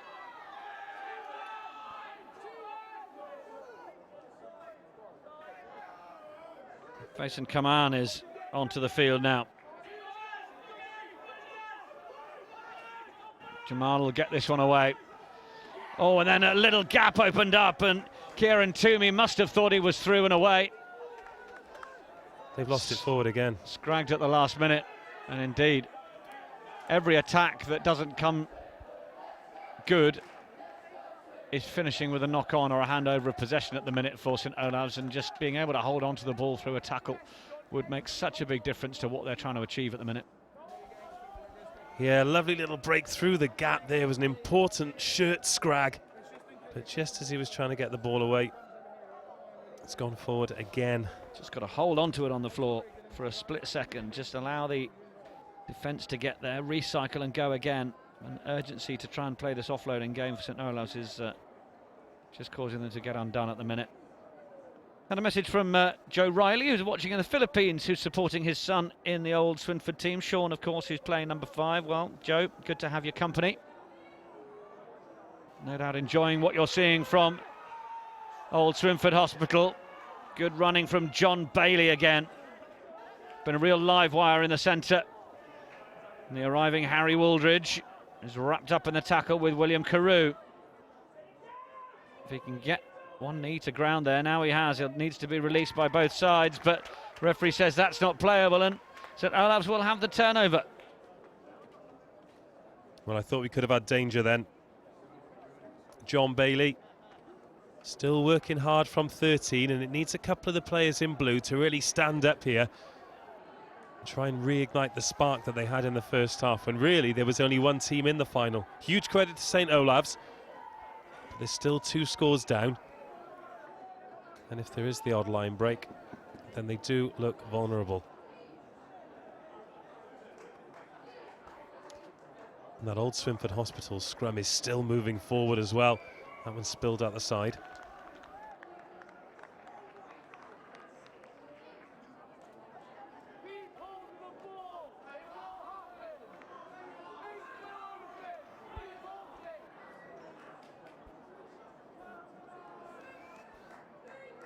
Faison Kaman, one of the replacements in the front row there.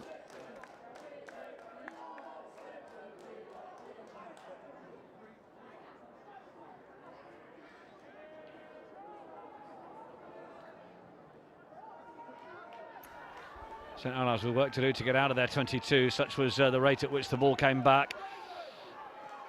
Ogunyemade just puts the ball into that right hand. He's got to keep it in 2 hands if he's going to hold on to it. Although I say that, he did hold on to it on that occasion. Penalty advantage from the high tackle, or the dangerous tackle, and I think someone, Hugh Peel, might be spending the rest of the game on the sidelines. I don't really think he can have any question marks over that one. Niall Jahal. Wow, with the penalty there, you wondered whether St Olave's might take it down the touchline, but they're opting to run it from their outside their own 22. Jahal is scragged. Loose ball over the top, but it's taken in. Really good follow-up on making the tackle from Oxley. Arguments as to whether he needed to kick it downfield. They have had a bit of luck down that touchline, Oxley and Ogunyemade. They just need to try and hold on to it. But now St Olave's again, and going into 4th gear into the tackle is Oliver Tompkins, and now trying to put a bit of width on it on the other side, and the ball comes over the top, and Wuba steps and then makes the offload. Now it's with McPherson, but there's a big tackle, and I think one of the players there has knocked himself out, so we certainly hope that he's all right. Well, ferocious collision over there on the far side.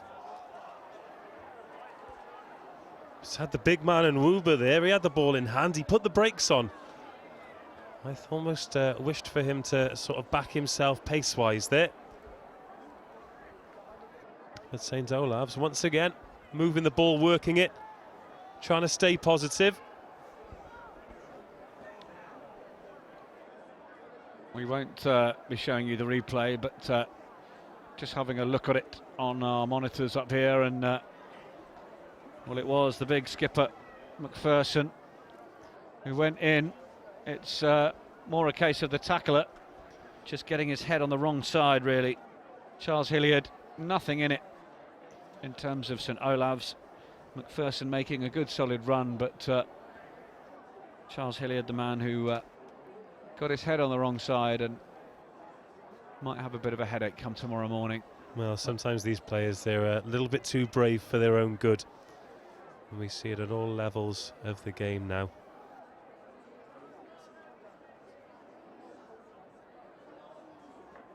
Where they should be going in shoulder first with their head almost behind the hip of the attacking player. He goes at the tackle with his left shoulder instead of his right shoulder. So as a result, his head bears the brunt of, well, a big lump at full speed. Let's put it that way. Yeah, McPherson's hip bone, I think. I thought that's going to be a collision. Gents, we've got 5 minutes to go. We're going to deal with that first, and then we'll see. Also a little bit high as we just have another little look, and well, bounces off onto the floor and doesn't look too good, but we'll have a momentary pause as we wish Charles Hilliard our very best. And well,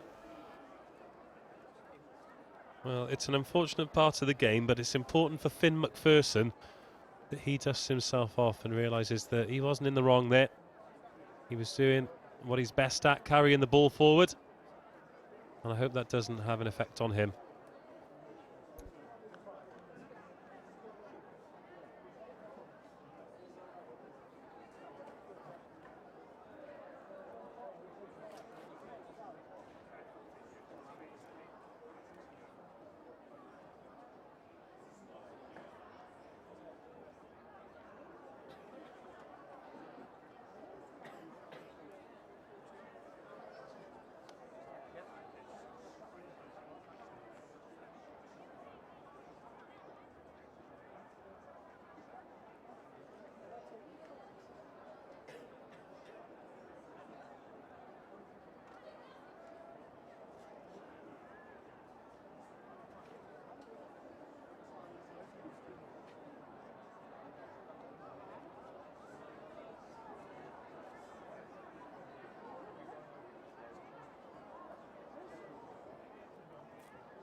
So if you're joining our live streaming coverage here, we just have a momentary pause as one of the Old Swinford Hospital players is down.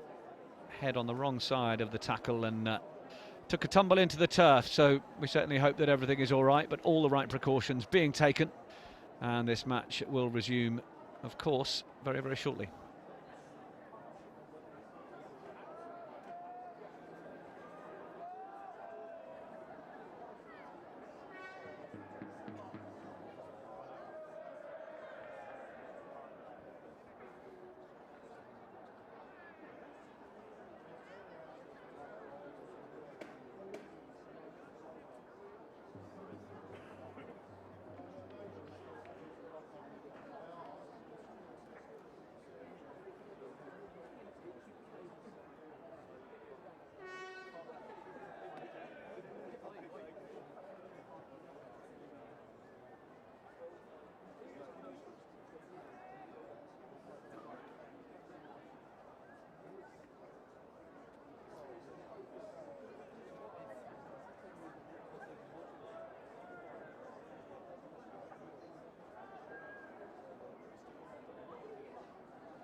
Well, a warm response to salute the departure of the Old Swinford Hospital winger Charles Hilliard, who is being led off the field, and play will get the chance to resume. Certainly wish Charles Hilliard all the best, and we hope it is, of course, just precautionary, and that they're giving him every care to ensure that he is looked after safely and that he has a speedy recovery. In the meantime, there are 13 points between the two sides. St Olave's 5 and Old Swinford Hospital 18, and I can also report that Charles Hilliard just gave a big thumbs up to the supporters as he went in under the tunnel, so good to know that he's conscious, and yeah, we wish him all the best. So, scrum time. St Olave's with the ball. The players have done their best to stay warm, and we hope you have at home as well, wherever you're watching our live stream here. And Niall Jahal will feed the back line, and St Olave's come forward again. Ogunyemade gets rid of one tackle, and then he manages to offload John Oxley. Oh, stepping inside the last tackler, and he gets rid of him. He's eventually scragged by John Bailey. And off to the left they come. Have they got the room? Swatted off inside, but it is going to be a try, is it? It's finished by Kosi Nwuba. And this will make things very interesting for the last few minutes. Even more so if the conversion goes over, which is going to be tricky from that far side. But St Olave's had the width, went through the hands and got the try. Well, he really has played a big part in this second half as Nwuba.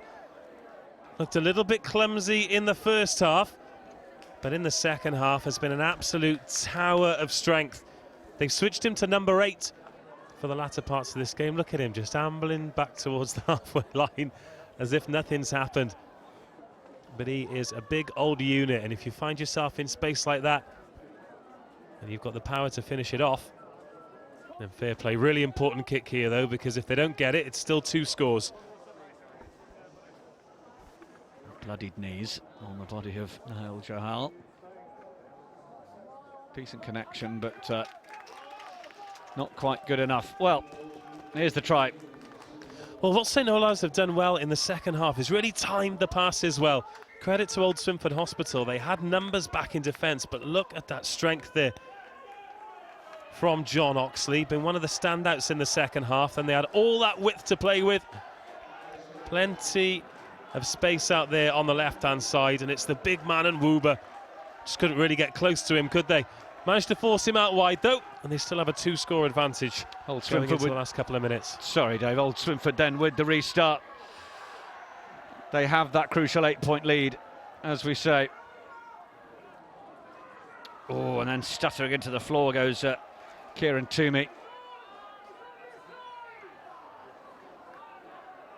St Olave's on their 22. They're looking to bring it down this right side and create the space, and they get it out again to Nwuba. Builds up a good head of steam and does well to leave the ball back inside. Ogunyemade also feeding away. Niall Jahal. Kieran Toomey distributes into Aldir Chua. John Bailey in an offside position trying to wrestle the ball back. It was a ruck, and he came straight in at the side. Jahal will tap and go. And he feeds it to Toomey. Toomey comes back from whence he came. And Nwuba, equally happy to take on the physical battle as he is to try and find the space to run into, as he did for the try a moment ago. Dummy runner comes around the corner. Toomey, little dummy, then back into Jahal. Running out of ideas here, St Olave's. It perhaps needed to go a little wider, quicker. Chua carries forward. They need more of that go forward. Jahal. There are some tired Old Swinford Hospital bodies out there now, though. Every time the ball goes to ground, just look at them walking back into position. It's a really good offload. And it might be Toomey who's going to be the man to try and set up the next break. Ball is back inside. Ogunyemade, oh, it's gone behind him. Chua just keeps turning up at the right time to make the next breakdown matter. Toomey, oh, he's nearly gliding through that hole a couple of times. Always looking for that option. Then it's away again.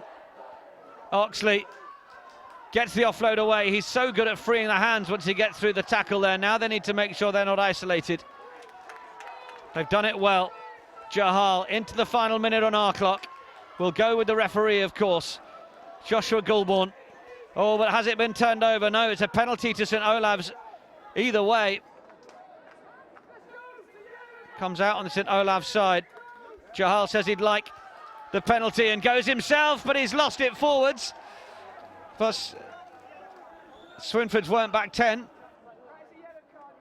And I think we're having a yellow card. Well, Old Swinford Hospital are out on their feet here. The clock's gone red, but I'll be interested to see how the referee's watch differs from ours, of course.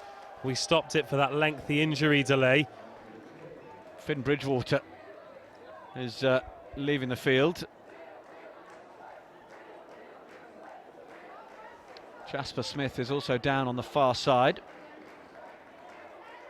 And I think we might be seeing the last of Niall Johal as well, who has made a decent contribution. Well, he was one of my candidates for man of the match, despite the yellow card. Since he came back on, did some great work at scrum half. Of course, from St Olave's, we had Cossin Woober as well. What an impact he's had in the second half. In terms of Old Swinford Hospital, candidates for them, some real hard work by Finn Bridgewater at 9, and of course John Bailey making key plays from 13. But man of the match, a try scorer as well, is the fullback Sam Hughes.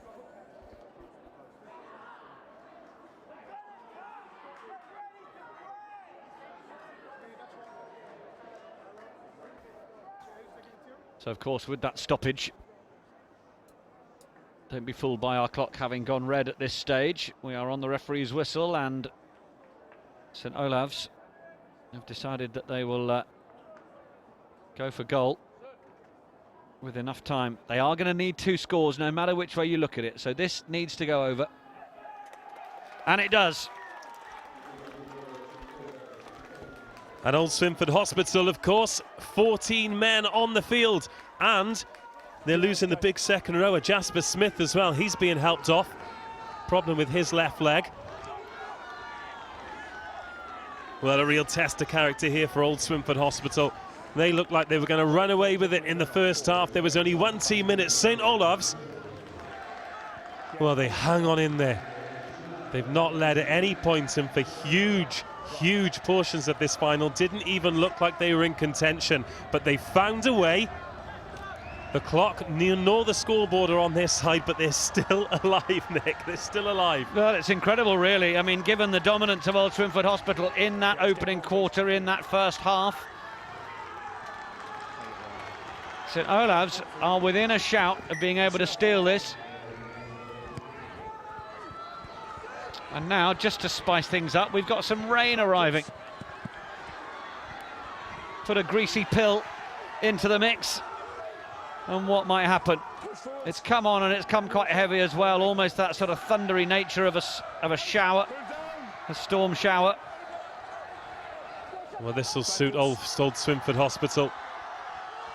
Spare a thought for our cameramen who thought they were having a dry afternoon at Six Ways.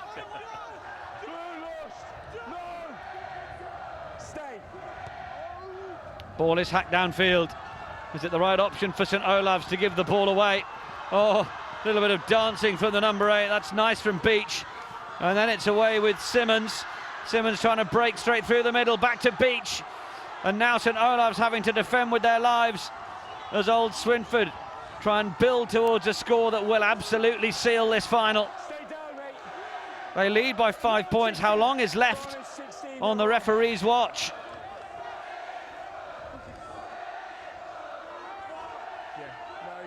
They've still got it.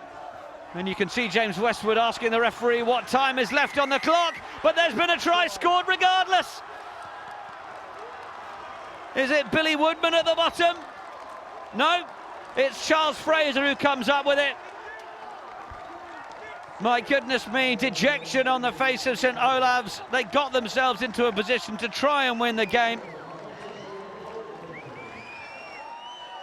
Protests from Kosi and Woober, who I think may have an opinion as to whether someone was under the ball. But either way, the try has been given, and the rain is coming down incredibly hard now. It's almost hail-like. Well, let's take a look at this then. St Olave's, they took the gamble by going for the post, thinking they'd get the ball back, with Old Swinford Hospital down to 14 for the final throws. But they came back so strongly. Flashes of what made them so powerful in the first half. Going through the phases, they were in no hurry, of course, because the clock was on their side. Kept coming and coming and coming. And St Olave's perhaps just lacking that back row option that could get them the turnover. Eventually, they burrowed forward. The kick is good as well. And that's the referee's full-time whistle. Well, great drama in the end as Old Swinford Hospital get themselves a well-earned victory. And here's the conversion.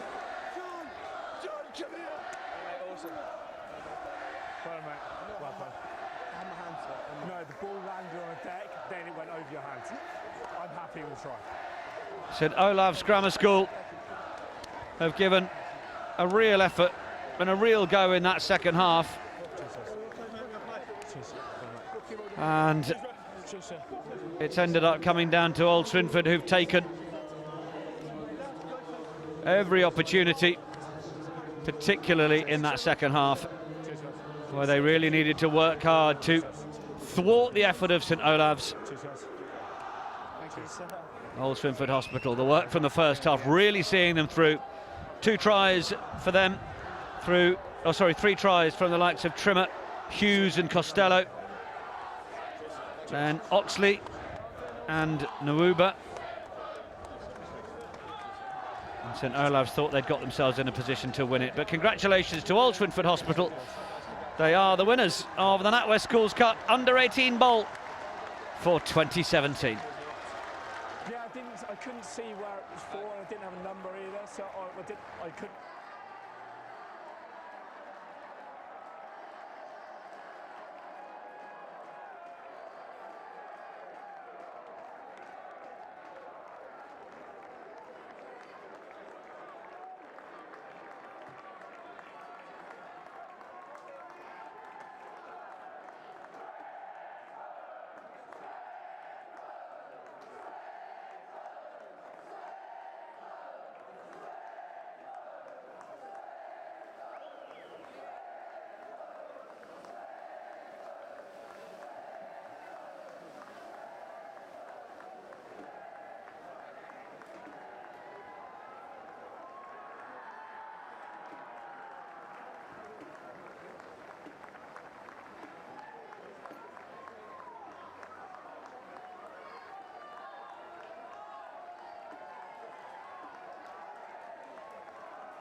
So many congratulations to Old Swinford Hospital, who are the winners of the first under-18 bowl in the NatWest Schools Cup.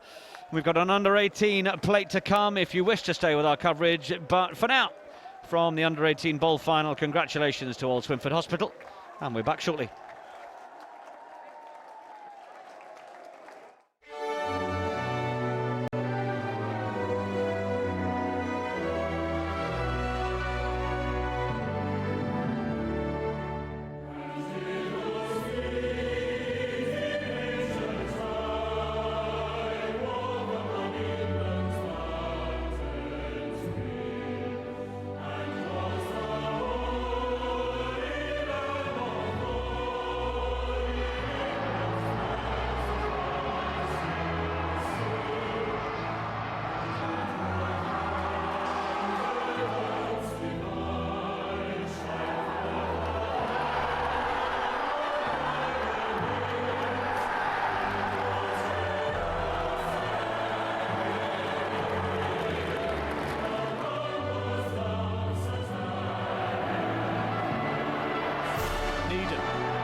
Chance here with the corner. Is he going to get that? He will do. Oh, the try!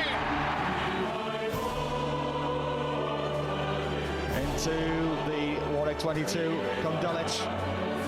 And Ziegler, is he there? Dulwich College, the dynasty continues. Blake Edwards. Edwards with a run. Just to see it. Bromsgrove with a try. 5.5 minutes to play. The NatWest Cup to be headed to the Midlands. And the Dulwich dynasty to be the throne. You're the champion.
be me chatting for a while. Well, good afternoon and welcome to Six Ways for this afternoon's Under-18s NatWest Schools Cup Plate Final between Reigate Grammar School and Solihull School. We are live and we are delighted to have your company. My name's Nick Heath, alongside me Dave Rogers, and we are building up to this game. And you may hear the supporters who are all here. It's been a tough old season for Solihull, but the plate has proved to be their answer to that. They've consistently turned in good performances. They've also done in the semi-final and quarter-final is prove their ability to put in a gutsy display and get a win in tough and close games. In the quarter-final they did superbly well actually to secure a 19-17 win over Wimbledon College, while in their semi-final they were, if anything, more impressive in their determination. Let's have a look at their lineup then. In the forwards it's Lorenzo Sinclair, Joshua Gee, Henry Nichols, Alistair Bevan, Charles Davis, Harry Mannock-Robinson, Alexander Holland, and William Knight. Halfbacks of Harry Mitcham and Tom Searle. Wingers Tom O'Hanlon and Arthur Townsend. The centres Sam Candola and Alexander Bartley. And Ben Watson is the fullback for Solihull.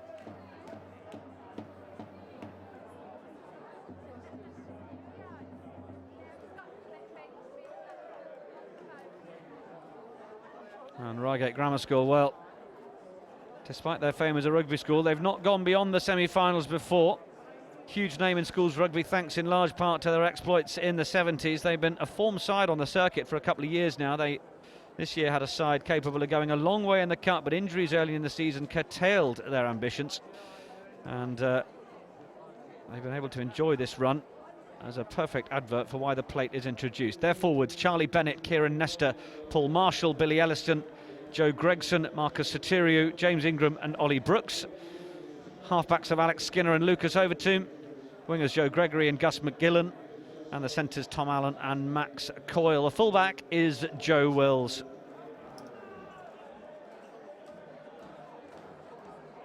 Replacements for both sides.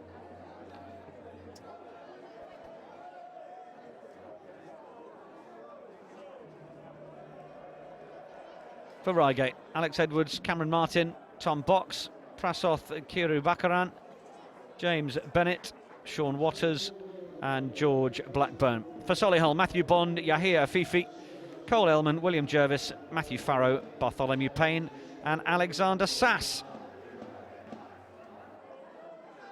Solihull, under-18s Vars champions 2011, Vars runners-up in 2007. Reigate, under-18 Vars semi-finalists in 2008. We are all set for the teams to arrive onto the 4G surface. And, well, just towards the end of our bowl final a few moments ago, we had quite a short but sharp downpour. And that will have just made the surface a little greasier. Might allow the ball to kick on a little bit on the turf, but it also might make handling just that little bit more interesting.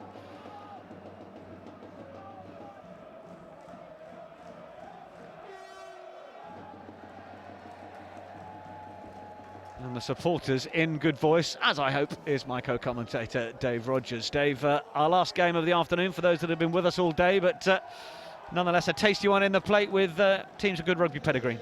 Well, I hope so. And you mentioned that brief downpour then, very rude of the weather, I thought. It certainly played ball for the vast majority of today, and we've had three dramatic finals, all in different ways, but the team's on their way out now, and we'll be hoping for more of the same from these two, Reigate and Solihull.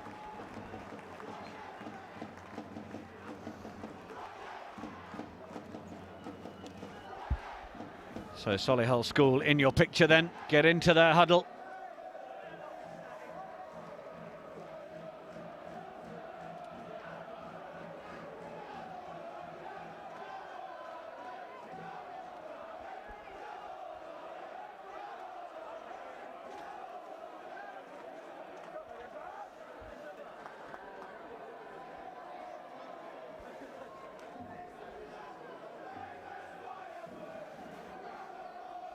Final words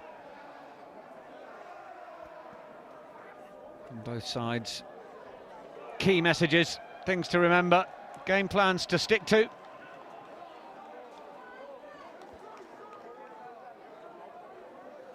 Big moments these. Of course, we have more live coverage coming up for you in the NatWest Schools Cup tomorrow. Vase and Cup finals at Twickenham to look forward to. But in the first year of the Bowl and the Plate, we're at 6 ways for the finals.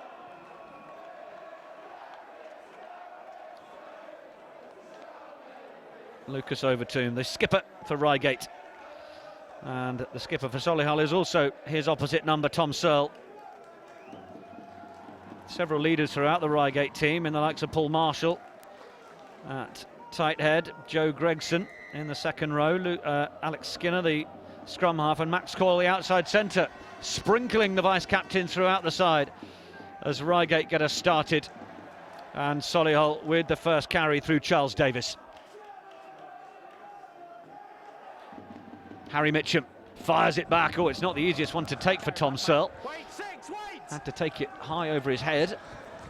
And then the ball is thrown back in field on the 10-metre line, just over the halfway line. First time for Reigate to play with a bit of ball in hand. And it is Joe Gregson, one of those vice-captains for Reigate, who gets them going. Not quite crossing the gain line yet, but they might have some time on the outside. But it was a good man and ball tackle. Referee says that it's just come off Arthur Townend in the tackle. And both teams just feeling each other out. Well, a little bit of cup final adrenaline there from Harry Mitcham, firing it back to Tom Searle from that first breakdown. A couple of good, strong, low tackles going in from Solihull as well. Or Solihull, depending on which part of the town you live in.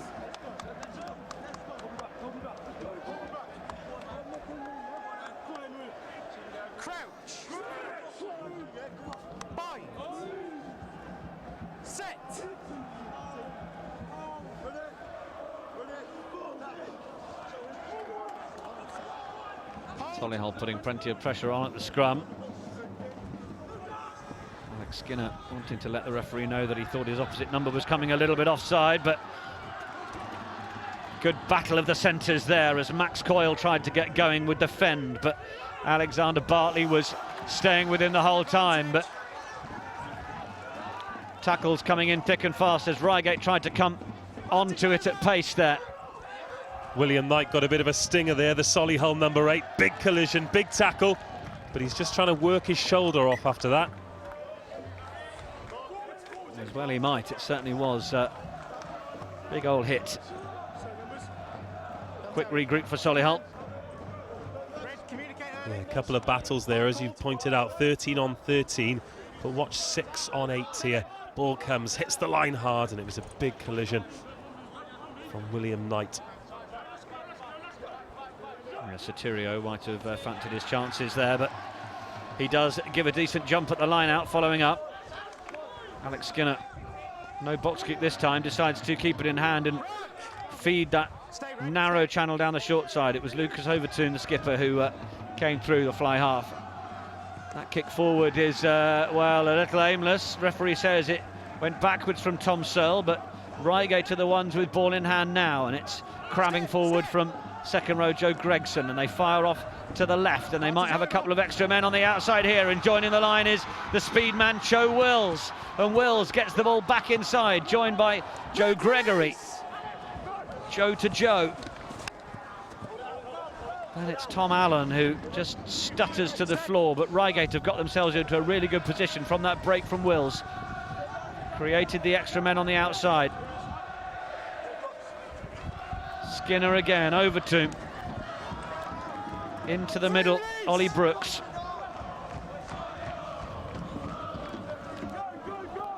Yes, penalty advantage. Paul Marshall now.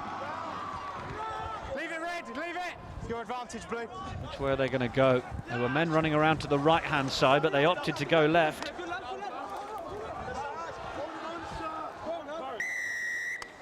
Loud blast from the referee's whistle. Just wait, I'll give it, yes. Taking them over to the mark. 10 offside. Offside the call.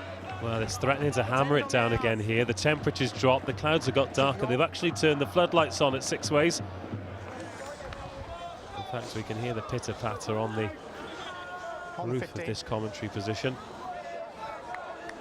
But a positive start from Reigate. There was one particularly good pass over on the left-hand side, and once again, as I said before, I do love it when the tight five forwards go barrelling forward. Sharp start here from Reigate.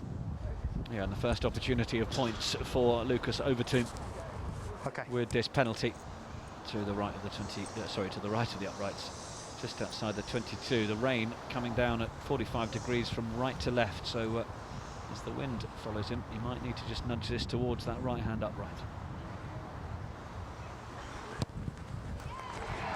No problem at all, straight and true from Overtoom, and Reigate Grammar School first onto the scoreboard with the penalty.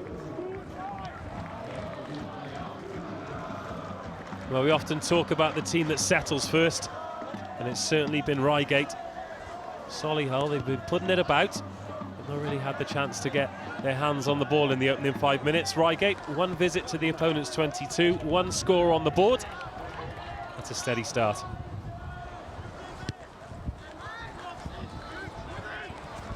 Rain coming down ever harder now.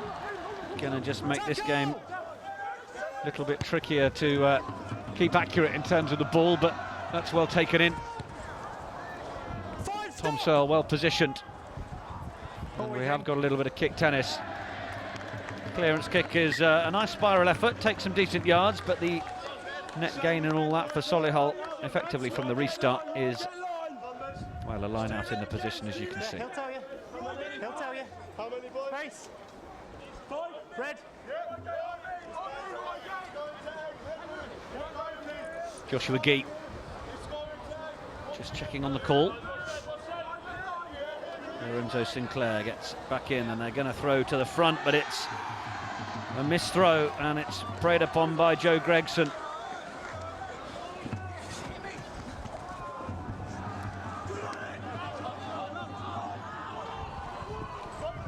Reigate trying to create that room on the outside again. Overtoom, in his indecision, has well, got caught by the Solihull front big men rather, and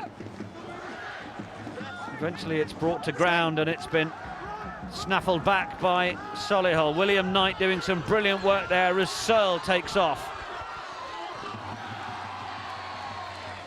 Penalty advantage. Alex Sass brought down.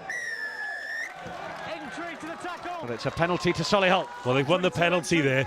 There look to be numbers on the left-hand side for Reigate Grammar, but I think it was smart defence from Arthur Townend over on the far side. Just kept lifting and took that pass out of play, and eventually Overtoom had no choice other than to take the ball in, and he got turned over, but Arthur Townend taking a gamble there, and it paid off. Yeah. Slow to beat us to speed, boys. Black. Circle up 1 second. 5 man, boys. Let's have it again, lads. Let's have it again. So set, please, play. Hang on, no. Time off, Will. Blood sub, please, mate. Let's go sort that. Solihull with a really good platform now. Yeah, just get him cleaned up. No, the referee says that If we can do it here, we can. If not, we'll get an we've got a bit interchange of the on. red stuff, so we might need blood substitution for Solihull, unless it can be cleaned up pretty quickly. A few running repairs there. The way Solihull have been putting themselves on the line in these opening 8 minutes, I'm not surprised. In fact, it's William Knight again, the number 8. He was the one who had that stinger in the first couple of minutes. Now he's got some of Solihull's finest tissue paper shoved up his nose. Absolutely. Well, it's not worked out for Solihull from the line out. It's been won back by Reigate, but then it might have just been nudged forward, so Solihull will get possession now from the scrum. Accuracy, though, from the line out didn't work out for them at the first time of asking. Well, tough in these conditions, the wind swirling round. Of course, the rain coming down as well. None of the lovely, dry, sunny conditions that the rest of the guys have had. But yes, just a little nudge forward there. Ollie Brooks doing a good job to spoil. Crouch. Bind. Set. Hold.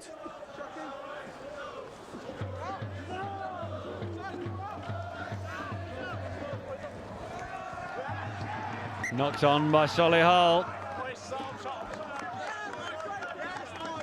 It's just not quite flowing for them at the minute. The connections between forwards and backs is just leaving a little to be desired. Of course, we have mentioned the conditions. It is a bit breezy down there, and of course the rain is on them now.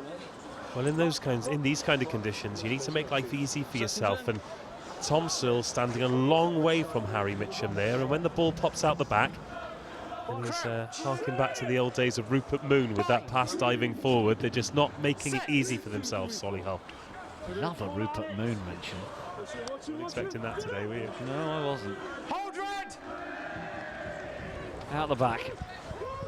Brooks onto a scrum half, then a grubber downfield to test Searle, who's positioning. Oh, my apologies. It is Watson.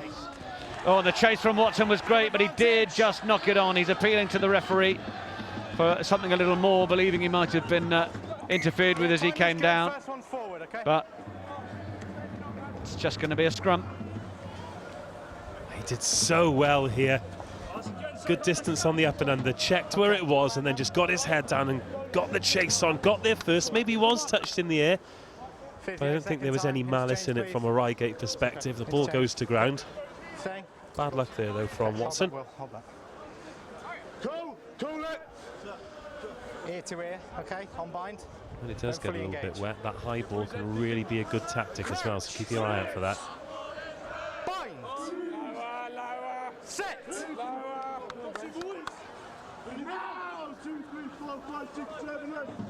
Skinner away from the feet of Brooks. Overtomb looking to probe into that corner. Ball is inside. Watson from inside his 22. That's a decent clearance from the fullback. Nothing too fancy, perfectly effective. Well, Reigate will be happy with that scrum because it was moving forward with their put in. That's you. And the number 8, Ollie Brooks, well, he was pretty much stood off that. So the tight 5 and the 2 flankers doing a lot of work as a unit to free up the number 8 to have a look and see what's what.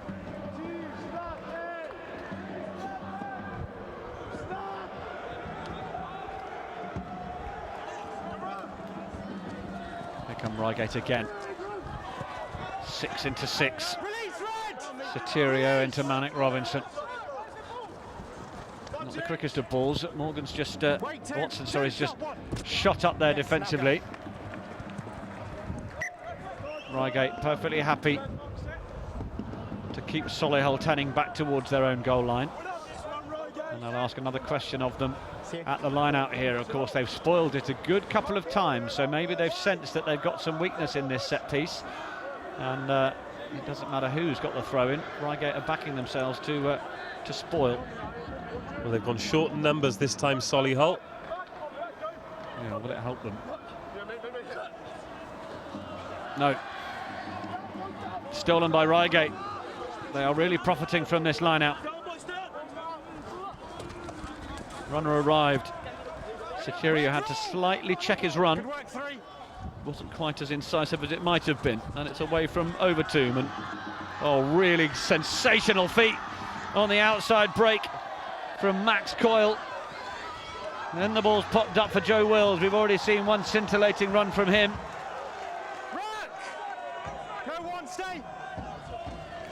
It's away from Skinner. Step 3. Pick and go. Man on the shoulder. Is it going to be a first try of the game? Last-ditch tackle was superb, I think, from Alexander Holland. Reigate threatening to score the game's first try, but it's penalty to Solihull. And look what that means to them. Well, huge defence from Solihull. First of all, it was Tom O'Halloran on the left-hand side, coming in off his wing to make a monster tackle. Then Reigate keep applying the pressure.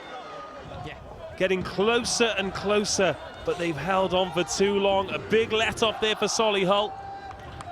But the danger not over yet because the line-out's creaking and they're going for touch. Well, they've got to find touch first. They've missed touch on that near side from the penalty. Another chance for Max Coyle to get another mazy run in. Ball is in field, picked up by Reigate, trying to keep themselves away from that touchline, which they didn't quite manage. Max Coyle has proven to be a real handful if he can get in that outside channel. He's all right. Okay. Black, that's you. Well, after that last high ball chase, if you're going to miss touch from your penalty, you may as well just smash it up in the air and put pressure on the catcher. But maybe that is too much of a gamble at the moment. Yeah, I've got him. Still trying to keep faith in the lineup. They've got one, but on the opposite side to the one they expected after missing touch with that penalty. Still inside their own 22, hanging on a little bit here, Solihull. And once again, the line-out's been stolen against the head. Well, it's a real Achilles heel. It's going to be a long old afternoon if they can't get that line-out operating at all. They've barely won a single ball so far. The onus is on Reigate to really, really make the most of it. And they win themselves a penalty.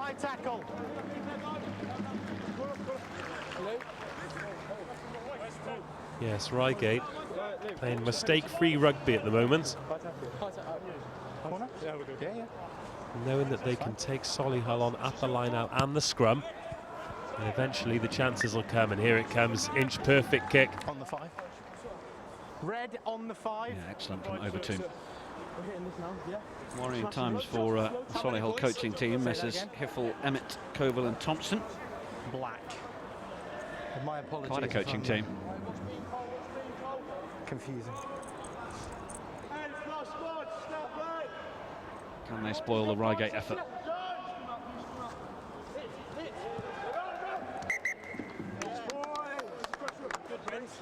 The referee's blown the whistle here, and he's too happy with how long the man's in the air. Up and down.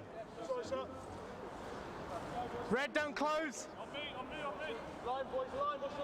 Wants them up and down nice and quick. Will the call be the same? Certainly is. Oh, ball round the short side.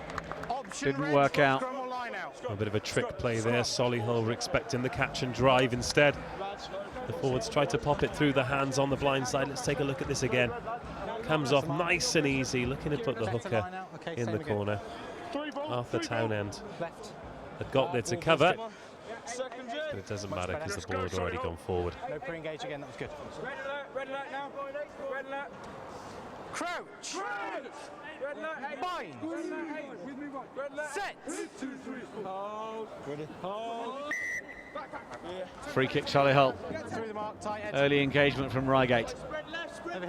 Not what they needed in that position. Sorry for butting in there. That's silly from Reigate because they've been on top at the scrum and the line out. It was only a moment ago we were complimenting them on their mistake-free rugby. If they continue to play that, I'm pretty sure the chances will come. Free kick mistouch. Which in a way is better for us as the viewers because it means the game continues to flow. And Reigate have it. Drummers down below us, beating out the rhythm. Goes backwards into Overtoom's hands off Ollie Brooks. Working that short side again, the offloading game going to hand now. One release now. Solihull's Lorenzo Sinclair got himself in a really good position to try and turn that ball over. Oh, it's just been nudged. Okay. Just little errors in the game, stopping it really getting going at the minute. Just 3 points between the sides. Reigate with that penalty from Lucas Overtoom. Good set. Where's the mark, Kieran? Set off me, yeah? Set off me, set off me. You're okay. Bit straight more. That's better. Let's go, Marcus. Your channel. Let's go. Red alert again, lads. 8. Crouch. Bind. Set. Hold. Get his bind. Get his bind.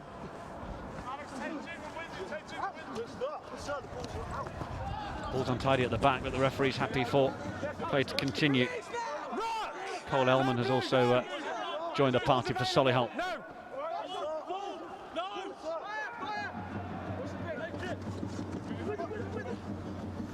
Referee showing an advantage.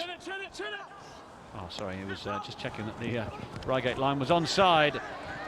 First one from red. Just came forward off the Solihull hand. And it's messy for Solihull. Reigate applying the pressure. Let's take a look at this here. They rushed up really, really well. One of the vice captains, Max Coyle, he came up just to close the gap. Just a high press, pinning Solihull in their 22. They've made that change as well. Putting Manic Robinson in at hooker, and then bringing Elman on to play blindside flanker. Hoping to just shore up this scrum a little bit. Referee happy enough to get that ball in. Ollie Brooks away to his scrum half, then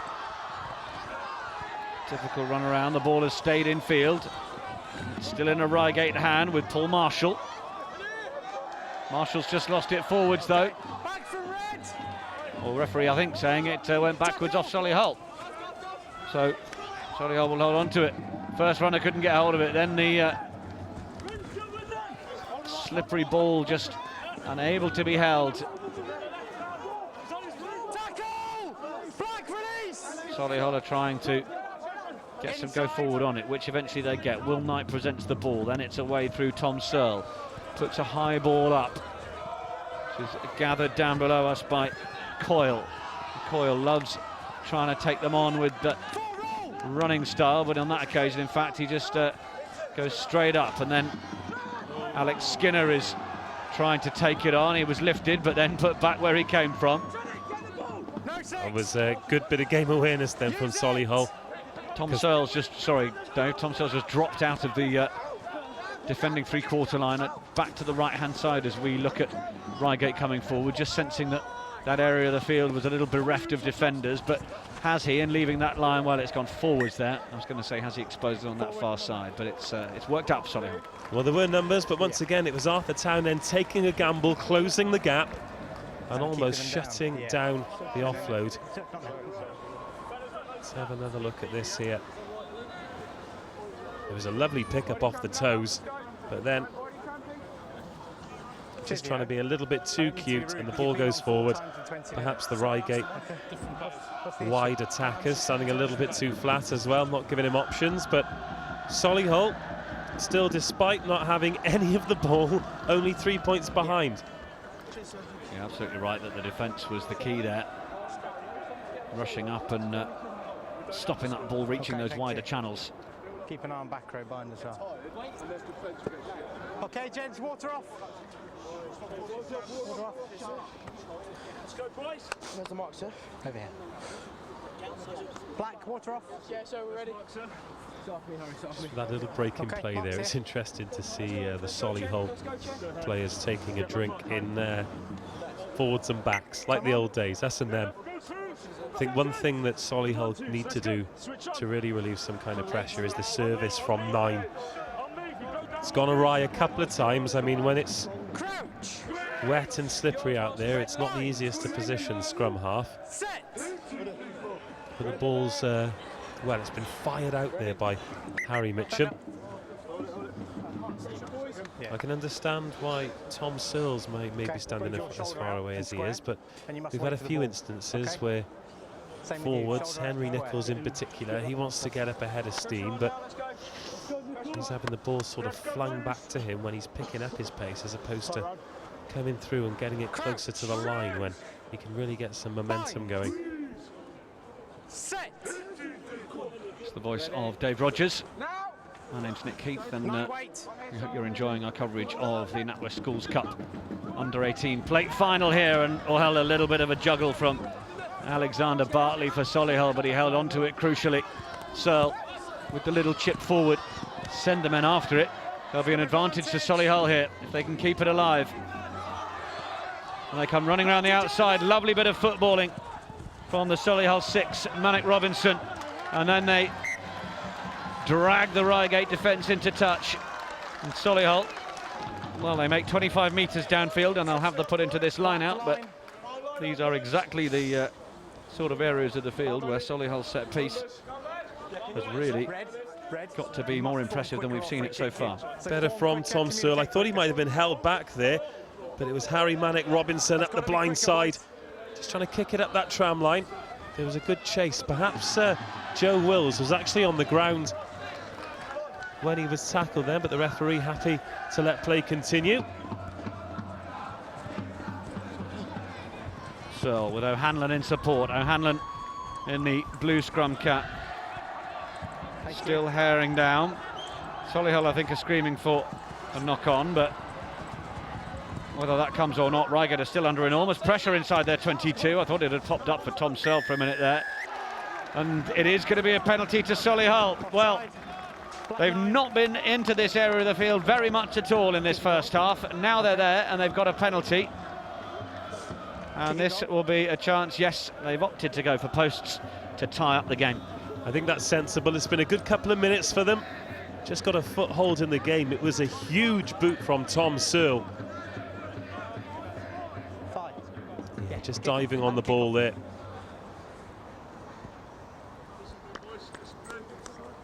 Going back into the 22. I don't think you were the only one who saw the suggestion of a knock-on there, Nick. They got the rewards in the end. Tom Searle then for Solihull School to level the scores.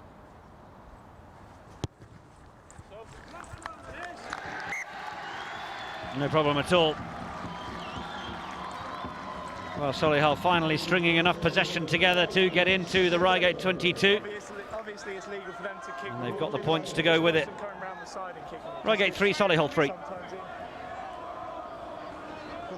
Well, as you mentioned, Nick, that's been their first venture into the opponent's 22, and with 25 minutes gone, to have the opportunity to level things up, I think they'll be pretty happy with that. The rain getting gradually heavier again here at 6 ways 2.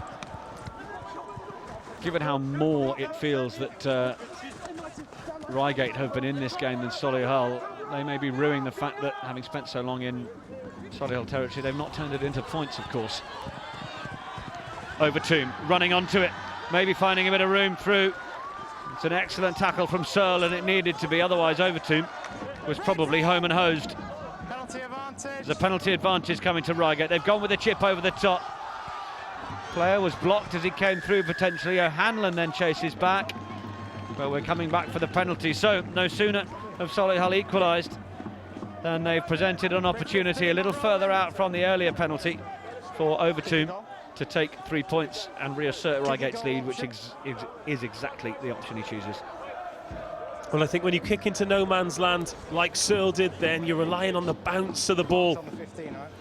If it's gone back the other way then it's into Solihull hands, and they're going to make big inroads. As it happens, Overtomb was there, timed the run well, and it bounced right into his breadbasket. And as you said, if he'd have evaded that one more tackle, he'd have been in the clear. As it stands, Solihull have could find themselves 3 points behind no sooner than they've equalised.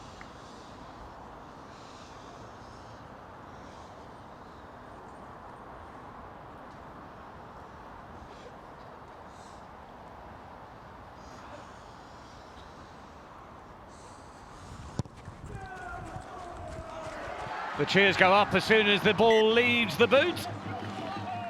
And Lucas Overtomb 2 from 2. And Reigate back into the lead, leading by 6 points to 3.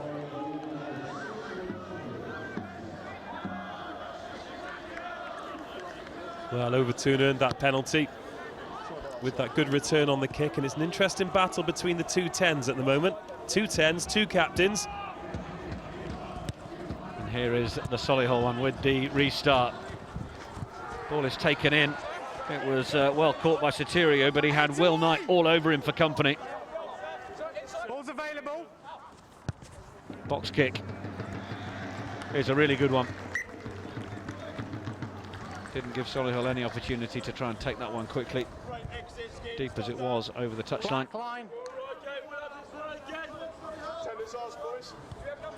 Reg, remember what we said about line-outs? Good.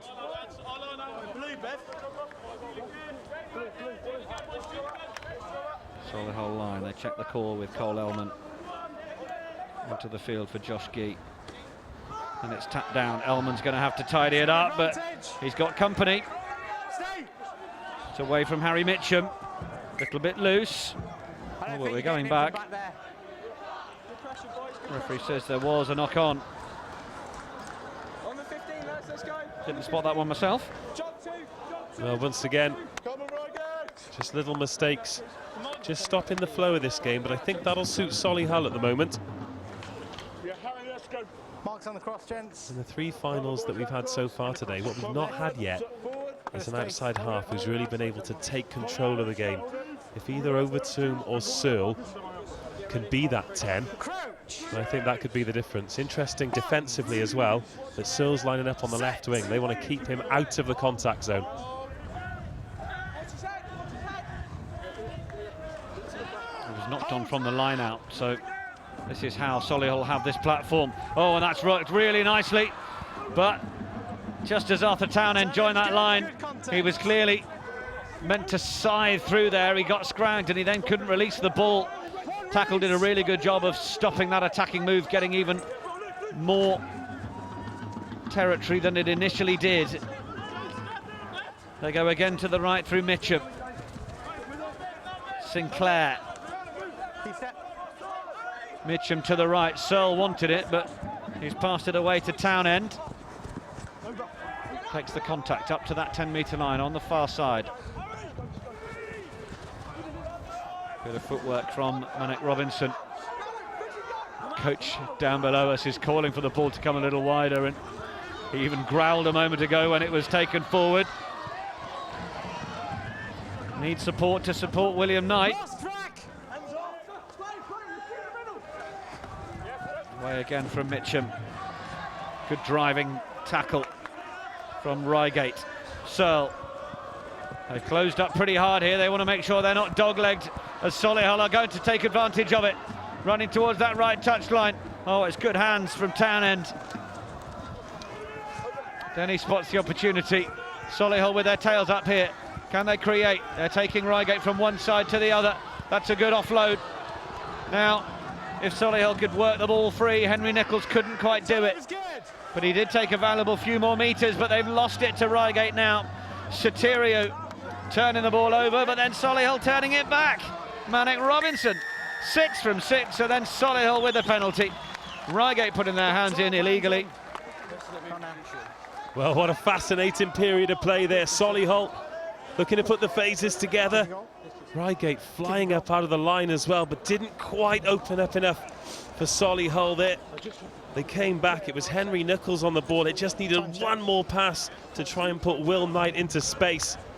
Let's have a look at this here, where the Reigate defender comes rushing out there, and it was Arthur Townend. We've pointed him out for his defensive work so far, but he managed to keep a cool head there, and an excellent one-handed snaffle to keep the ball alive. But Solihull going for the sticks here.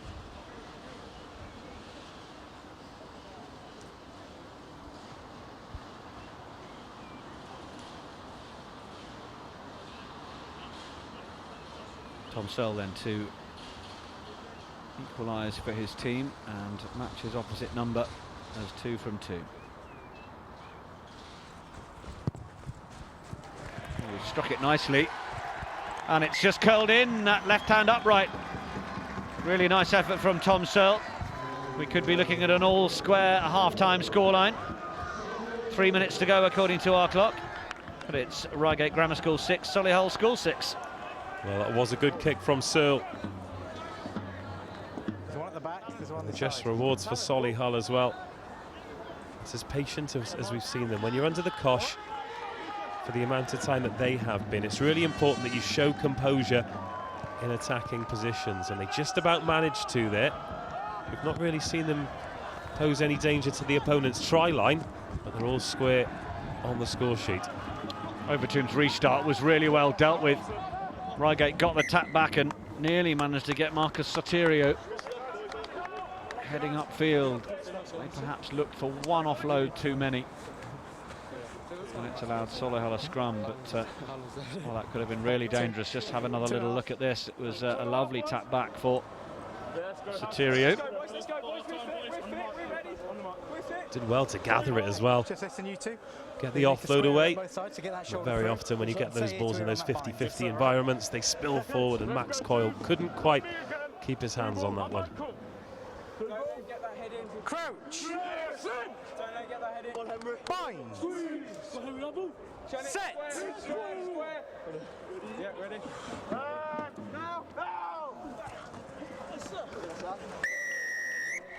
Penalty to Solihull.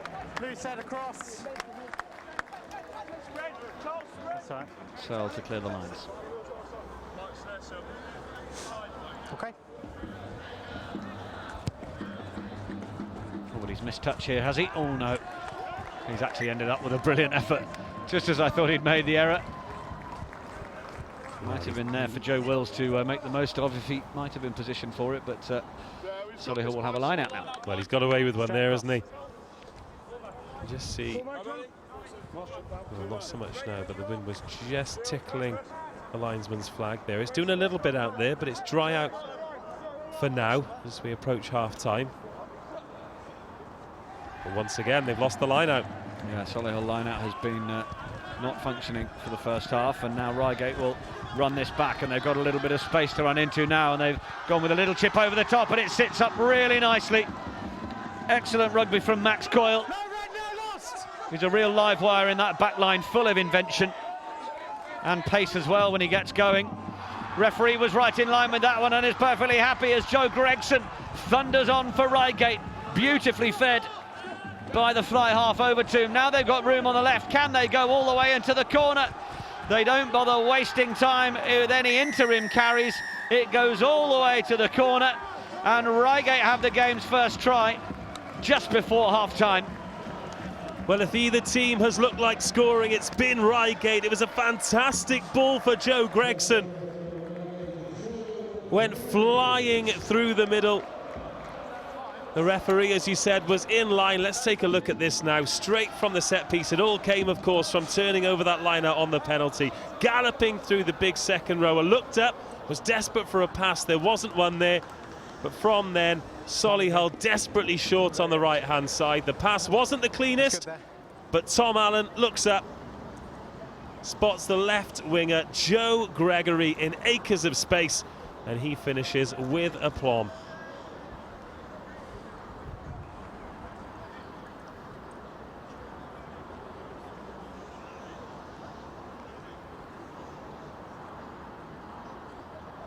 Overtomb's toughest kick so far then.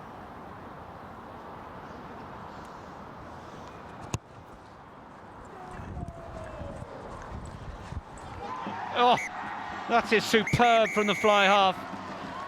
The two assistant referees just had a little look at each other, but certainly Overtomb will be able to punish Solihull if they're able to give him opportunities like that. There was a hint that that was forward, but the referee was there and allowed play to go on. And then they did really well to make sure that they got quick ball here. That's the key to getting the try. They had the numbers on the left. Searle couldn't defend the whole line, and it went from Allen. They didn't worry about giving it to Ollie Brooks. Let's get our paceman on the outside to finish it. And that is how half-time has concluded. 2 penalties from the boot of Lucas Overtomb and a conversion to go with the try from Joe Gregory, scored right on the stroke of half-time, to the 2 penalties from Tom Searle, and it gives us a half-time scoreline of Reigate Grammar School 13, Solihull School 6. So scrums we are getting.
George, comms check.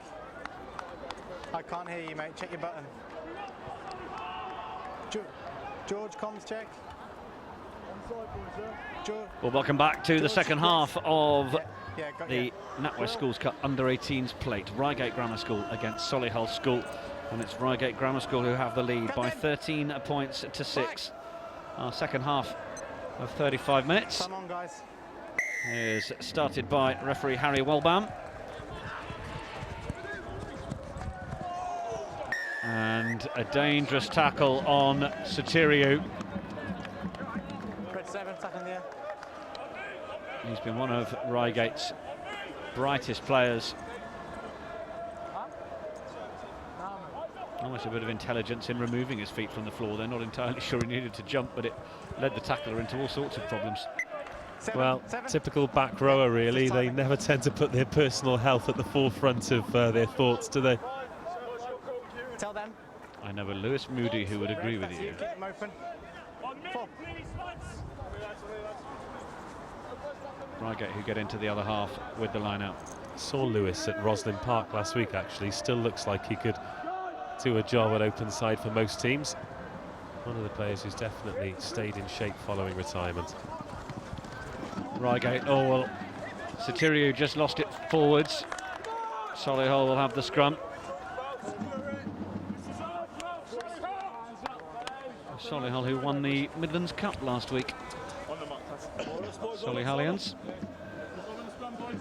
Okay, shoulder through and drive square. Yeah, let's go, twos. And Solihull School turn things around Okay, keep working hard. to bring more silverware back to the region. Shoulder through.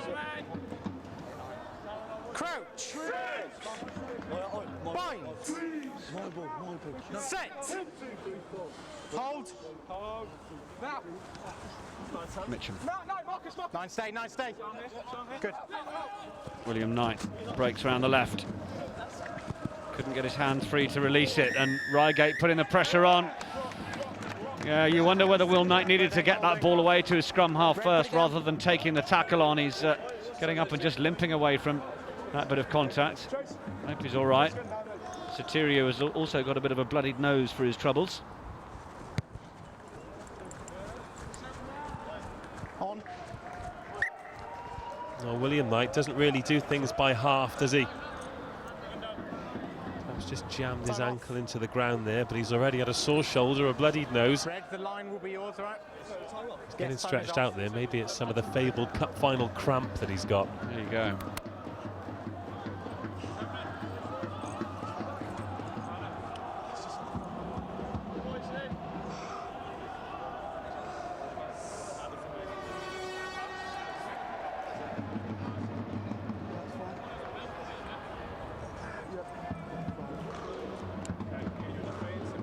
Soteriou just having his nosebleed seen to as well. Right. Okay. You told them numbers? You told them numbers? Yes, sir. Yeah. Line's yours, boys. Keep it there. Okay, Black. He's been a real go-to man, has Soteriou. Just hold that, George. Hold that throw. Whenever they've needed something, he's presented himself either in attack or defence. He's been a great player for Reigate. Sorry, mate, I didn't see him. In this final today.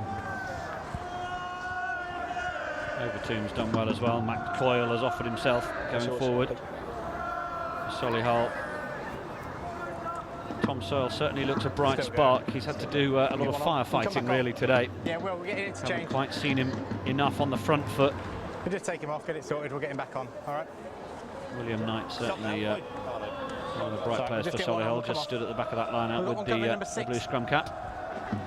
And, well, there's no let-up in the clarets from the face of Marcus Soteriou currently, so he's going off to no doubt have a bung fitted. Okay. Just keep holding that hooks. Might be more accurate. I remember playing Black, keep the gap my first game of senior rugby in the back row, and the number 8 had his nose broken, and the physio came on, okay, let's get him in. to put Vaseline up his nose and said, "Tell me when you can taste it." And And that was when he knew it was time that he'd put enough in, and it was time to patch him up and get him back on the pitch. Please do let me know if you've got any more delightful stories to share, won't you? Oh, I should have perhaps given a watershed warning before that one. But, well, Reigate now with the bit between their teeth and coming forward with the maul from the 22, and now they break straight from the back. Will Knight in there making the tackles. They look back towards the short side. Oh, Coyle's looked for a chip through. It was the wrong option, all ends up for me there. Keeping the ball in hand might have worked a little more for Reigate. They're certainly threatening. All they've done is give the ball back to Solihull for them to run it out of their 22. Tom Searle. Oh, and they've come straight through the middle here. Solihull could look dangerous. Support player just overran it. But now it's Tom O'Hanlon running onto it, and one of the Reigate players is down over on the far side. Got a leg outstretched. No. Reigate have got turnover ball here. Skinner trying to get it kicked away. And it's just getting a little overcooked there for a moment. Hands down, come on. well, Searle's in there. Looks like he wants to play a part in this final. Really want to take control of it. He went for the kicking option there. Perhaps got away with one. It was a good chase up the left-hand side for Solihull because it was straight down the right winger's throat. Let's have another look at it here. Let's take a look at this break too. Putting a bit of width on it. Just a step inside there. Punching through the gap, as you said, Nick. The support runner just overrunning it there. Yeah, they could have been more dangerous there if Alexander Bartley had stayed behind the ball. There's some wounded soldiers out there at the moment. The medical team on. Just looks like he's trying to do some kind of head check here because he's looking him straight in the eyes, asking him some questions. Yes, your scrum. But it was a good kick chase, got the tackle in, and this is where the trouble really started here. No protection on the box kick, it got charged down. Yes. Searle with a body throw to the floor. We need a replacement for That was Black what 4 started as well. the minor fracas. Nothing says aggression like a pair of ginger curtains there, is it? Flailing angrily in the six ways breeze. It's always good fun when an outside half wants to mix it with the forwards too. Big fan of that, good lad. Yeah, quite right. So changes being run. Reigate bringing Cameron Martin onto the field after they've lost another one of their warriors to the bench. It's Billy Elliston, the second row, number 4, who's left the field for Reigate. Cameron Martin then onto the field. Get back. Crouch. Bind. Set. Solihull will hope for more success from the scrum than they've had with the line-out all day. And it does look more stable, and it's with Knight. And then away from Harry Mitcham through Searle. Joining the line is Ben Watson.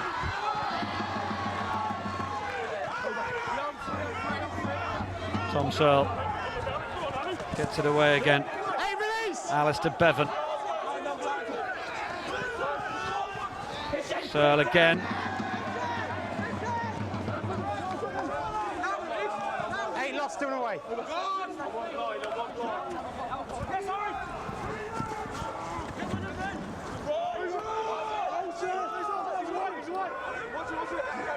Maybe Solihull trying a little bit too hard at the moment. Alexander Bartley up to the 22. Missed passes, they're not really dragging the men forward, and now they've gone for a long ball over the top. Really good hit in the tackle, stopping Tom O'Hanlon getting anywhere. So there's no one down this immediate 15-yard channel, but the charge down is made by Soteriou, but referee says he was in an offside position. Well, both teams have been guilty of this, going for the box kick when there's no protection. Look at Soteriou here. Referee says he's offside, but still there, maybe just a little bit too eager, not having a look up, and he's got away with it that time. Also, a couple of phases before that, perhaps the referee just in the wrong position to see a knock on as well. What a kick that is. I'm reliably informed it's Hillians who won the Midlands Cup. I'm going to blame my director entirely for that misfeed of information. Never been able to understand the Midlands accent.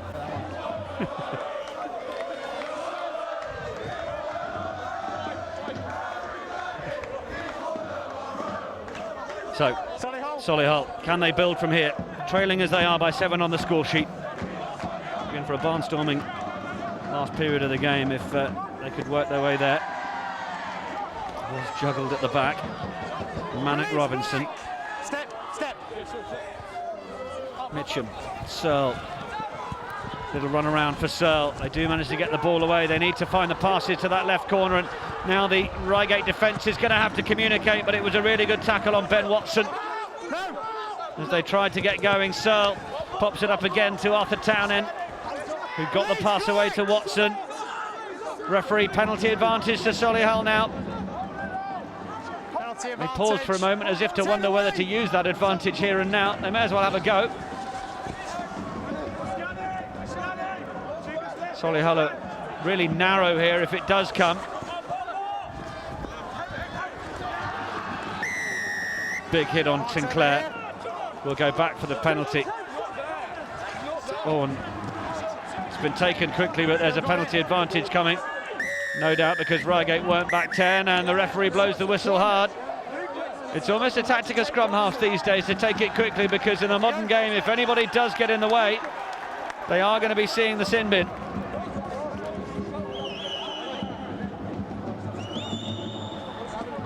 Reigate down to 14.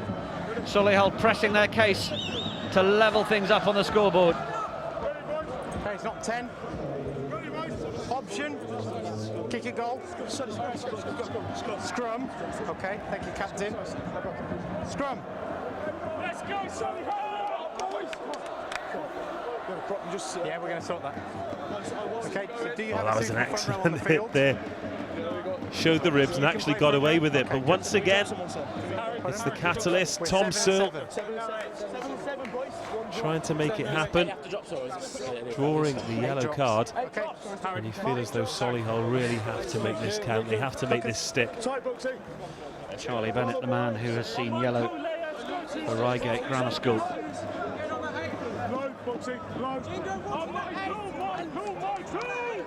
It's tough for Bennett though, isn't it? What's he supposed to do if he doesn't make the tackle?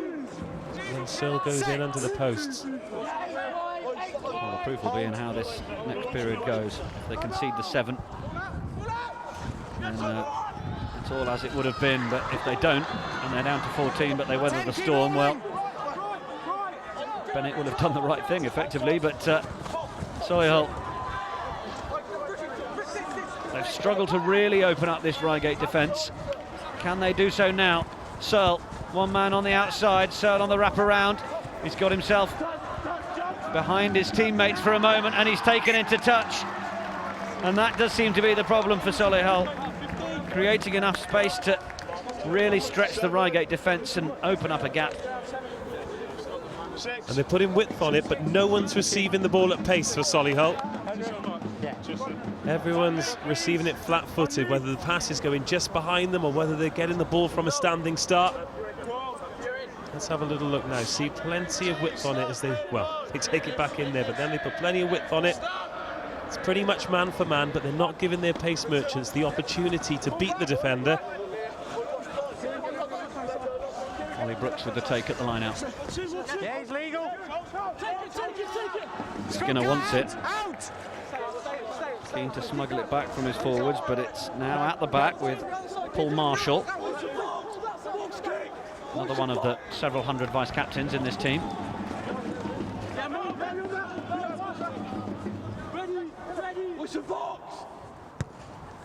Straight out, mate. Skinner, who's outside his 22, and it's gone straight into touch, so advantage Solihull again. Black, you take the cross. But as we have said all game, how much of an advantage can they take from these set pieces with their throw? And the line out has been so poor. Well, they 1-1 on the near side. They've gone for short numbers now, just trying to get some kind of advantage if they can.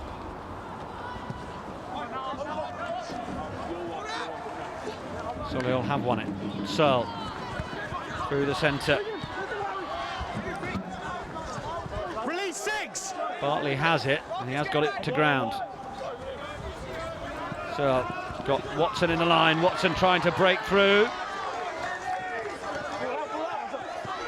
Solihull lucky not to get penalised there. Arthur Townend just diving straight through to secure it. Almost making a neck roll on Overtoom there. Knight needs support now. This is the moment where Solihull have to get quicker ball if they're going to test this Reigate defence. Ball back inside from Searle. Townend. He loves to come looking for work, but he's yet to find a hole to get through. Searle. Pick needed someone on his shoulder there because he just got through. Now it's back into the midfield. Watson.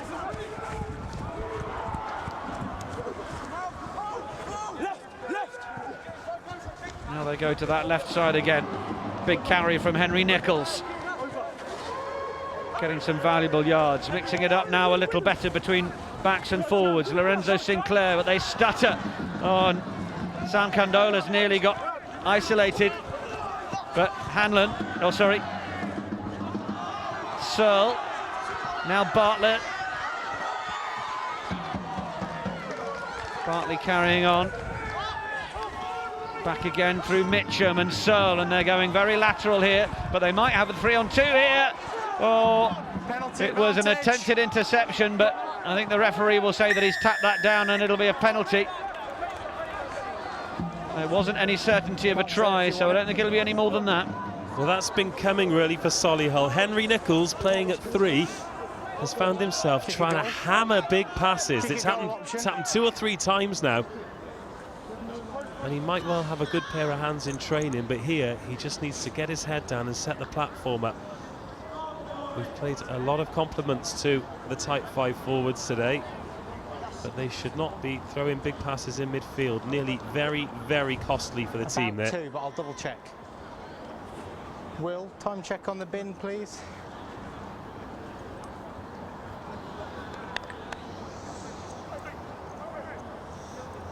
Will? Can you hear me? Time check on the bin.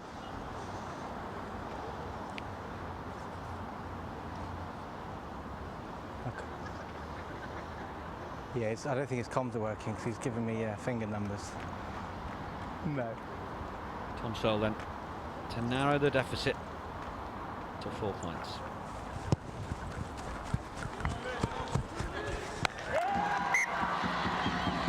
Looks good, and is good.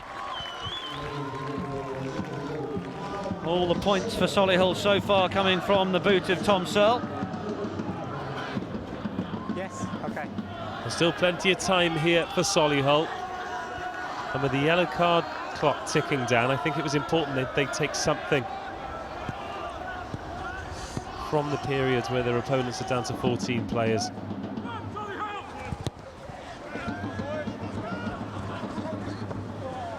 Reigate's restart, it's been knocked forward.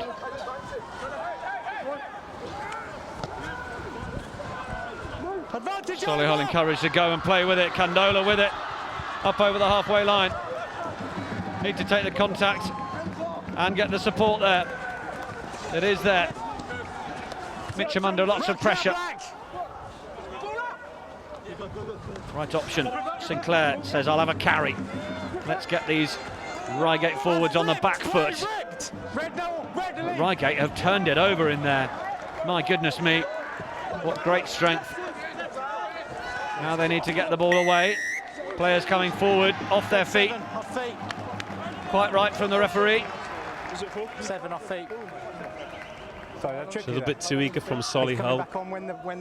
We've seen it go unpunished a couple of times, but look at that work there from Ollie Brooks. Gets hands on it, makes it impossible for the Solihull ball carrier to find the deck. Yeah, we can play through though, because he's back here now. Okay. Huge relief for any team when you've got back rowers that can show that kind of quality at the breakdown. Yeah, send him on. big asset. Red 1. So Charlie Bennett comes back onto the field for Reigate. Red 1. Back up to 15. Change. Red 1. No, benefited from that little rest as well. Red. 7-minute pause. Other changes being made. Yahia Afifi is now coming onto the field for Solihull. Red. Lorenzo Sinclair will make way for him.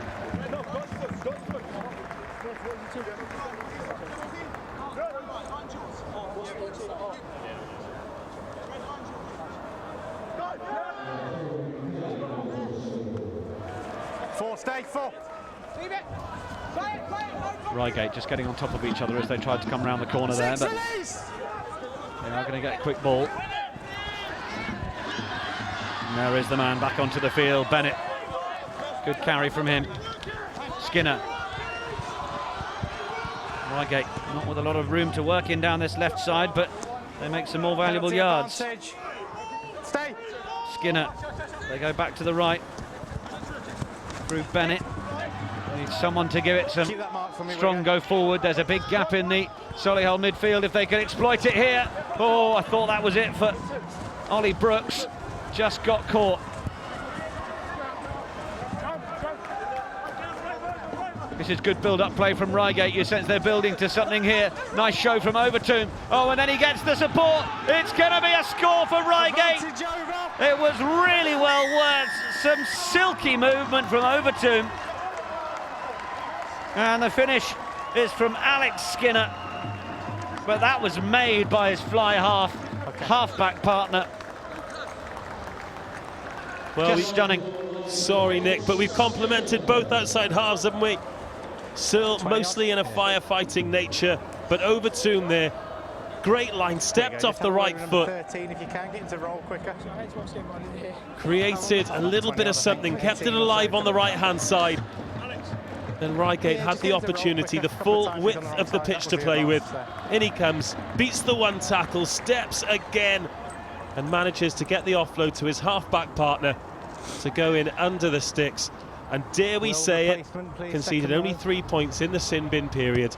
That yellow card definitely worth it, because back up to 15, Reigate have put themselves completely in charge of this final.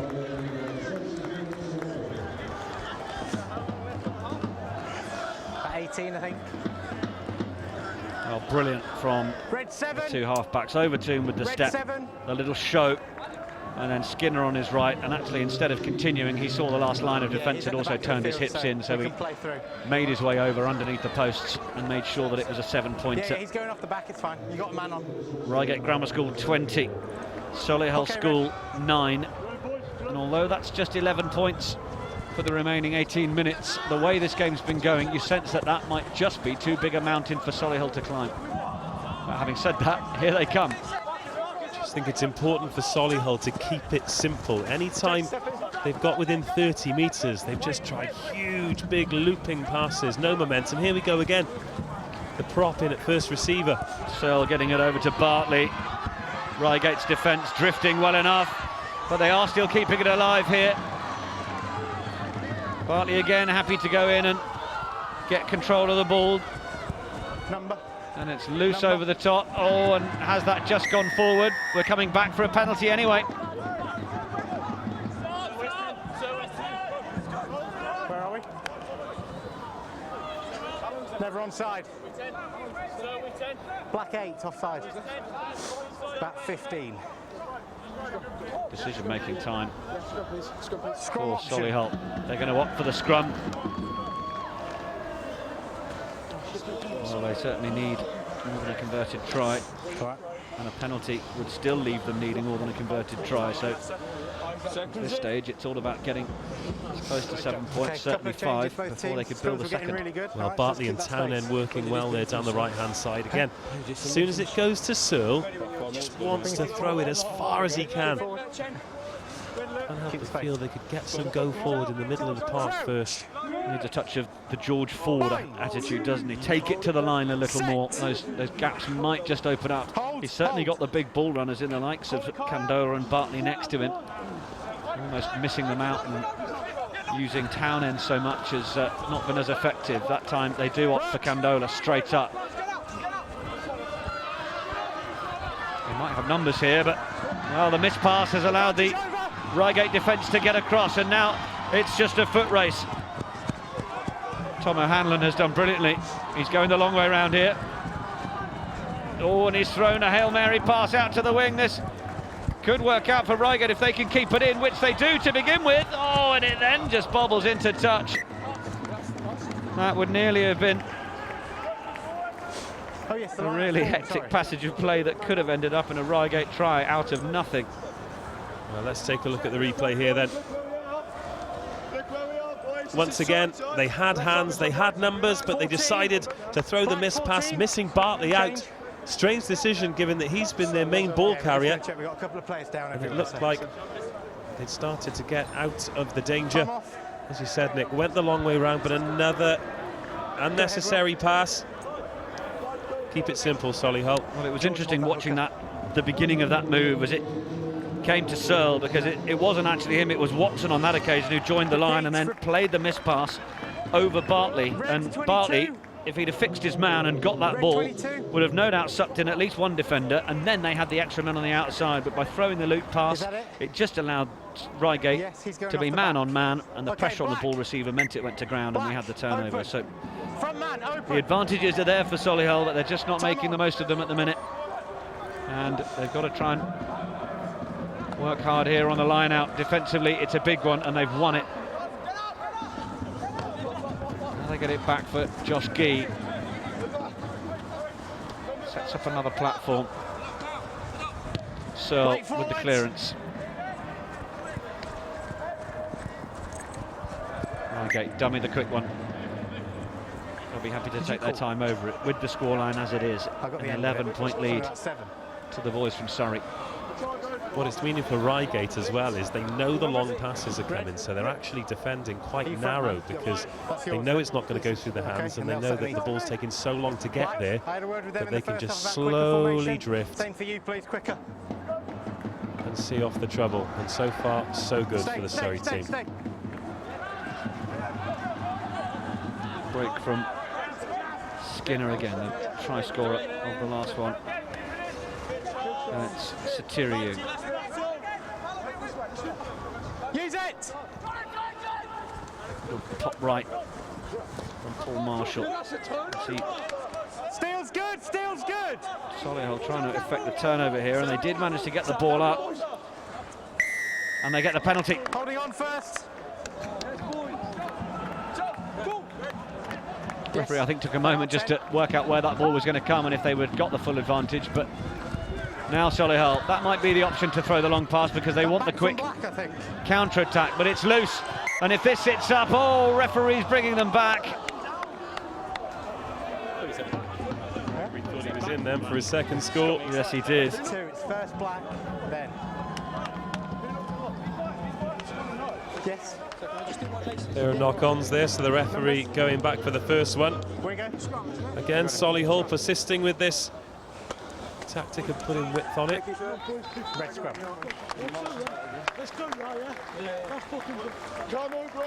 Did open up a little bit there, but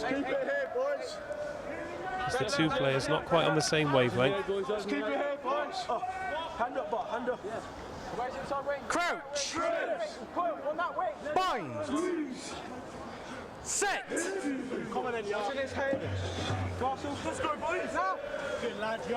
Stay 9 behind. Away from Mitchum. That was a good step through the gap from Bartlett that time. Bartley, sorry. Oh, but he's lost it in trying to get the offload away. He's a dangerous runner, Alexander Bartley, but well, there are a couple of decent tools in his toolkit. It's not the full package just yet. Great awareness to step inside, but then now he needs the ball in two hands to make the pass, and that's just where he loses it in attack. Yeah, did well to find the gap. The thing is, he took so long looking for the option because there wasn't an immediate runner on either shoulder. Watch him blind. Bind. Hold. Set. And that extra split second mean the ball spills forward. And once again, the momentum back with Reigate. Straight at the tunnel. Reset.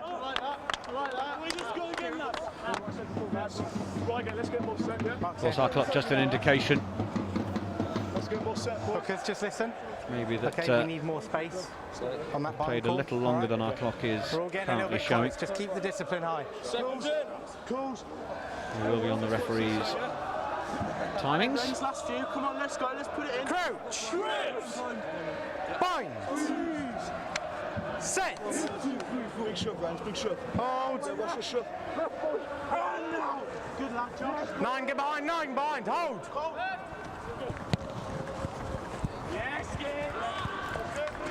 Yeah, that was fine.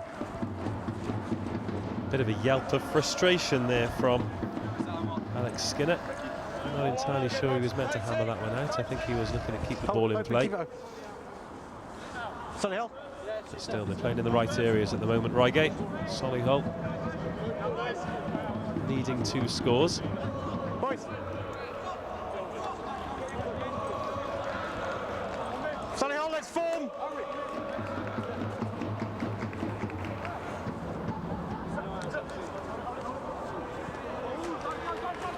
Jump at the front from Solihull. Well made by William Jervis. 3 out. Line-out seems to be settling down a little more as the second half goes on. Josh Gee waits for it and goes in to help secure it, but Reigate have done enough to stop the momentum and stop the ball getting to ground. Although Will Knight will speak to the referee and question his decision. It's Reigate who have the scrum. Let's go, boys. Right foot, yeah. Mal, come on, we don't let it drop, Mal. Solihull just perhaps running out of ideas here. Come on, we keep battling now, boys. They've tried to put width on it, but Reigate have taken everything that they've thrown at them so far. And the man with the ball in his hands here, he's been a real live wire since getting that try as well. Overton. Lovely little delayed pass on the short ball for Joe Wills. Well, we talked about wanting to see some of that from Tom Searle, and that's what Overton has done well. Henry Nichols. Red, keep moving. Sorry. Marshall. Overton. Little dummy. Takes the ball up to the 22. They've then gone for a chip over the top, but the last man there for Solihull was well positioned. Matthew Farrow.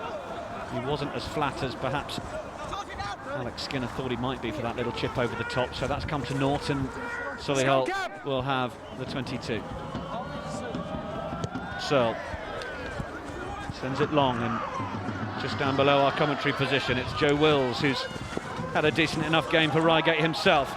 A few good carries and yards made. Overton under plenty of pressure there. Managed to get the ball away. Good decision making from Reigate. That's where they've been superior to Solihull. Ball didn't need to go then. James Ingram knew and kept it in. But now is there the chance of a break for Solihull. Ball is kept in field. Oh, now has that gone backwards off the full-back. The referee said it's not only gone forwards from him, but the player in front of him got the ball. So a little unforced error there, really. Just a little desperate at the back from Reigate, and Solihull will get the penalty. Searle doesn't want to mess around. Throws it in field, gives Harry Manick Robinson a job to do. Tackles being made from Tom Allen.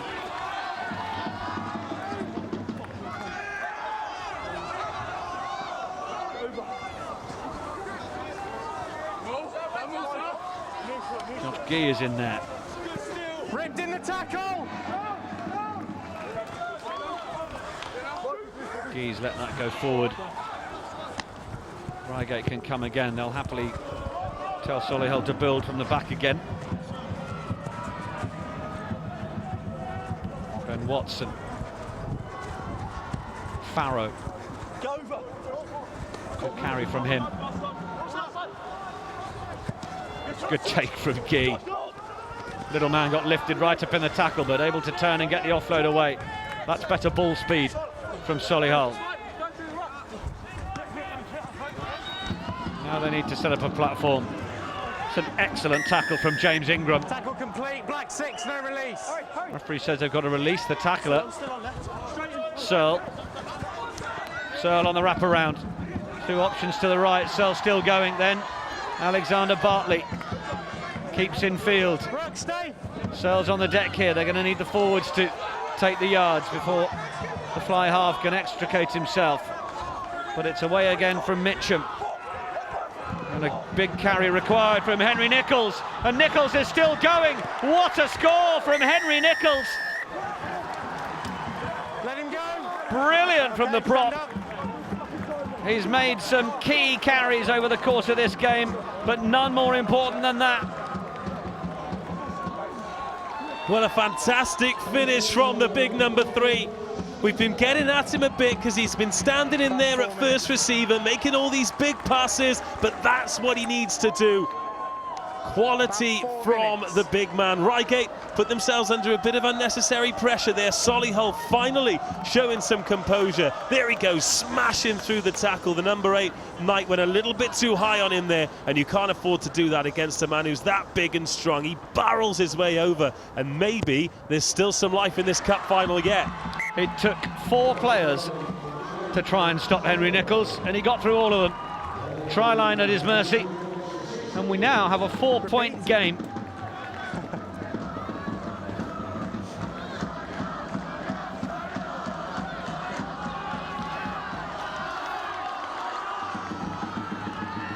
As I said, our clock, as best an indication as we can give on the time. It will be on the referee, but certainly not too much more. It's a 70-minute game at this level, of course. 35 minutes a half. And the conversion has given us this 4-point game. Reigate Grammar School 20, Solihull School 16. Well, as we look at the power again, just brushed aside the big number 8, Ollie Brooks, who's been tackling well like an errant fridge throughout the entire match, but there was no getting near Henry Nichols then. He had the bit between his teeth. He's been one of the main men for Solihull. As I said, perhaps getting himself in some positions where he shouldn't be, but there, absolutely flawless from the prop forward. Oh, restart superbly taken from Max Coyle. Seen glimpses of Coyle throughout the game, and he's looked good.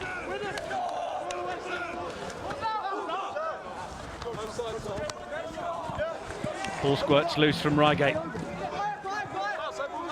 So at this point, we need to think about who the man of the match is. We'll just come to that in a moment once this attack comes to a conclusion. Solihull still with it in their hands. Screen from the coaches below us. It's with Josh Gee. He feeds back in field. Reigate, they're doing a lot more defending again, and they're going to have to work hard if they're going to secure this victory. Searle, little chip over the top, but it might be a little bit too far, and in fact the referee has blown for a penalty, and one of the Reigate players is down. Dave Rogers, time to give a mention to our man of the match. Well, it's always difficult when it's in the balance. So we have a look at the penalty there. It was just a little chip over the top. There was an off-the-baller there from Solihull. Bit of a naughty one. Well, let's talk about positive performances from Solihull. Tom Searle has tried his hardest, and of course Arthur Townend gone through a lot of work, and then big Henry Nichols who got the try. As for Reigate Grammar School, well, there's been quality all over the pitch, but despite the hard work of the likes of Alex Skinner, Max Coyle, it has to be Lucas Overtoom. He's given us everything we want from an outside half, wearing number 10. He's been flawless with the boot. He's controlled, he's sent his pack where he wants them, of course. It was brilliant work from him, stepping and then having the vision to put in Alex Skinner for the try. I think regardless of the result here, the best player on the pitch has been the Reigate captain and outside half. And there is the man in question. Changes on. Okay. Kick and goal.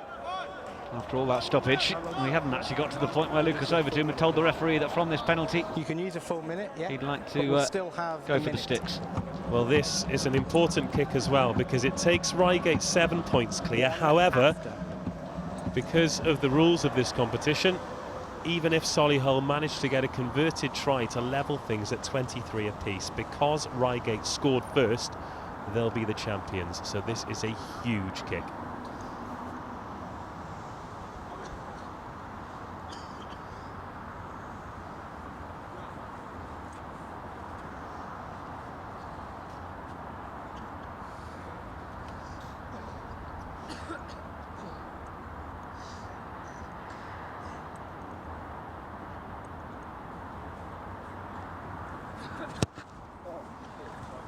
Well, you could hear a pin drop, but for Overtoom, he's pushed it away to the right. And the disdain that he threw the tee to the touchline with there, he knows that that is a big opportunity missed. Well, the referee told him just as the kick was taken, you've got a minute to take the kick, and there will be a full minute after that. So that's the job for Reigate now. Keep ball for a minute. It's with Overtoom now. Steps back towards the traffic. Oh, and Overtoom breaks through here. He's stepped away from his support. Yes, that's out. But it does just get there.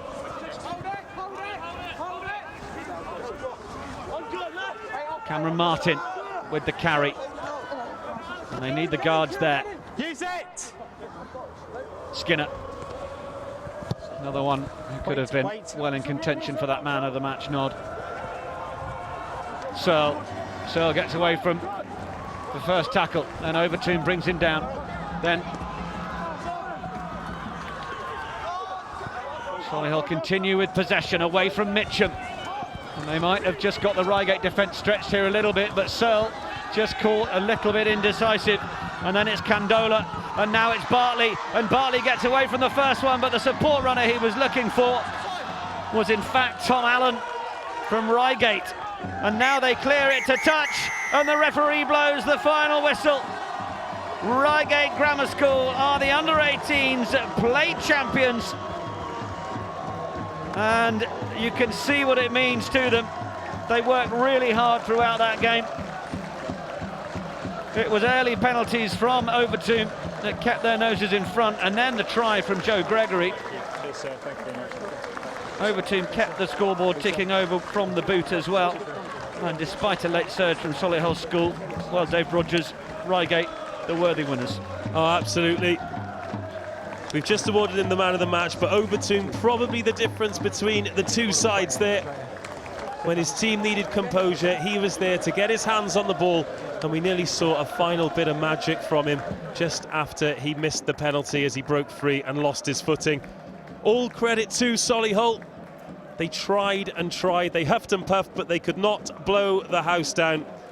And Reigate, well, I'll tell you what we have had though. We've had 4 excellent finals today, drama right up until the final whistle. A huge credit to school rugby at this level. Yeah, certainly is. Lucas Overtoom taking 15 points for Reigate Grammar School's tally. And, well, a noble effort from Tom Searle as well, who scored 11 of Solihull's tally with the try that came from Nichols. But, yeah, as you say, Dave, a final enthralling final of the day to go with the other 3 that we've had. It is a final score in the NatWest Schools Cup under-18 plate of Reigate Grammar School 20, Solihull School 16.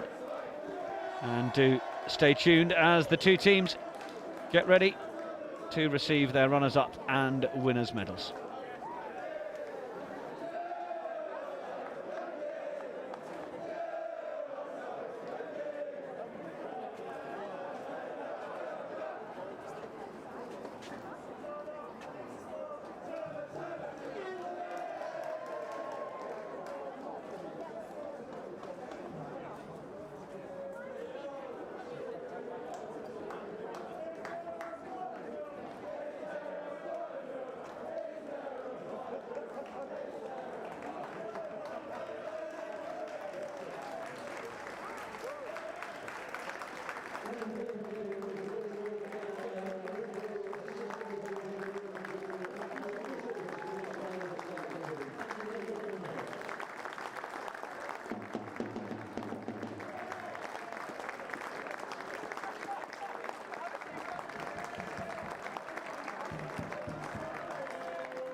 So as we see Reigate Grammar School enjoy their moment in the sun, it's time to bid you a very fond farewell from Worcester Warriors ground here at Six Ways. Congratulations to Reigate Grammar School, the winners of the NatWest Schools Cup Under-18 plate. And of course, over the course of the day, we've seen Beths Grammar School lift the Under-15 bowl, Sir Thomas Riches the Under-15 plate, the Old Swinford Hospital the Under-18 bowl, and Reigate Grammar School there celebrating their moment. We have more schools finals for you tomorrow from Twickenham, where we hope you can join us for the Cup and Vase competitions. But my sincere thanks to Dave Rogers in co-commentary, and from the rest of the production staff and myself, we bid you a good afternoon from Six Ways.